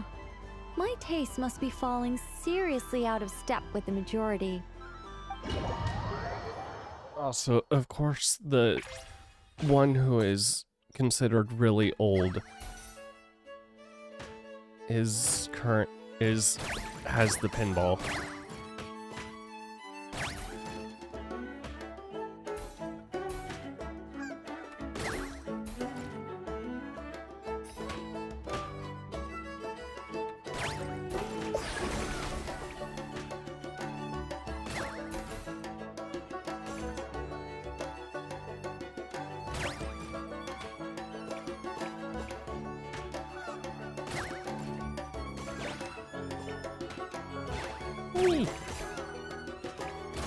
Oh, we got 3.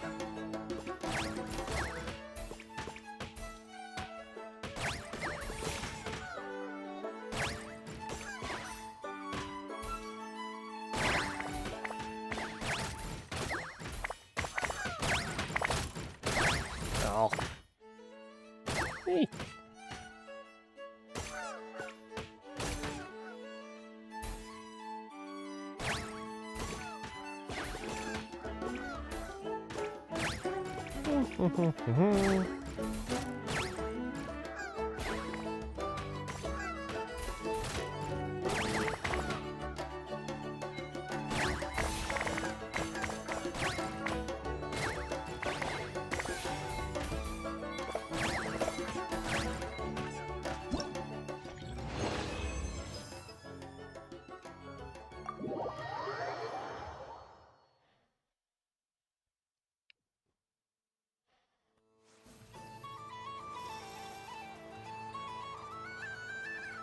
Okay, so canonically, Alice just has the power to spawn a chair beneath her.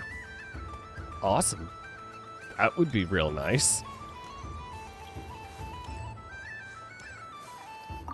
Up for another round of fish blast? Oh, I mean of bye-bye bad fishy. Of course, of course. Feel Okay. What's this? Should I give it a try?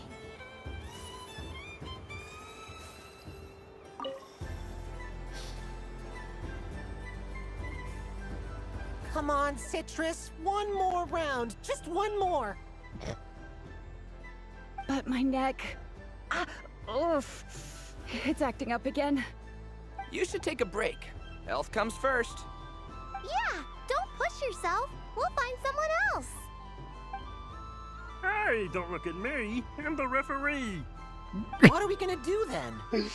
Do you need any help? Yes, we do. We need one more player for our game. All right. Could you teach me how to play? It's really simple. You just throw the dice and move by that number of tiles. First one to reach the finish line wins.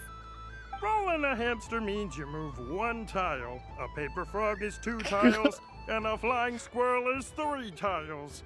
'Cause they go the fastest. God. Okay, I get it. So, They really just all told that set? guy, do a Kermit impression. In that case, please take your places and let the game begin!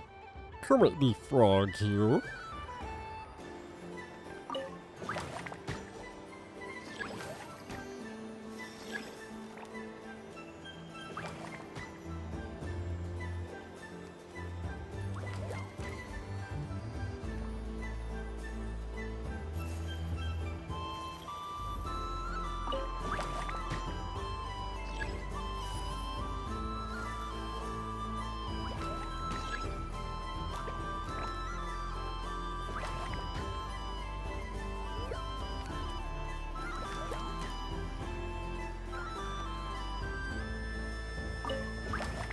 Did Genshin have a...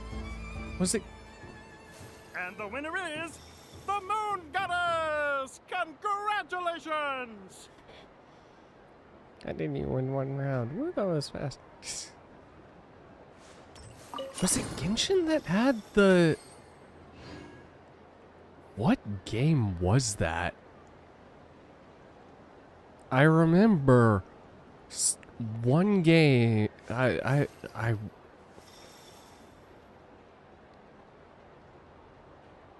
No, it wasn't Genshin. Wasn't Genshin, was it? No. But I was aiming right at it. Aw, what pity. I saw it with my own eyes. You were so close. Dory. So very close. Dory. That's not true. It dodged out of the way right as I was about to snag it. I'm sorry? You heard me. This paper frog can move. I swear. Dear, oh dear, what are you saying? How could a paper frog move? Unless you believe there really is magic in this world. But even if I, the mere humble merchant that I am, knew such magic, surely I would not use it on a paper frog. I'd sooner give Mora legs, so it could walk right into my purse. My dear, dear customer, why not have one more try? This time I'll give you 12% off, a very generous discount for one of my most regular customers. God. Just think about how much experience you have under your belt now. You're sure to win the next one. Darn, I used up all my coins. I'll be right back. Just gonna fetch some more from my house. Oh my God. Take your time, but don't take too long. This event is Moon Prayer Night only. Miss it, and you'll have to wait a whole year before I'm back. Next customer, please. Welcome.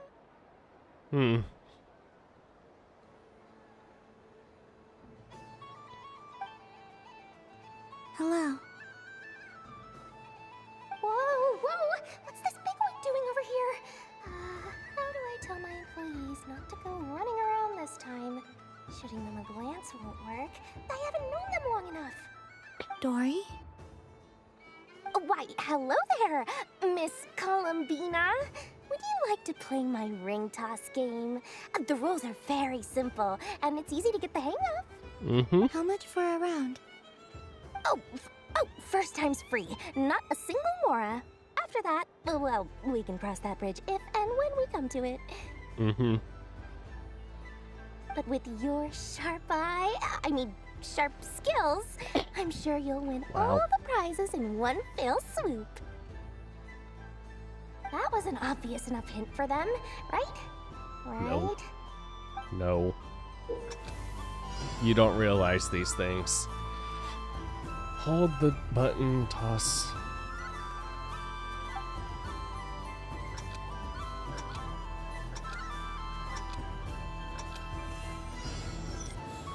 Here comes the ring! Oh, peanuts.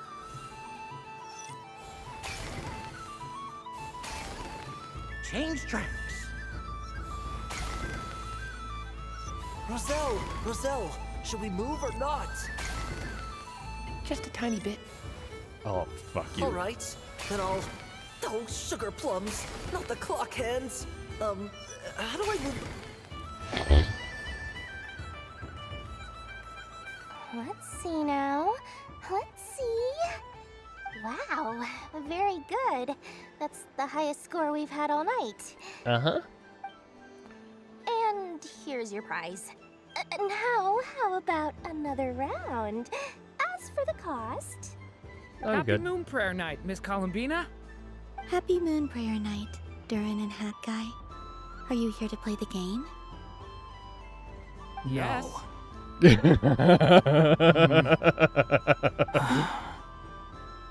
You said we were just coming here to say hello. I did, but then I recognized a few more people as I got closer.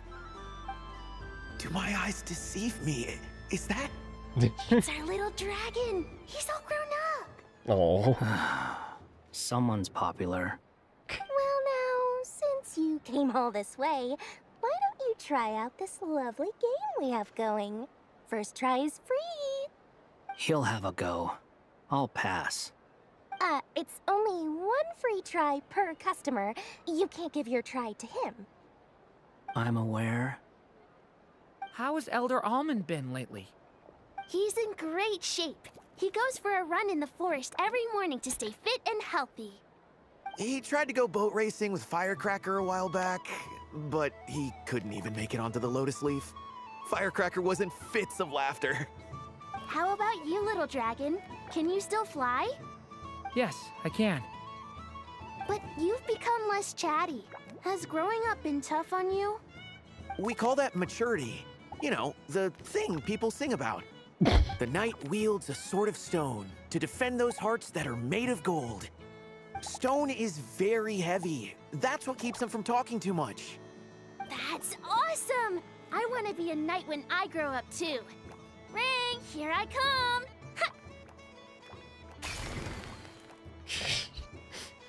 Oh, the hat-wearing man. I never thought I'd see you again. You seem more determined than when I saw you last on the train. If you say so. Oh, I do say so. The people you once helped see it clearly. It's because you are once again on the right track. May the engine in our hearts propel us to the station of our dreams. I can move! I can move now, Roselle! What are they doing?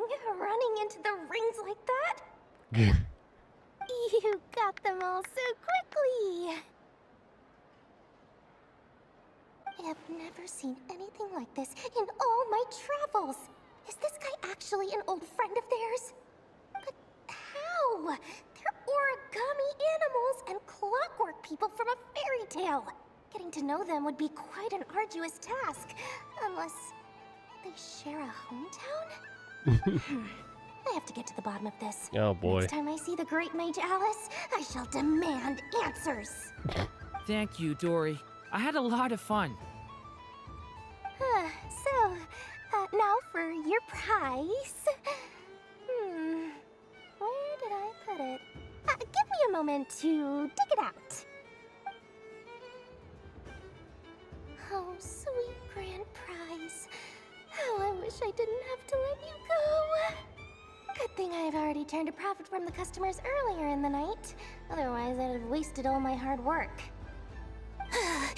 Okay, I'm back. What? I leave for 2 seconds and someone's already claimed the grand prize? Oh, well, these things happen, you know? Perhaps you'd be interested in one of the other prizes instead. Durian's We've gonna got be all a good kinds of boy wonderful and goodies give. here. Is this the thing you wanted? Here, you can have it. Oh. Huh? But don't worry about it. It will be happier with you. Oh, thanks so much, miss. Moon Goddess. Oh, goodness gracious, Columbina. Give me strength. How am I supposed to make any more money from this child at this rate? Daddy, look! That's the game I was telling you about! Yeah. Forget it. She is the Moon Goddess after all. I'll think of some other way to swing this. Maybe I can try to hook this new kid. Huh? Oh, someone already won the grand prize. You can take mine if you want. What? Why? Why are all these bleeding hearts coming here to ruin my business? Happy Moon Prayer Night, everyone. Happy Moon Prayer Night. Tail Ring Saga. If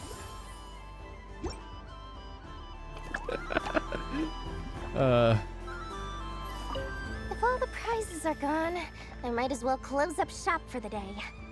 But you haven't had your fill of fun yet, right? So the next time a customer shows up, you're going to have to run faster, all right?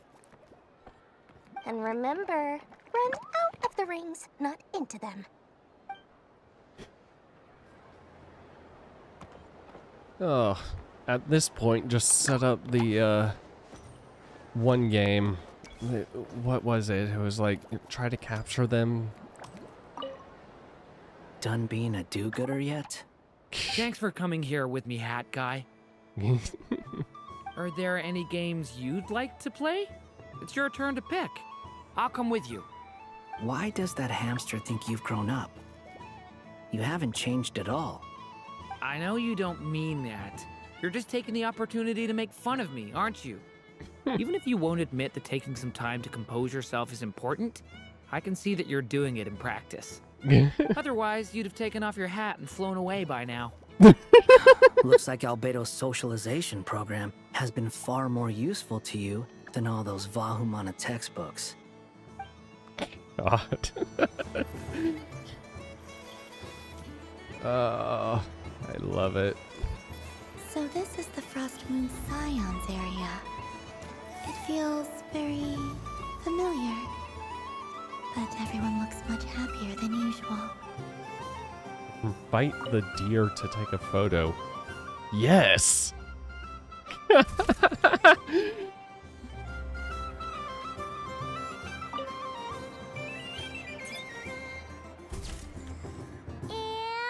done! Here, take a look! I think it looks quite funny. Well, Paimon thinks it's super cute. It looks like a silly chic badger and a rhyme-horn deer that's about to fall asleep. Silly in what way? Maybe I'll stand on the chic badger's side instead. It looks like we've attracted the attention of quite a few animals. Let's make room for them.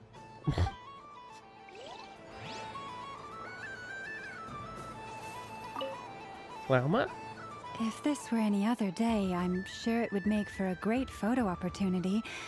But Moon Prayer Night has rendered my antlers uncomfortably large. Doesn't it look like this rhyme-horn deer has 2 sets of antlers? Well, not really.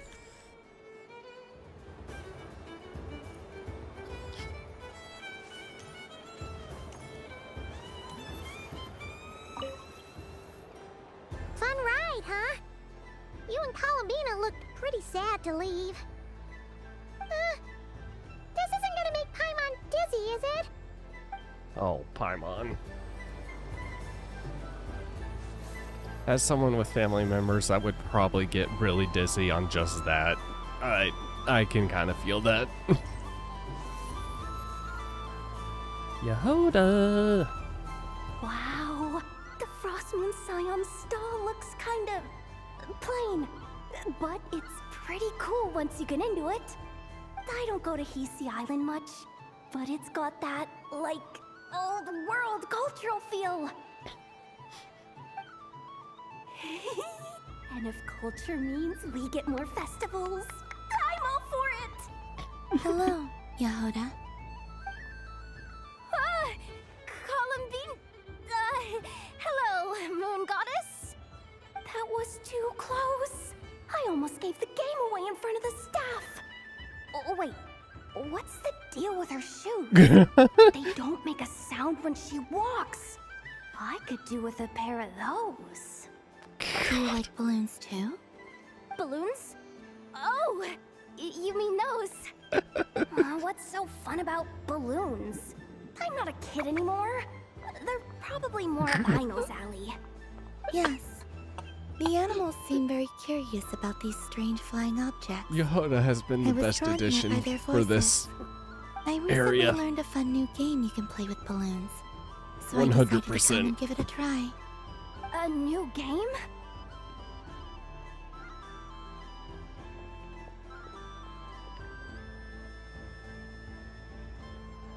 Hello.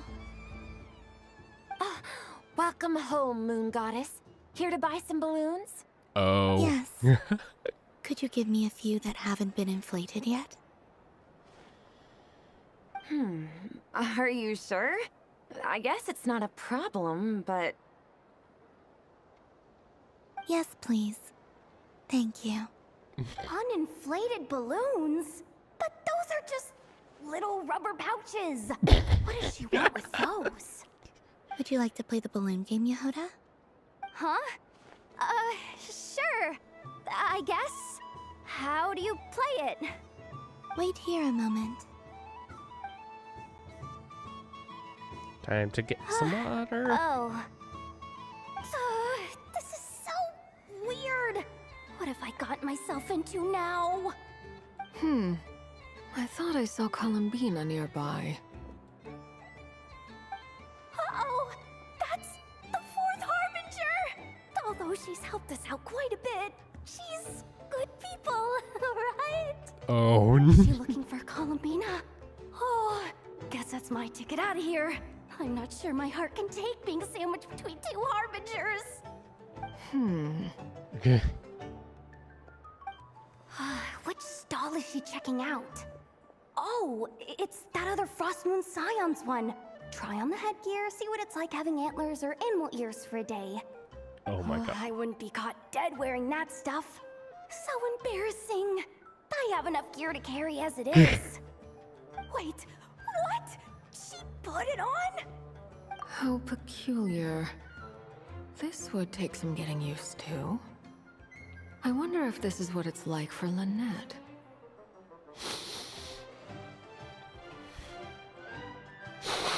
Dude. I needed this. Hold on.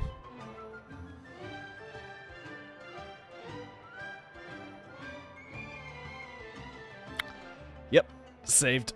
All right.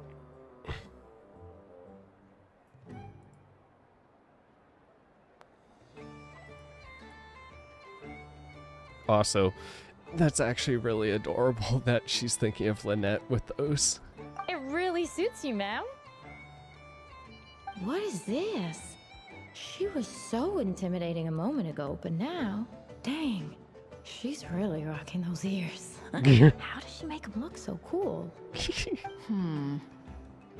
I suppose I may as well keep them on for now. All part of the festive experience. She's coming this way. How do you do, Miss Yehoda? Oh, jeez. Don't talk to me while wearing that thing. Where am I supposed to look? Oh, hey there. I'm looking for Columbina. Have you seen her? She just... Huh?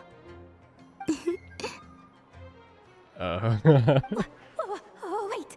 Is that what she meant by balloon game? Yeah. Huh? No fair. How come I get caught in the crossfire? An ambush from the rear? Is this a declaration of war, Columbina? Would you like to play too, Arlecchino? Seriously? Are they gonna start some beef right here, right now? Gladly.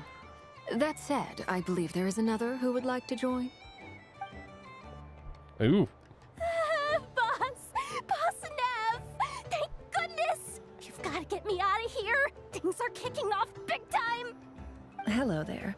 I'd like 10... no, make that 20 balloons, please. Uninflated. What?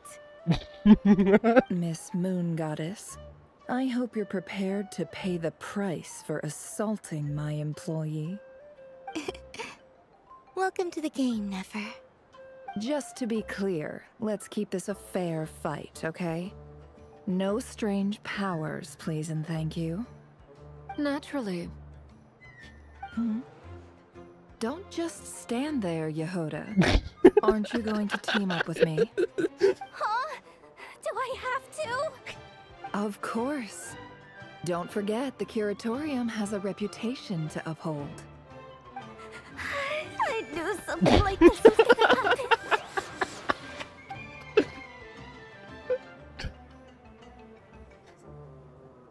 I absolutely love this. Oh my god.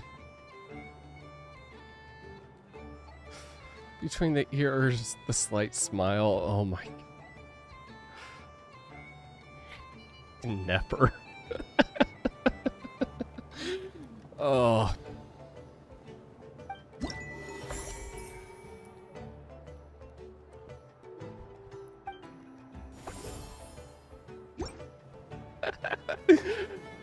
Oh, I just...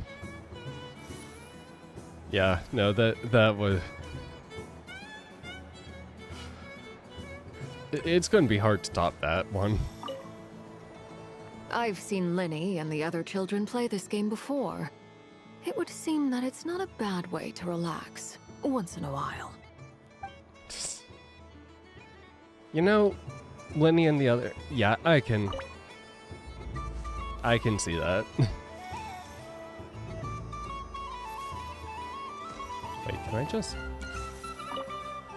Oh, no. Okay. Puffin. Puffin. Aren't you going to sleep, winged ones? No way, this is Moon Prayer night. No one sleeps on Moon Prayer night. No one sleeps. No one sleeps. Shh, be quiet. You're hurting my head with all the racket. Wait a sec. Is that the moon goddess? The real moon goddess? And she's looking this way? Huh? Huh? Idiots! You're blocking your way. I'm honestly shocked that there was no eating them joke.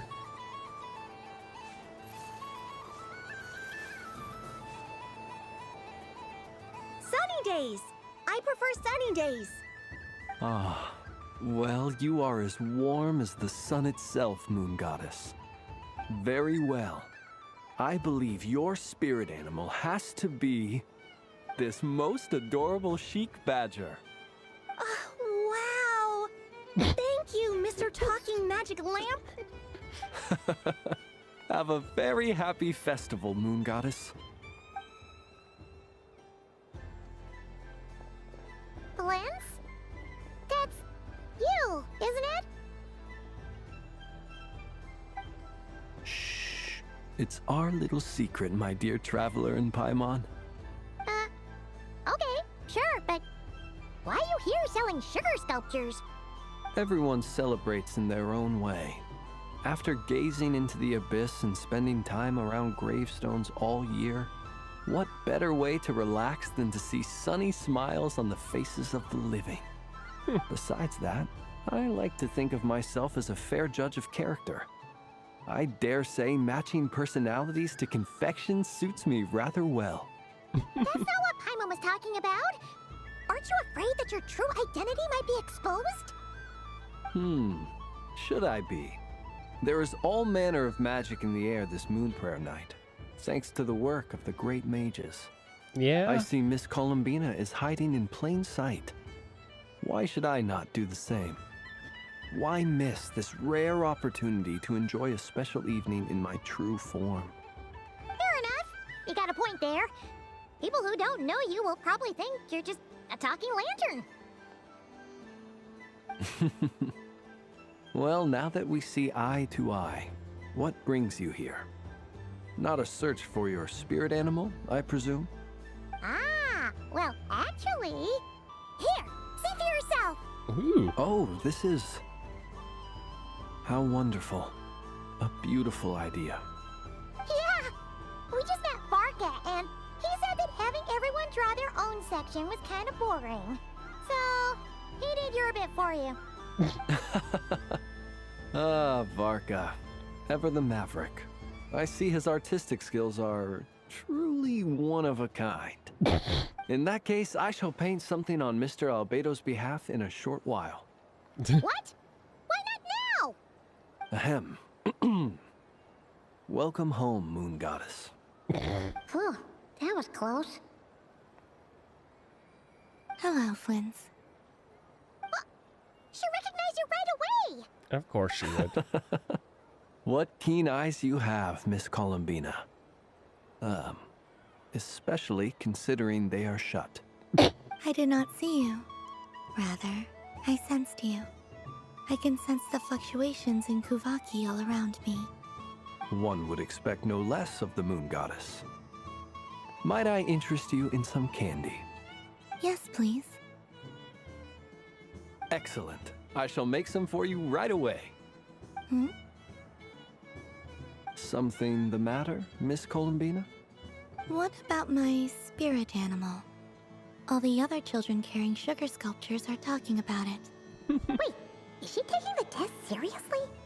Ah, my apologies. How She's in could this I neglect festive that? spirit, Paimon. You are quite right, Miss Columbina.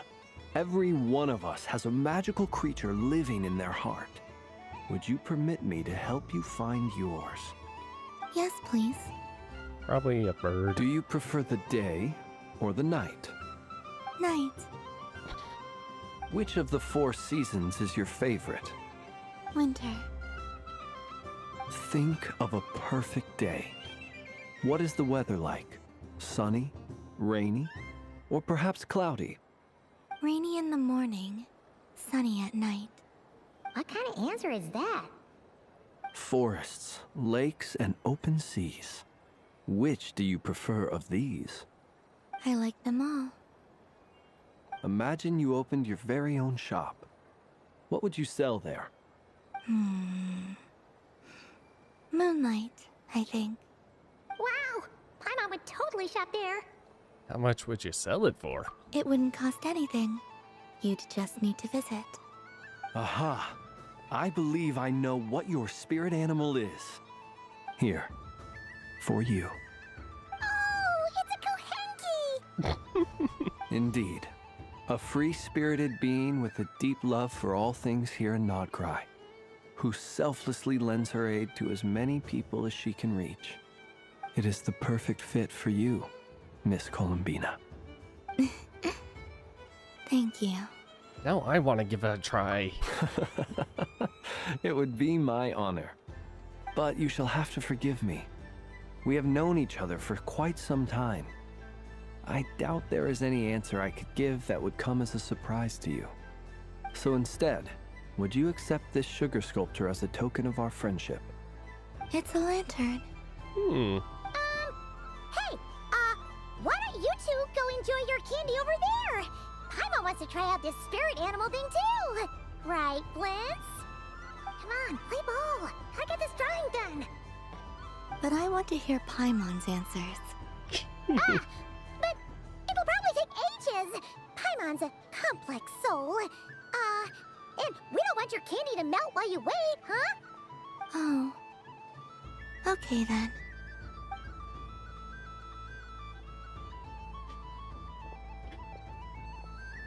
Phew. Nice excuse, Lady Paimon. That was some quick thinking. Yeah, no thanks to you. Although, help next time. Is she just gonna throw the book inside the lantern? And he's just gonna spit it out with the drawing? Is that Lockaberry? I wonder what flavor the traveler got. Food sharing? This way! It's the candy-selling lantern! I'm coming! Of course.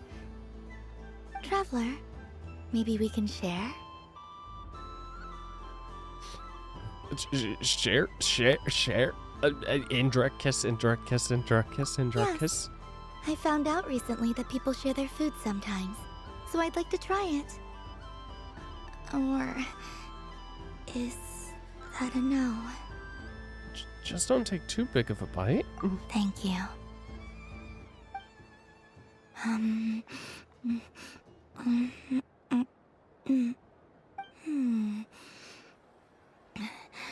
Yours is a little more sour than mine.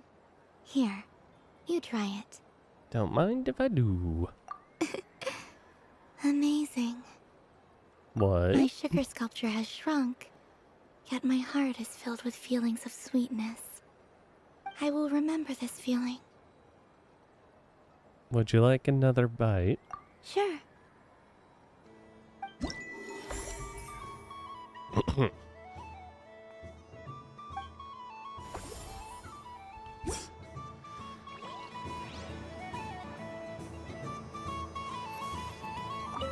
Something about festive lighting always has a way of putting the warmest smiles on people's faces.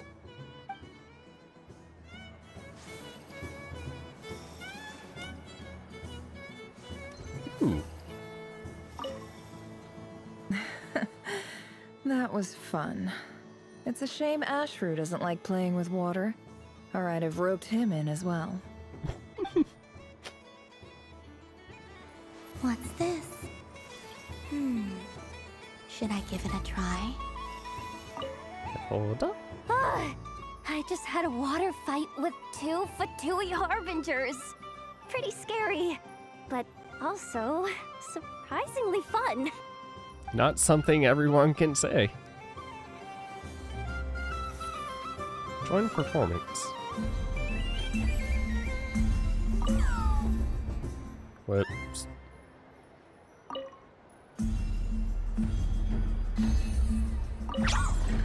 Yay.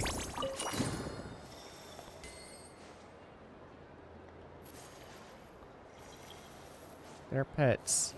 No, they're incarnations. Familiars? Correct. The answer is familiars. Where's the next?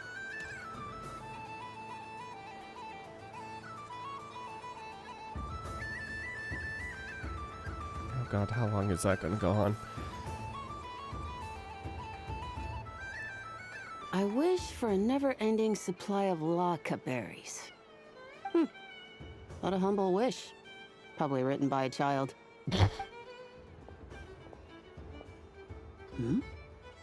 Is that Llama the Moon Chanter?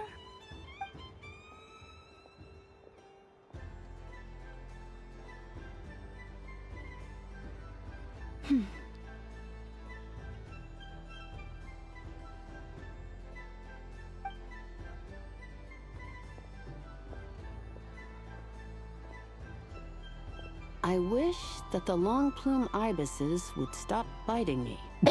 Oh dear, poor Llama. All right, I'll write that one down for you. I got it. While everyone else is celebrating Moon Prayer Night, you're as busy as ever.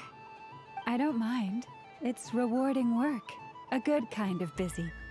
My antlers are at their heaviest tonight, and the Kuvaki waves are especially strong. But as I help these dear friends hang their wishes up, I feel a great peace within myself that is hard to describe. You see, they are all such beautiful wishes, and they are ones that we can fulfill by our own strength. Do you blame me, Llama?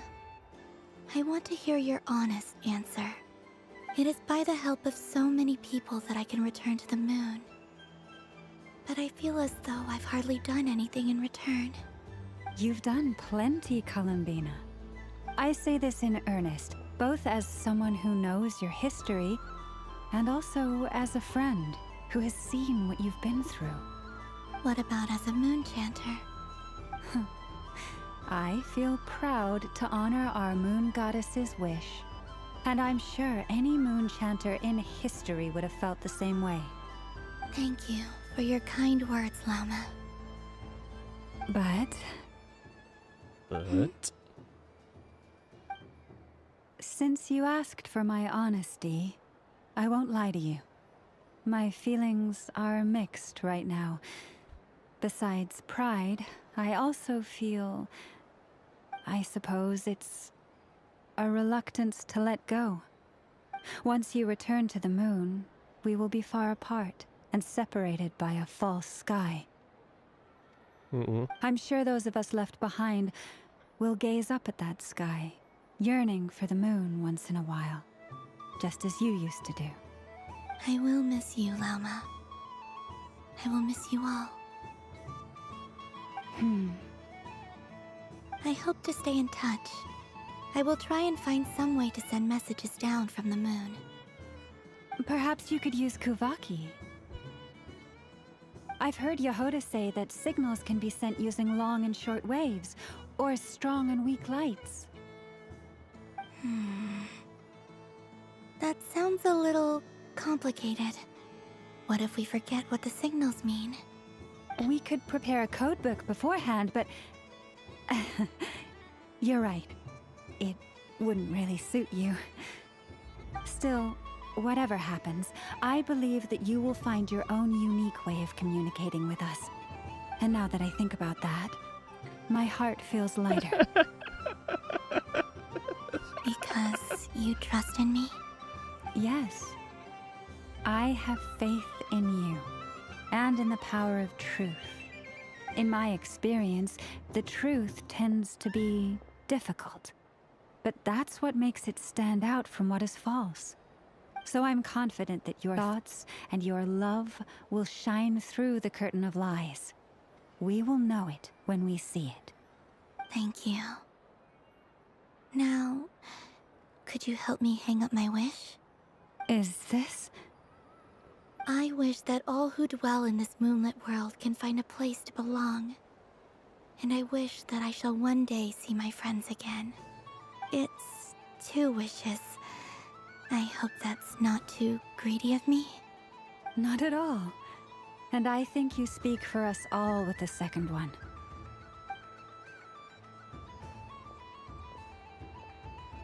I shall continue to pray until the day that all of these wishes come true. Oh.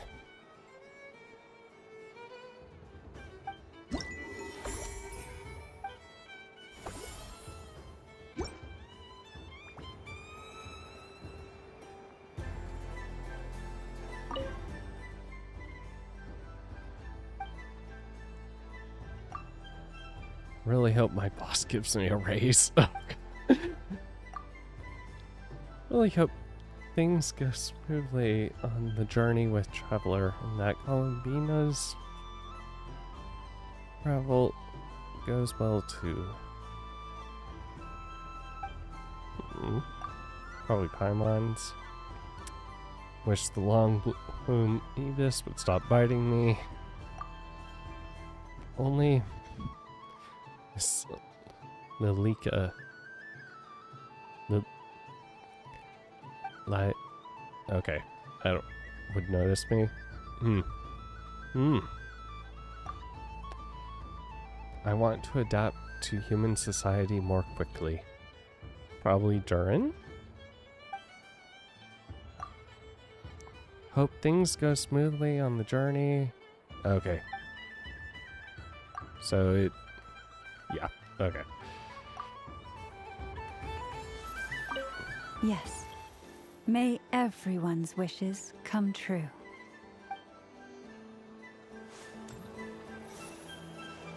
Ooh, okay.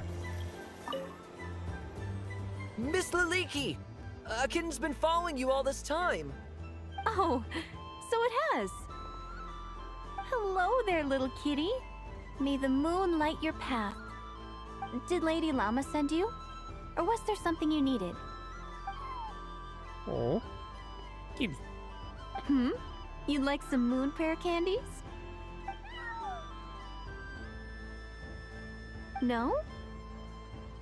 I believe it wants that box. The one with the moon prayer candies in it. Oh, I see. Here, kitty. Come on. Here you go.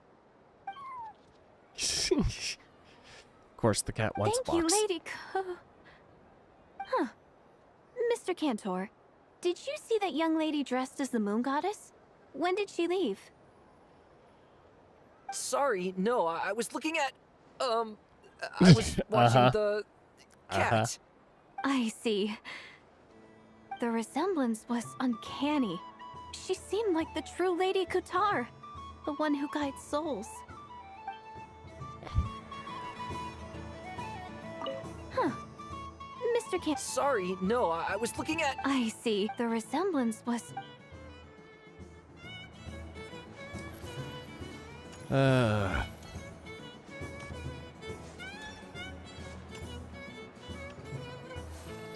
Welcome home, moon goddess.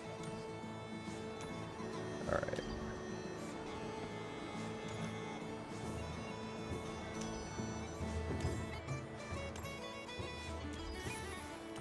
Of course they block off. What's this? Should I give it a try? This seems like something from Ino's area. I don't have enough data. Need more samples. Who should I ask for help? Is this one of the amusements? Or is it a research project? Bit of column A, bit of column B. I'm currently running some synchronization tests on these spots. Basically, you need to press the button to help them successfully obtain the treasure. But you've got to time it right. I'll record your data, which will be used to improve the robot's accuracy. But, ma'am, I mean, Moon Goddess, don't you think you should take your eye mask off first? There's no need. I will be all right. Okay then. Whatever you're comfortable with.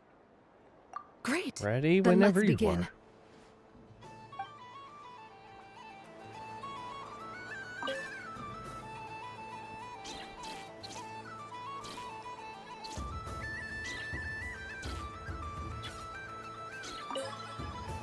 Okay.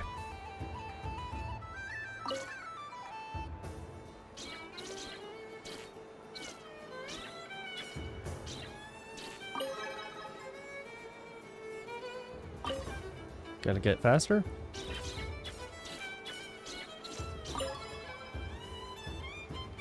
Nice. Data collection complete. Yay. There are so many attractions here. Since I rarely get out, I might as well make the most of it. And also because this is probably going to be, theoretically, your last moon prayer. Sniffer moles. Brother, I've just been through a breakup. Console me, brother. Ease my aching heart. What was it you told me a while back? The scent of love is in the air. So I thought, but alas, 'twas the scent of dirt in the ground. Oh yeah? Well, I'm sorry, but it sounds like your dumb nose is playing tricks on you.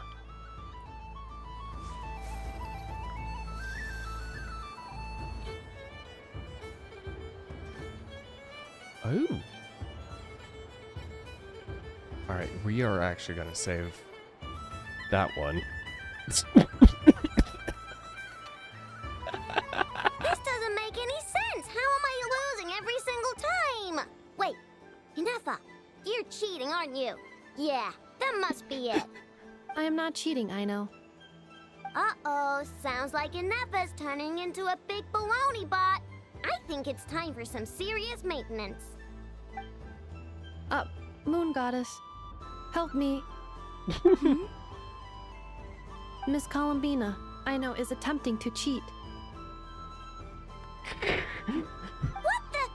I'm not the cheater. You're the cheater. How dare you throw it back at me? All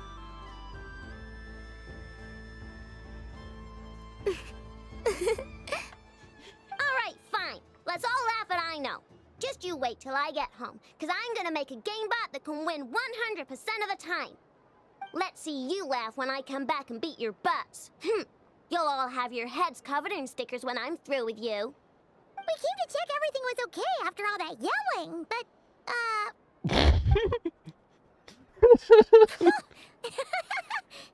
What are you playing?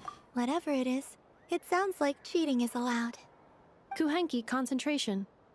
Each player starts with differently colored kuhenki. Each round, they draw one kuhenki from their opponent.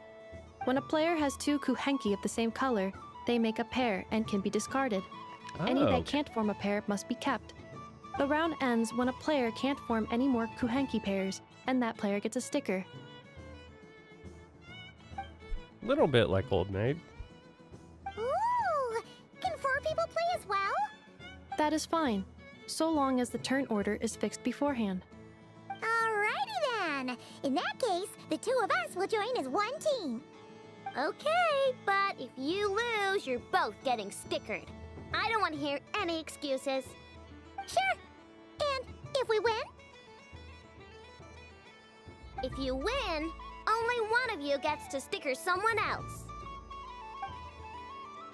I have taken to calling this. I know logic. Hey, lay off me, all right?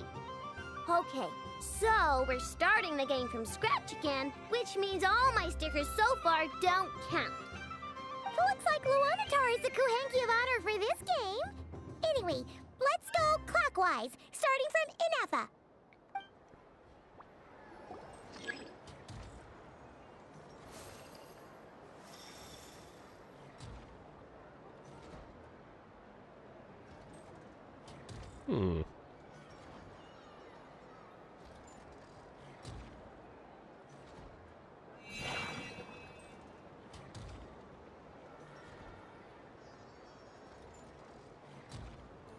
Nice! That's a pair! Oh god, this one's gonna take a little bit. Go, go, fly!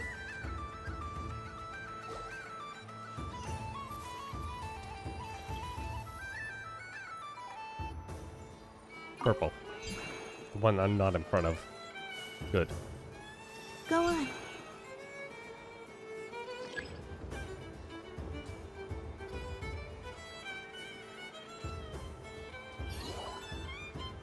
I have a pair.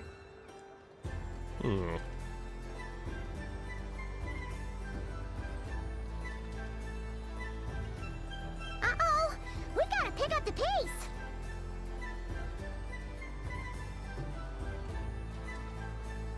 My mom picked Luntar.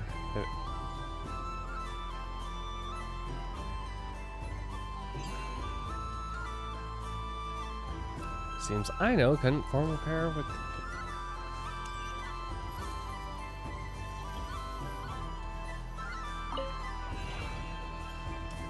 Do I win? I win. I win.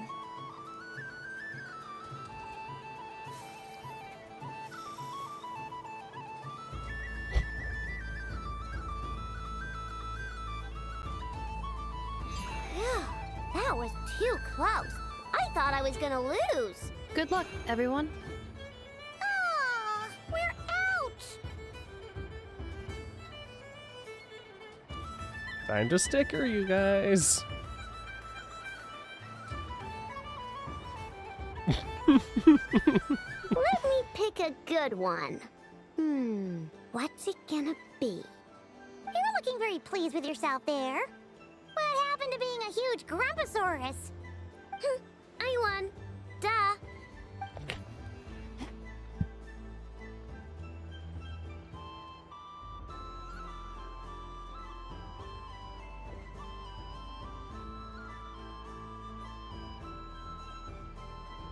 Oh, me again? Don't fidget too much, I know, or the sticker's going to fall off. I don't care. If it falls off, it falls off. If a pair of Kuhengi get discarded, why not a pair of stickers? Huh? Huh?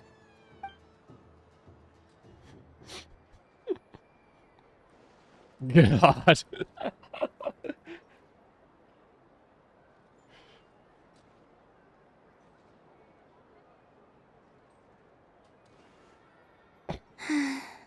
I've lost.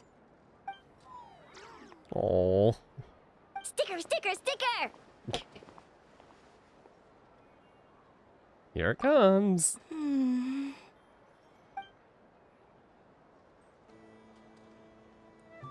Cute! You think so? Shame. I can't see it for myself.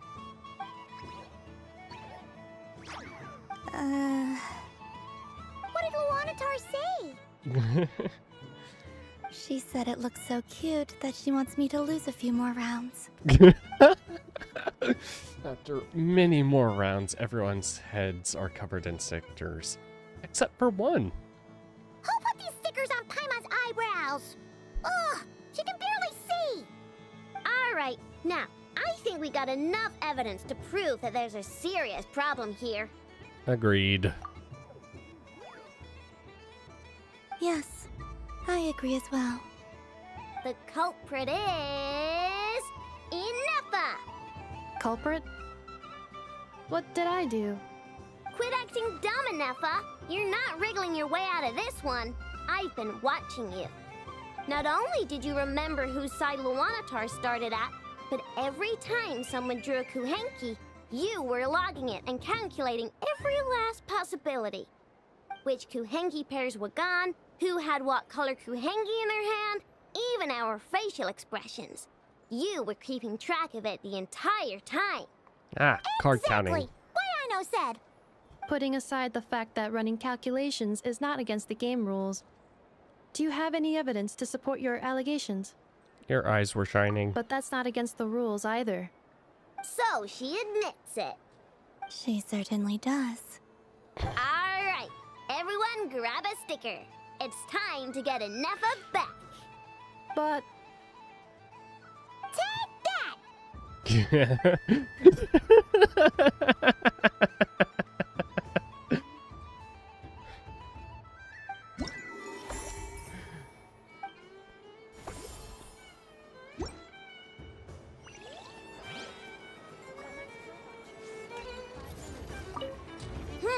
I'm never playing games with you ever again, Nefa. You'll be playing again tomorrow. Oh, I just realized that... Ino is throwing a tantrum again. I believe it will take 3 crumb-kakes to constitute a suitable peace offering. Yeah, probably.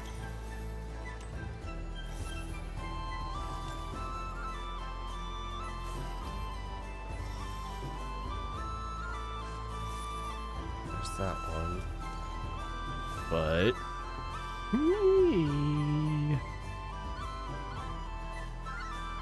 Well, well, look who it is. I heard someone went and disappeared on us the moment we let her out of our sight. They looked all over for you.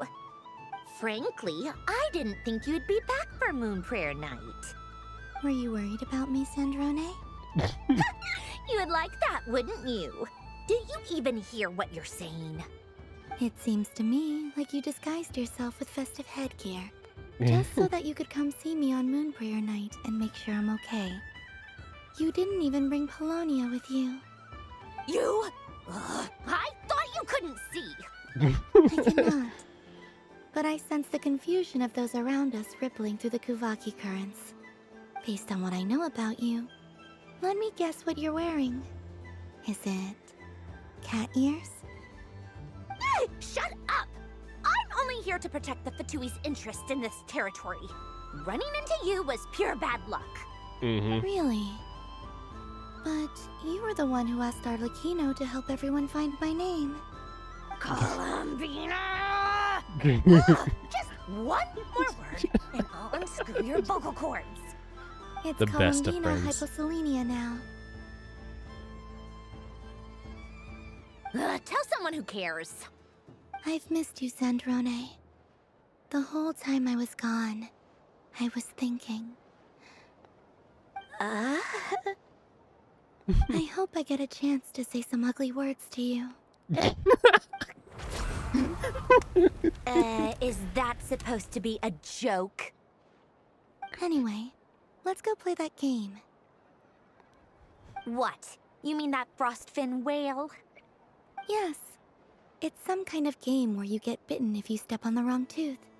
Seems like fun. Who in their right mind would wanna? Because you're not a scaredy cat. Fine! You wanna play? Let's play. Don't complain when I kick your sorry butt. Lovely. You old geezer! I'm gonna beat the pants off you! Just you watch! I almost forgot. Sandrone? What is it now? You'd better not lose, or I'm going to beat your head in. What? Allow me to demonstrate since I'm feeling so nice. You just step on the teeth, like this.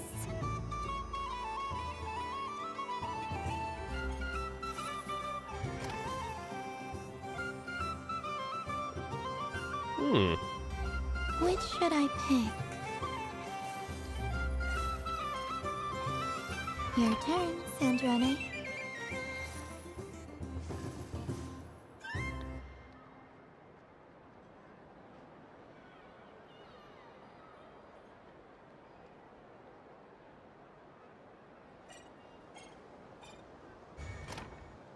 Don't come crying to me if you get bitten.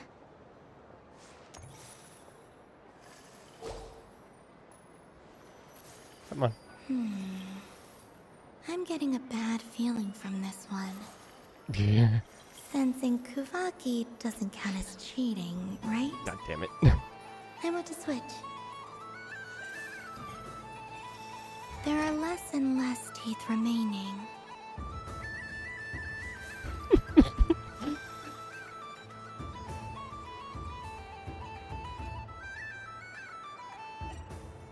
Huh? What's that noise?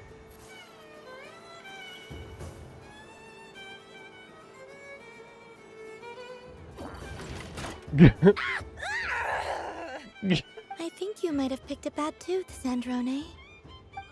Shut it! Do you need any help? It seems like you're stuck. No! It's just a blasted toy! How is its grip this strong? Stop laughing! Alright. Well, you lost. So just like I promised. Hey! What are you doing? Are you seriously? Hiya. You? Oh, just you wait! Rematch! Are you alright, Sandrone? That was quite a strong bite. Are your clockwork parts? Quit your fussing! I don't need it! Alright. I'll go first this time.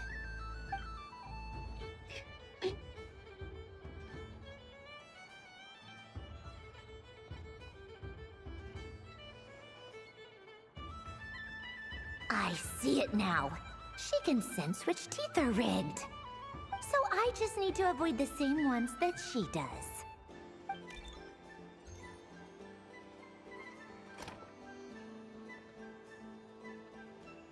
This one...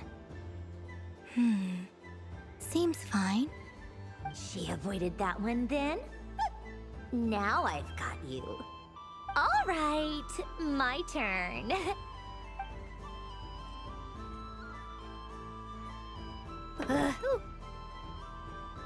What? Looks like you lost again, Sandrone. Wait! There's more than one bad tooth! Bonk.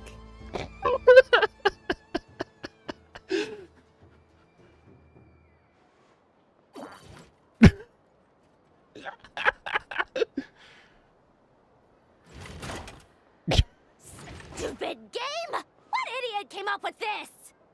Are you alright, Sandrone? You said some nasty things just now. Oh, I'm peachy. Should I let you bonk me on the head as well? Ah, forget it! Come on, bonk away. It can be your consolation prize for losing so badly. I told you, forget it! Gah, you've always been so annoying.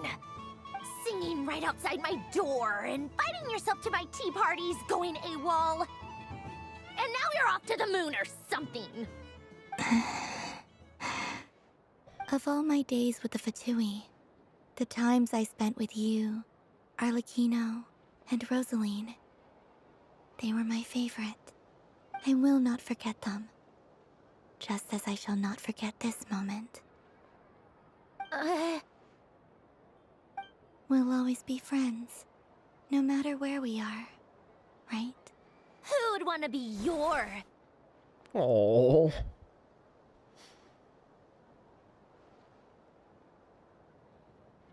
I'll miss you, Sandrone.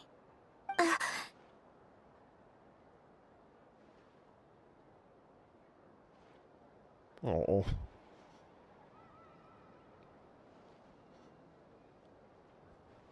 Goodbye, Sandrone.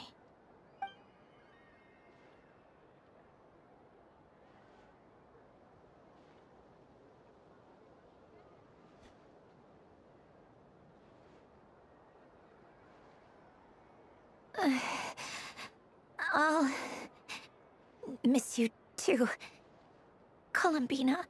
Sorry, what was that? Damn it, Paimon. Yeesh! No need to freak out. What's wrong? We've been looking everywhere for you. What do you want? Oh, nice ears. They really suit you. What do you want? This! Huh? It's your turn to draw something. You're one of her friends too, aren't you?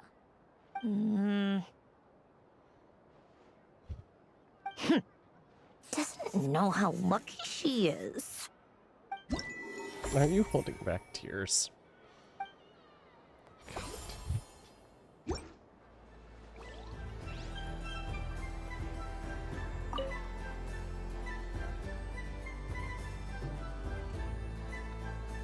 What is going on over here? It looks like fun. Hold it right there! You can't run away from me, Moon Goddess. Are you talking to me? Of course. Do you see anyone else here dressed up as the Moon Goddess besides me and you? Hey, come on! Call me by my title. Happy Moon Prayer Night, Moon Goddess. And the same to you. Anyway, there's no time to waste. Get ready for the duel of a lifetime. Duel? Meet my partner, Stacko. Come on out, Stacko. Oh. Oh, great. Well, don't just stand there. Let's see your partner. Partner?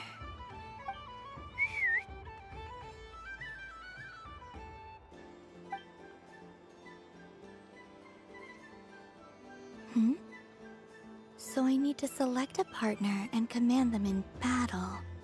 Partner. I need a partner.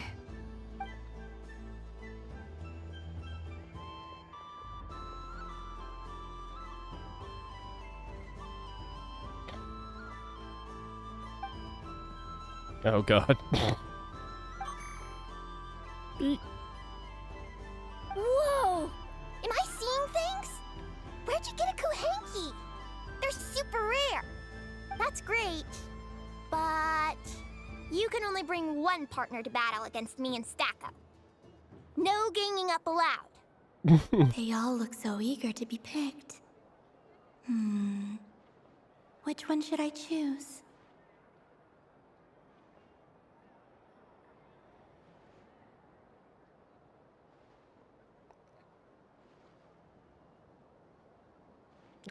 Let's go with the robot.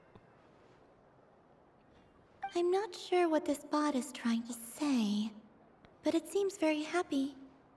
That bow. Does it want to dress up as the Moon Goddess too?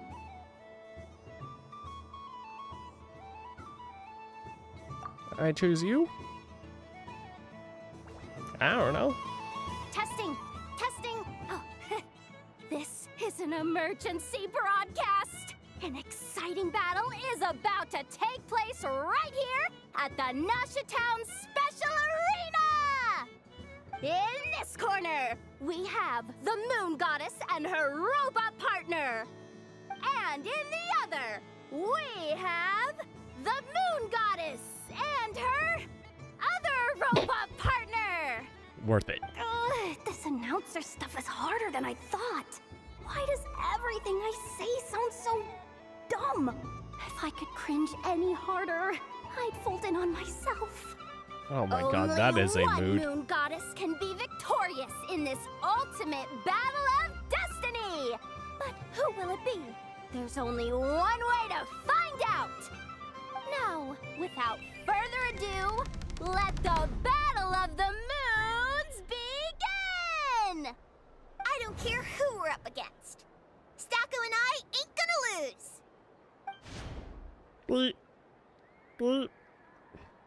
Let's strike first. Stacko, formation shift.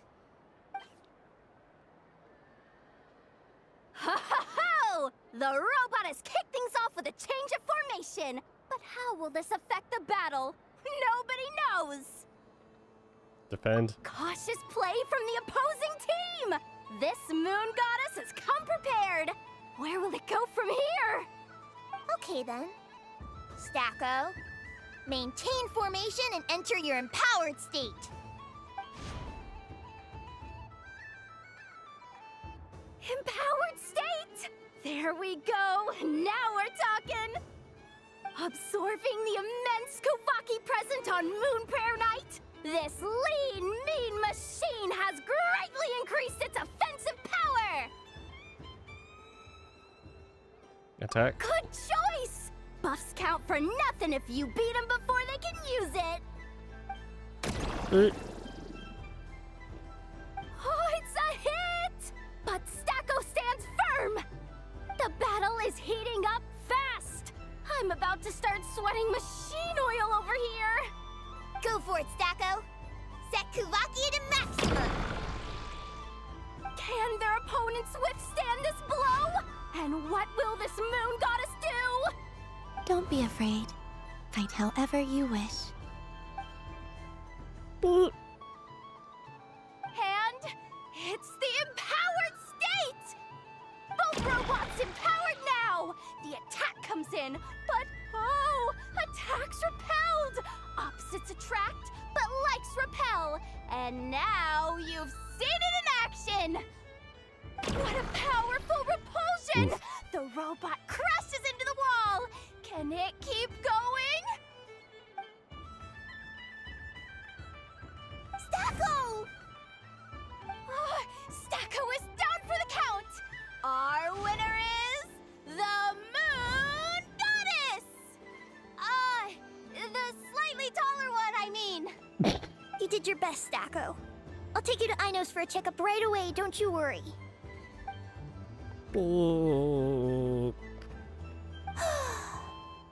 Well, you beat me fair and square, I guess. Honestly, I underestimated you. Won't make that mistake again. I think my partner deserves most of the credit. Just you wait. When I'm a little bit older, I'm gonna come back a whole lot stronger.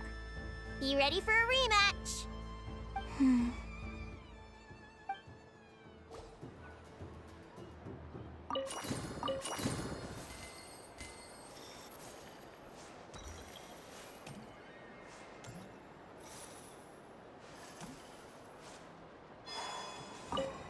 Can I? I'm gonna come back a whole lot. Okay. What's there to see on that moon anyway? Let her go up there and cry alone. See if I care. Oh, but you do care. Okay. Talk, talk, talk, talk, talk, talk, talk, talk, talk. Yep.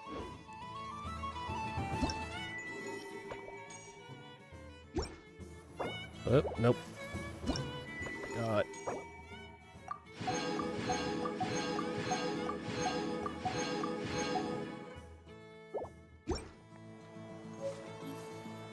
Last one. Moon Prayer Candy! Beautiful, tasty Moon Prayer Candy! Buy a whole box, share it with your friends and family! Candy? To share? I wonder what flavors everyone would like. Welcome home, Moon Goddess.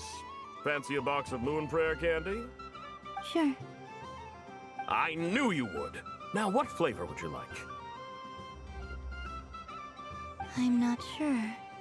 What flavors do you have? Give me a Is this for variety. yourself or as a gift? A gift for my friends. Ah, I see. In that case, I'd recommend apple, lockaberry, or midsummerberry. Those are the most popular. Do you have nocturnal blossom flavor? Huh.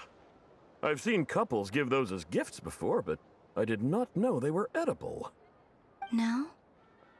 Okay then. Moonfall silver? You did say this was for friends, right?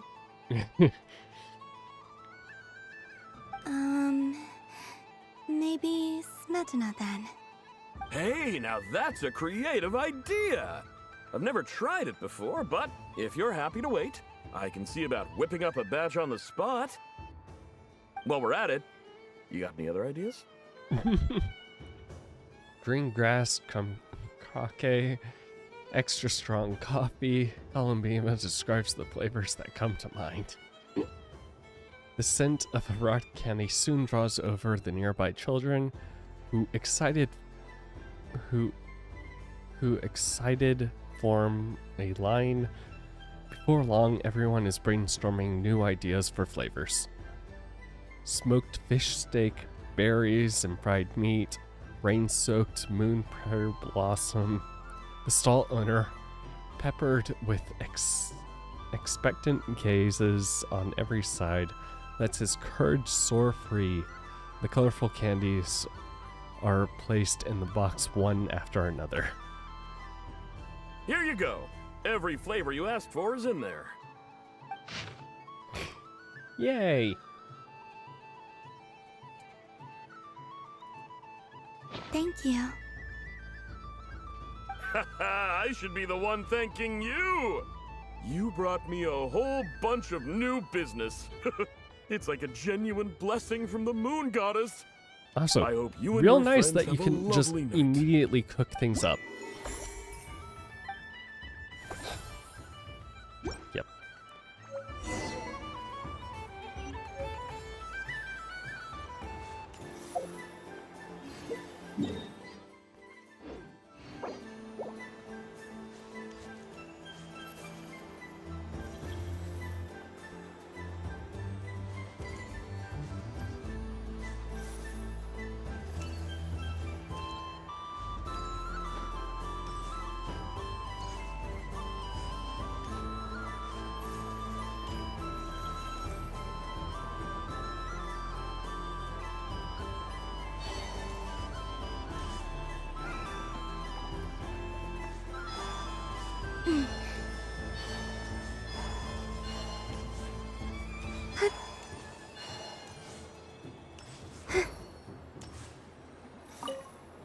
Okay. Traveler. Hey there, Columbina!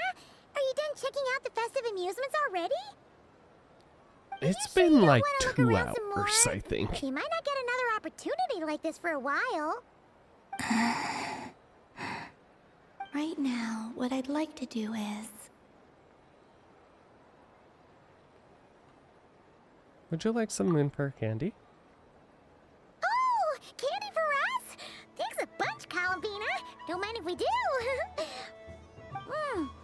Whoa, this one's intense. But it's so tasty. What about you, Traveler? How does yours taste? Like, oh, yeah, nope. I'm imagining sour candy. Oh, sounds good. I'm on drooling now. Are there any more Smetna candies in the box? Yes, I believe so. Okay, gotcha. Let's see. Have you tried any yourself?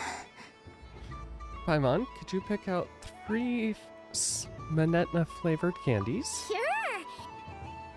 This one, and yep, this one looks right too. Okay, that's 3. Here we go. 1 per person. All together then? It's so sweet.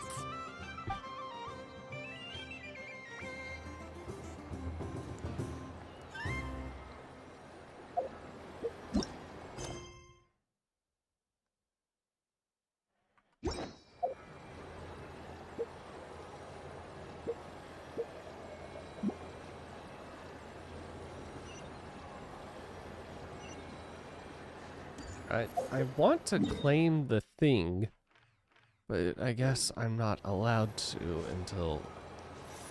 Okay. Traveler. Columbina! Finished with the festival already? I think I've had my fill. Really? You're sure you don't want to have a little more fun out there? Final answer. Final answer. Yes, I am sure.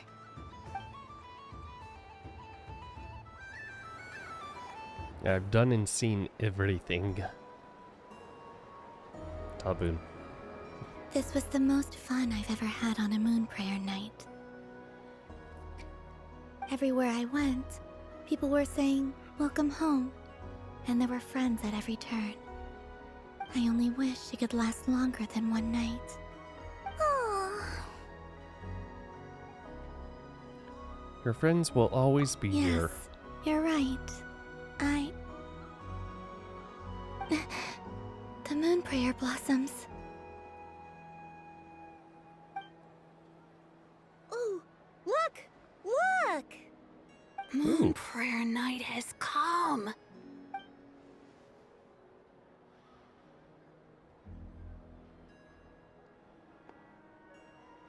The moon.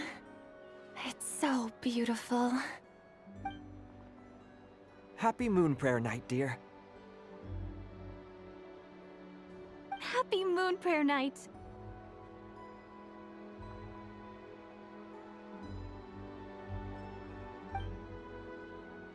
Happy moon prayer night.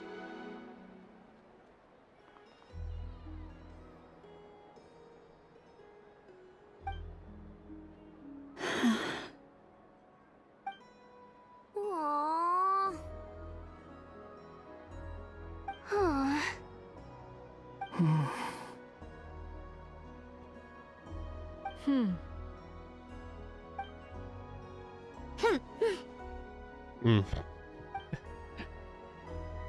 Time flies when you're having fun.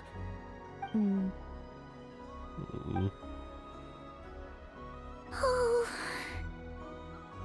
Looks like the time has come. Columbina. You're heading off then? Yes, to the ruins you mentioned. And from there, back home to the moon. Wait! I know? At least... Take one of our craft shop's crumb cookies up to the moon with you. You know, for a snack. Sure, why not? The Curatorium of Secrets believes in proper farewells.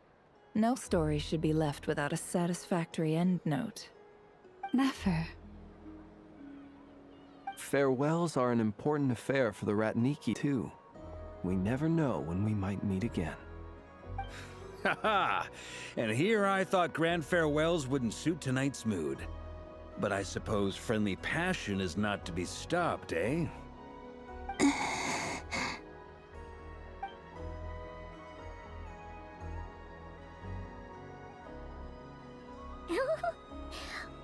made a little something for you, Columbina. Ta-da! Oh. What is it? Oh A no. Moon Prayer Night greeting card with drawings by all of your friends. You did mention that you'd like a portrait done, so I took the liberty of creating one for you. Oh my god. I love them.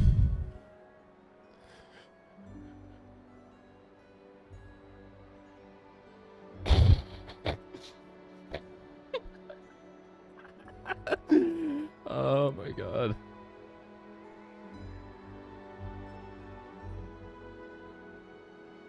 It is perfect.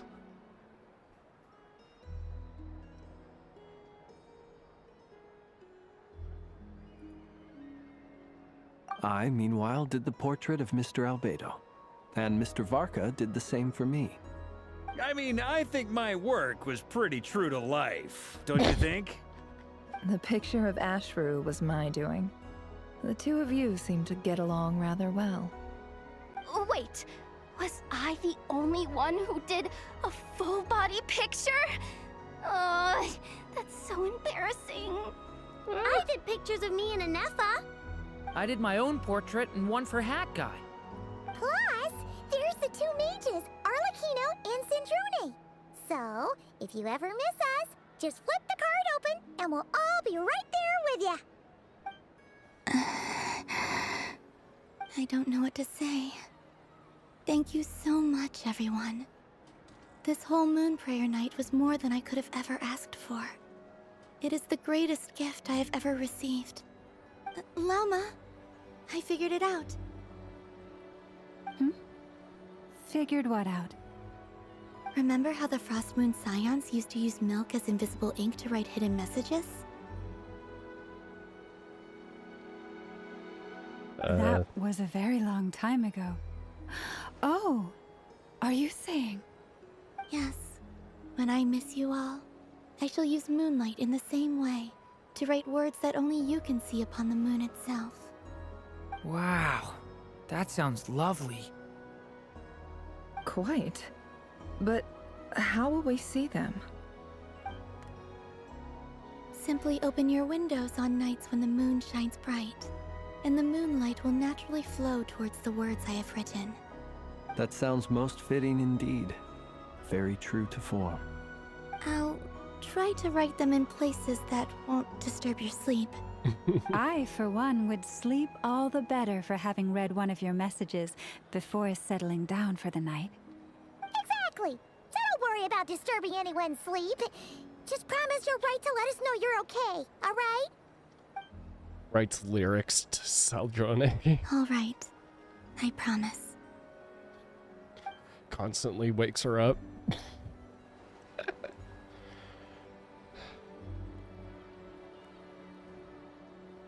In that case, Columbina. I'm ready.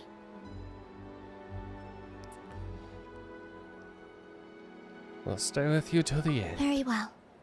Let's go.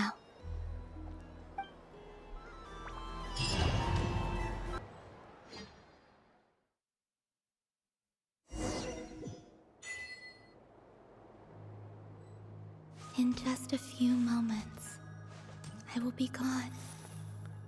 I still don't know what to expect on the moon. This is not Will going I to really end be able to well. send messages to my friends? The Kuhenki, the animals of Not Cry. I'll never get to see them again. I wonder where I'll be when the next moon prayer night comes. Okay, either the doctor's going to show up and screw up everything, This is where the people of Hyperborea used to communicate with the moon. or she's going to lose her moon powers and just stay here. Eternal moon, frost moon, iridescent moon. When the power of all three converge, the gate to the moons shall open. Mm-hmm. Moon marrow preparations are complete. Only the final step remains. I'm sure Nasha Town is livelier than ever at this moment. Yeah, it's a shame you couldn't be there for it, but it's now or never, right? It's fine. I'm more than happy with this. My last piece of luggage. My only piece of luggage.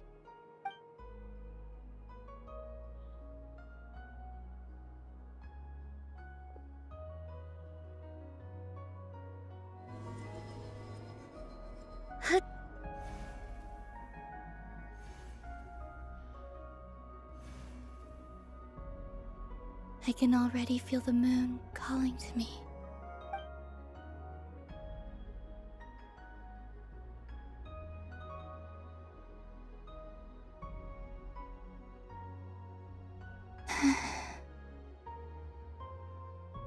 Your home lies on the far side of this light, Columbina.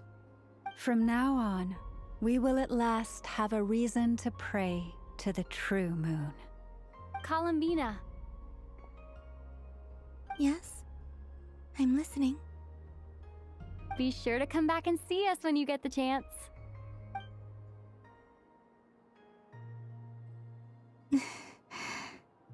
Of course. But if that chance doesn't come, then remember that you have friends on this planet. People who will miss Columbina. Yes, I will. Thank you for everything you've done for me. And remember, come night or day, the moonlight shall always connect us. Well then, farewell, my friends.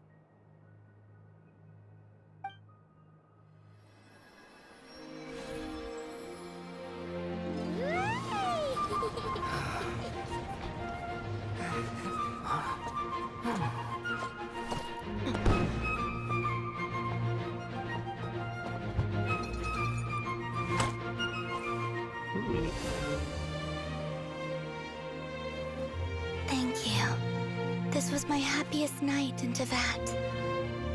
Farewell, That ring. Katarina. It was. Oh. Is the barrier gonna not?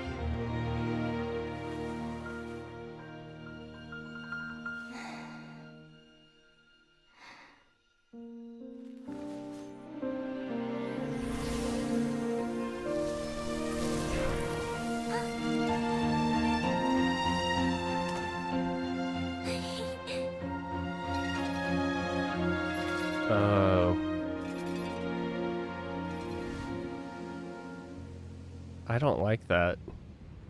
The moon really is closer than ever tonight. Oh, yeah.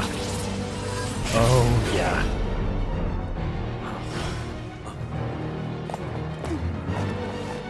Columbina. All 3 moons in one place. Time for one final experiment. Yep. Reason, life, death, time, and space. They all believed I would fail. Called it. Doctor fucks everything up. How could this happen? But Tevat's primordial power never did belong to the throne of heaven. And now, they are mine.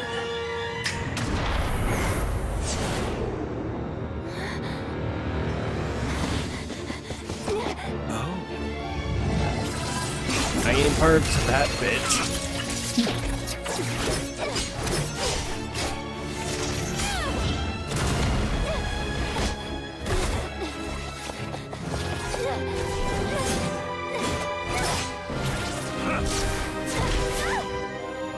No, as long as I'm here. The Doctor is free to wield the 3 moons' power.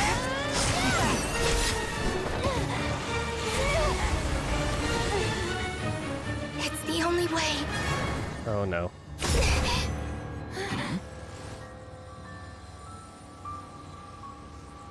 I guess I won't be going home today.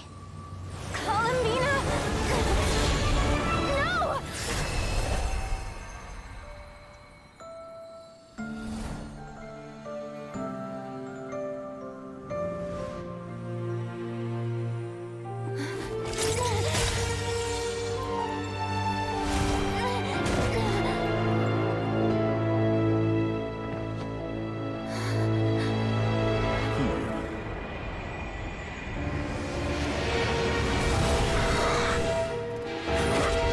Stubborn world, do not try to control me.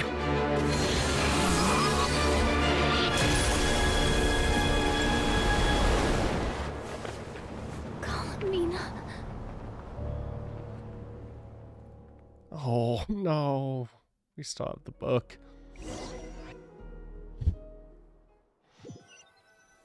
Fucking called it. Of course I fucking called it. That you don't mention the Doctor in the beginning and then not just bring him in.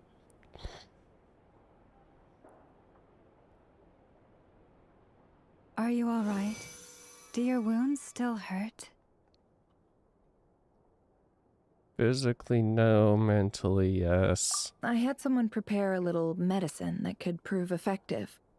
Take it if you need to. Can we talk about this? In that case, let me relate the contents of the call we made to Alice after the incident occurred. That Dottore is a crafty one. He distracted the Hexen Circle by creating a huge fuss at Tevat's borders.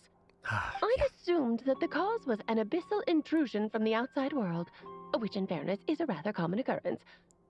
But after learning that you managed to influence the phantoms in Nordcry, I realized that perhaps this interference could have come from within Tevat instead. But we weren't able to change their fates. True, you couldn't change how their stories ended, but you did build some variables around yourself. Variables? Yes, things you heard that you could not otherwise have learned, ideas that would otherwise have never crossed your mind, all these things are variables. Of course, most variables usually pale into insignificance with the myriad of possibilities floating around. But the moment you start treating them as building blocks and intentionally stacking them, that changes things. That's what Dottore did, and it's how he created the necessary conditions so that when you activated the portal tonight, it played right into his plan. However, we have no way of knowing exactly what he did. Yeah, we also need to ascertain Columbina's status. And that about sums it up. As I suspected, Dottore has disappeared completely. If it's any consolation, he wasn't able to control Columbina as he might have wished to. I'm afraid that's a small consolation given the reason why. Oh no! She escaped into the moon's reflection. What? She did what? Wait, didn't any of you see her do that? All we saw was Dottore appeared and used some kind of power. The next thing we knew, he and Columbina were gone and you were falling into the sea. I see. The doctor froze time, which is why only I could move freely.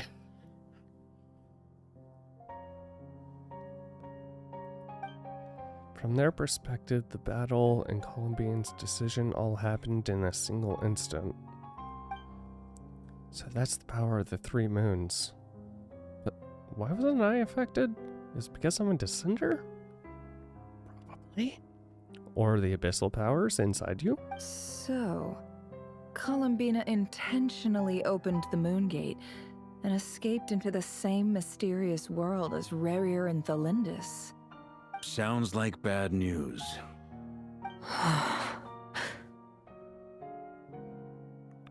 He was biding his time so he could execute his plan. Seen in that way, the trilunar syzygy and Rerir's emergence, Dottore might have been pulling the strings in both cases. According to Miss Alice, he is attempting to transcend his destiny and finish an experiment that only a god might complete. An utter lunatic. Wait a sec, where's Hat Guy? Seems like he'd want to be here for this. He took off with the Dodo communication device after we spoke to Alice. He said he had a hunch that he wanted to investigate by himself. Okay. The look on his face was terrifying. I've never seen him like that before. Probably anger and frustration at the fact that Dottore was one step ahead despite his best efforts. Yeah. Hope he does, and honestly, I feel the same way. I just hope he doesn't do anything rash, in that he actually kind of listens to I'm Alice. back.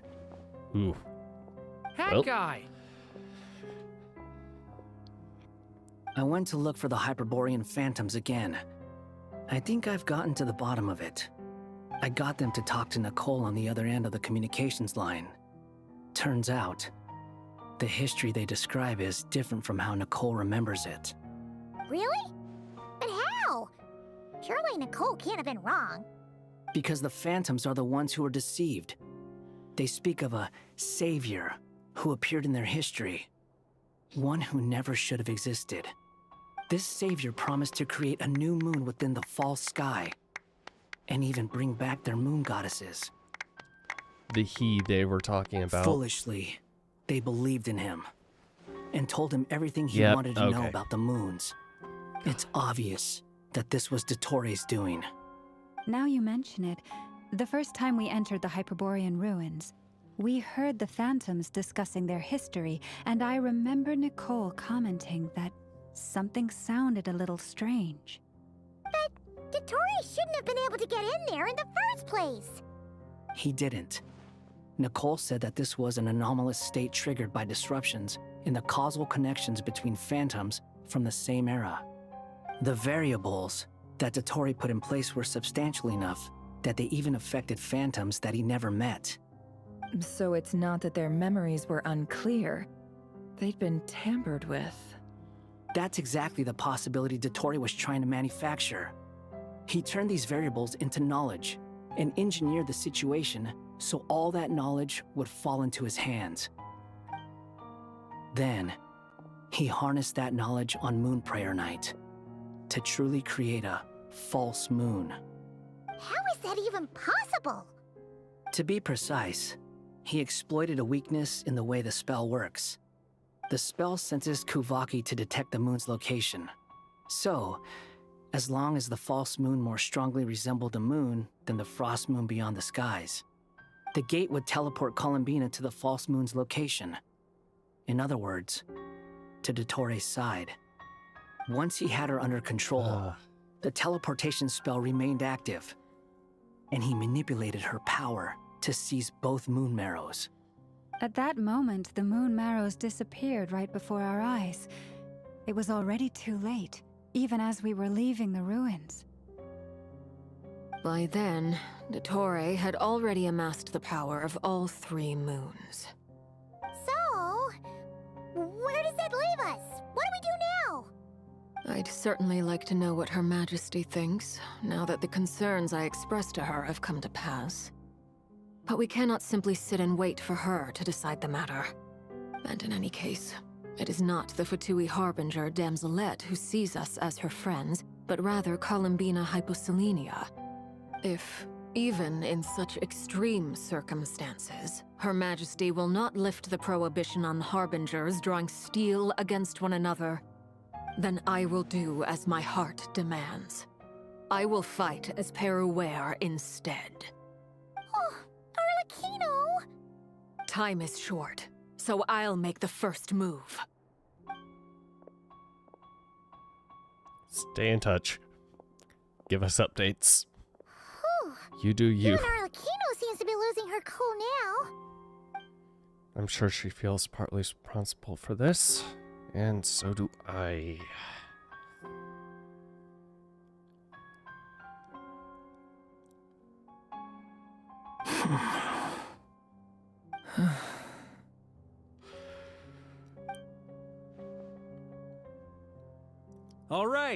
All right. Lose those dejected looks for a moment and let me get a word in. It looks bad, I won't lie. Very bad, in fact. So Dottore's pulled some real dirty tricks to gain the upper hand. For now. And yeah, it's to the point where even the mages say that his variables have affected destiny. I'm not so sure, though. Many have told me that Tevat's destiny is fixed, and that does appear to be the case. Well, what makes Dottore so sure he'll be the exception? And since he was able to stack these variables up, who's to say we can't do the same? You of all people should not be discouraged, traveler from afar. This isn't over yet. And you're not alone in that. Everyone here does, whether they've spoken thus far or not. But none of us are the type to sit back and wait for the sun to shine again. That's exactly how a knight should roll. If they knock you down, you get back up and get back in it. Don't forget, Honorary Knight, you're a legitimate member of Mondstadt too. Fark is right. This is far from over. Dottore's already way overdue a butt-kicking given his past shenanigans. And after this, he's earned himself a double dose. That's what I'm talking about. How's everyone else feeling? I'll use Kuvaki to investigate Columbina's whereabouts. I am not ready to give up either. Leave the intel gathering to me. Whatever happens within Nodcry's borders, when the Curatorium of Secrets wants to be in the know, we always find a way. Aino and I will do all we can to support you. We will attempt to reverse engineer Dottore's actions and seek a breakthrough that way. Alice and Nicole are busy dealing with an emergency at Tevat's borders, so they can't return just yet. But they're both very angry about this. They've asked Albedo and me to act on the Hexenzirkel's behalf and do everything in our power to fight back against Dottore. Are you ready then? We're going to have to conduct a lot of research, even in the early stages. I'll do my best. As for me, I'm pretty familiar with Dottore's way of doing things, so I can try to predict his next move. I'll help with your investigation. Nice! Looks like we have our basic division of labor. I'll get in touch with Flints and Itlua, get them to have a chat with their Starshiner. It couldn't hurt to bring the Lightkeepers on board as well. At the same time, I'll pass on instructions to the knights present in Nodcry to assist the Lightkeepers and other organizations in ensuring the safety of those living here. Understood. Yeah! We'll show him! That's it then. Good luck, everyone. Definitely acting like a grandmaster here. He ain't letting this slide.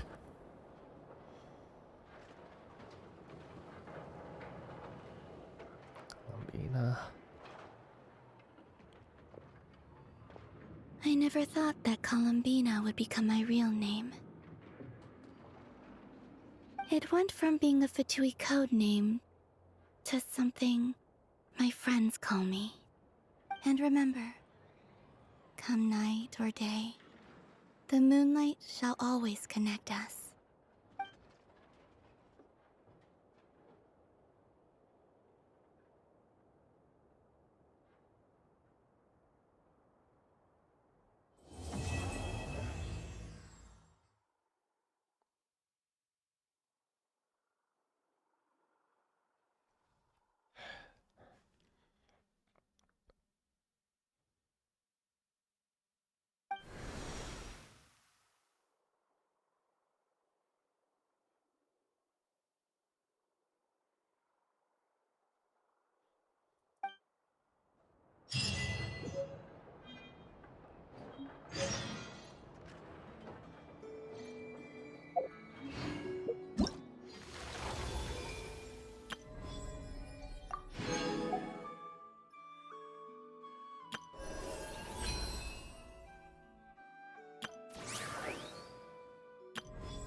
I do not have...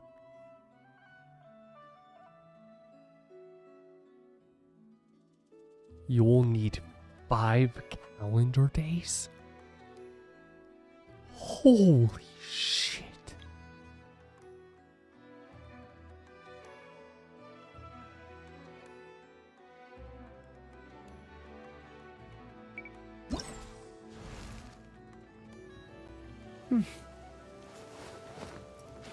I'm sorry, 5 calendar.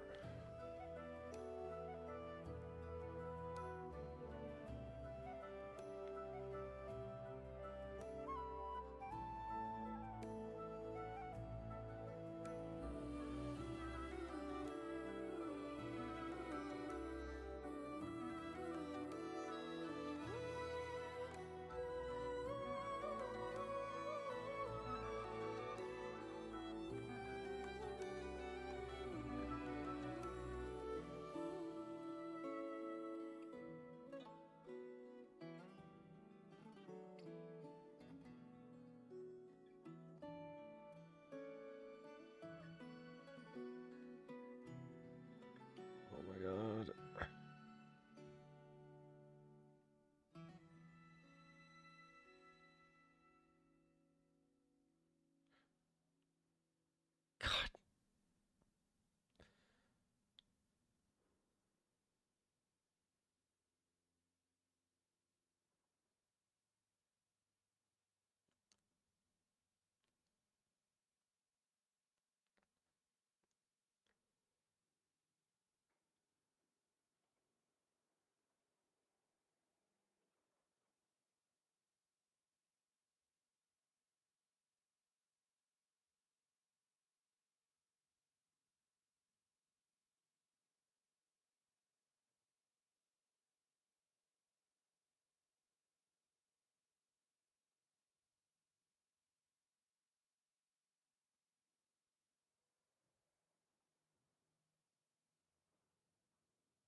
Alright, I think I'm not going to be able to do that one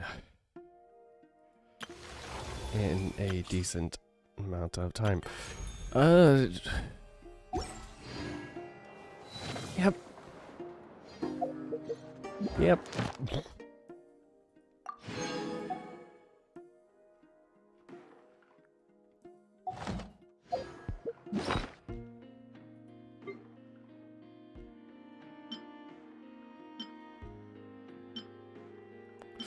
Yes.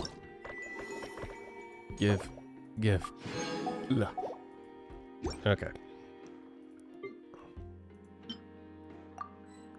Use. Yeah. I think I'm gonna call it here.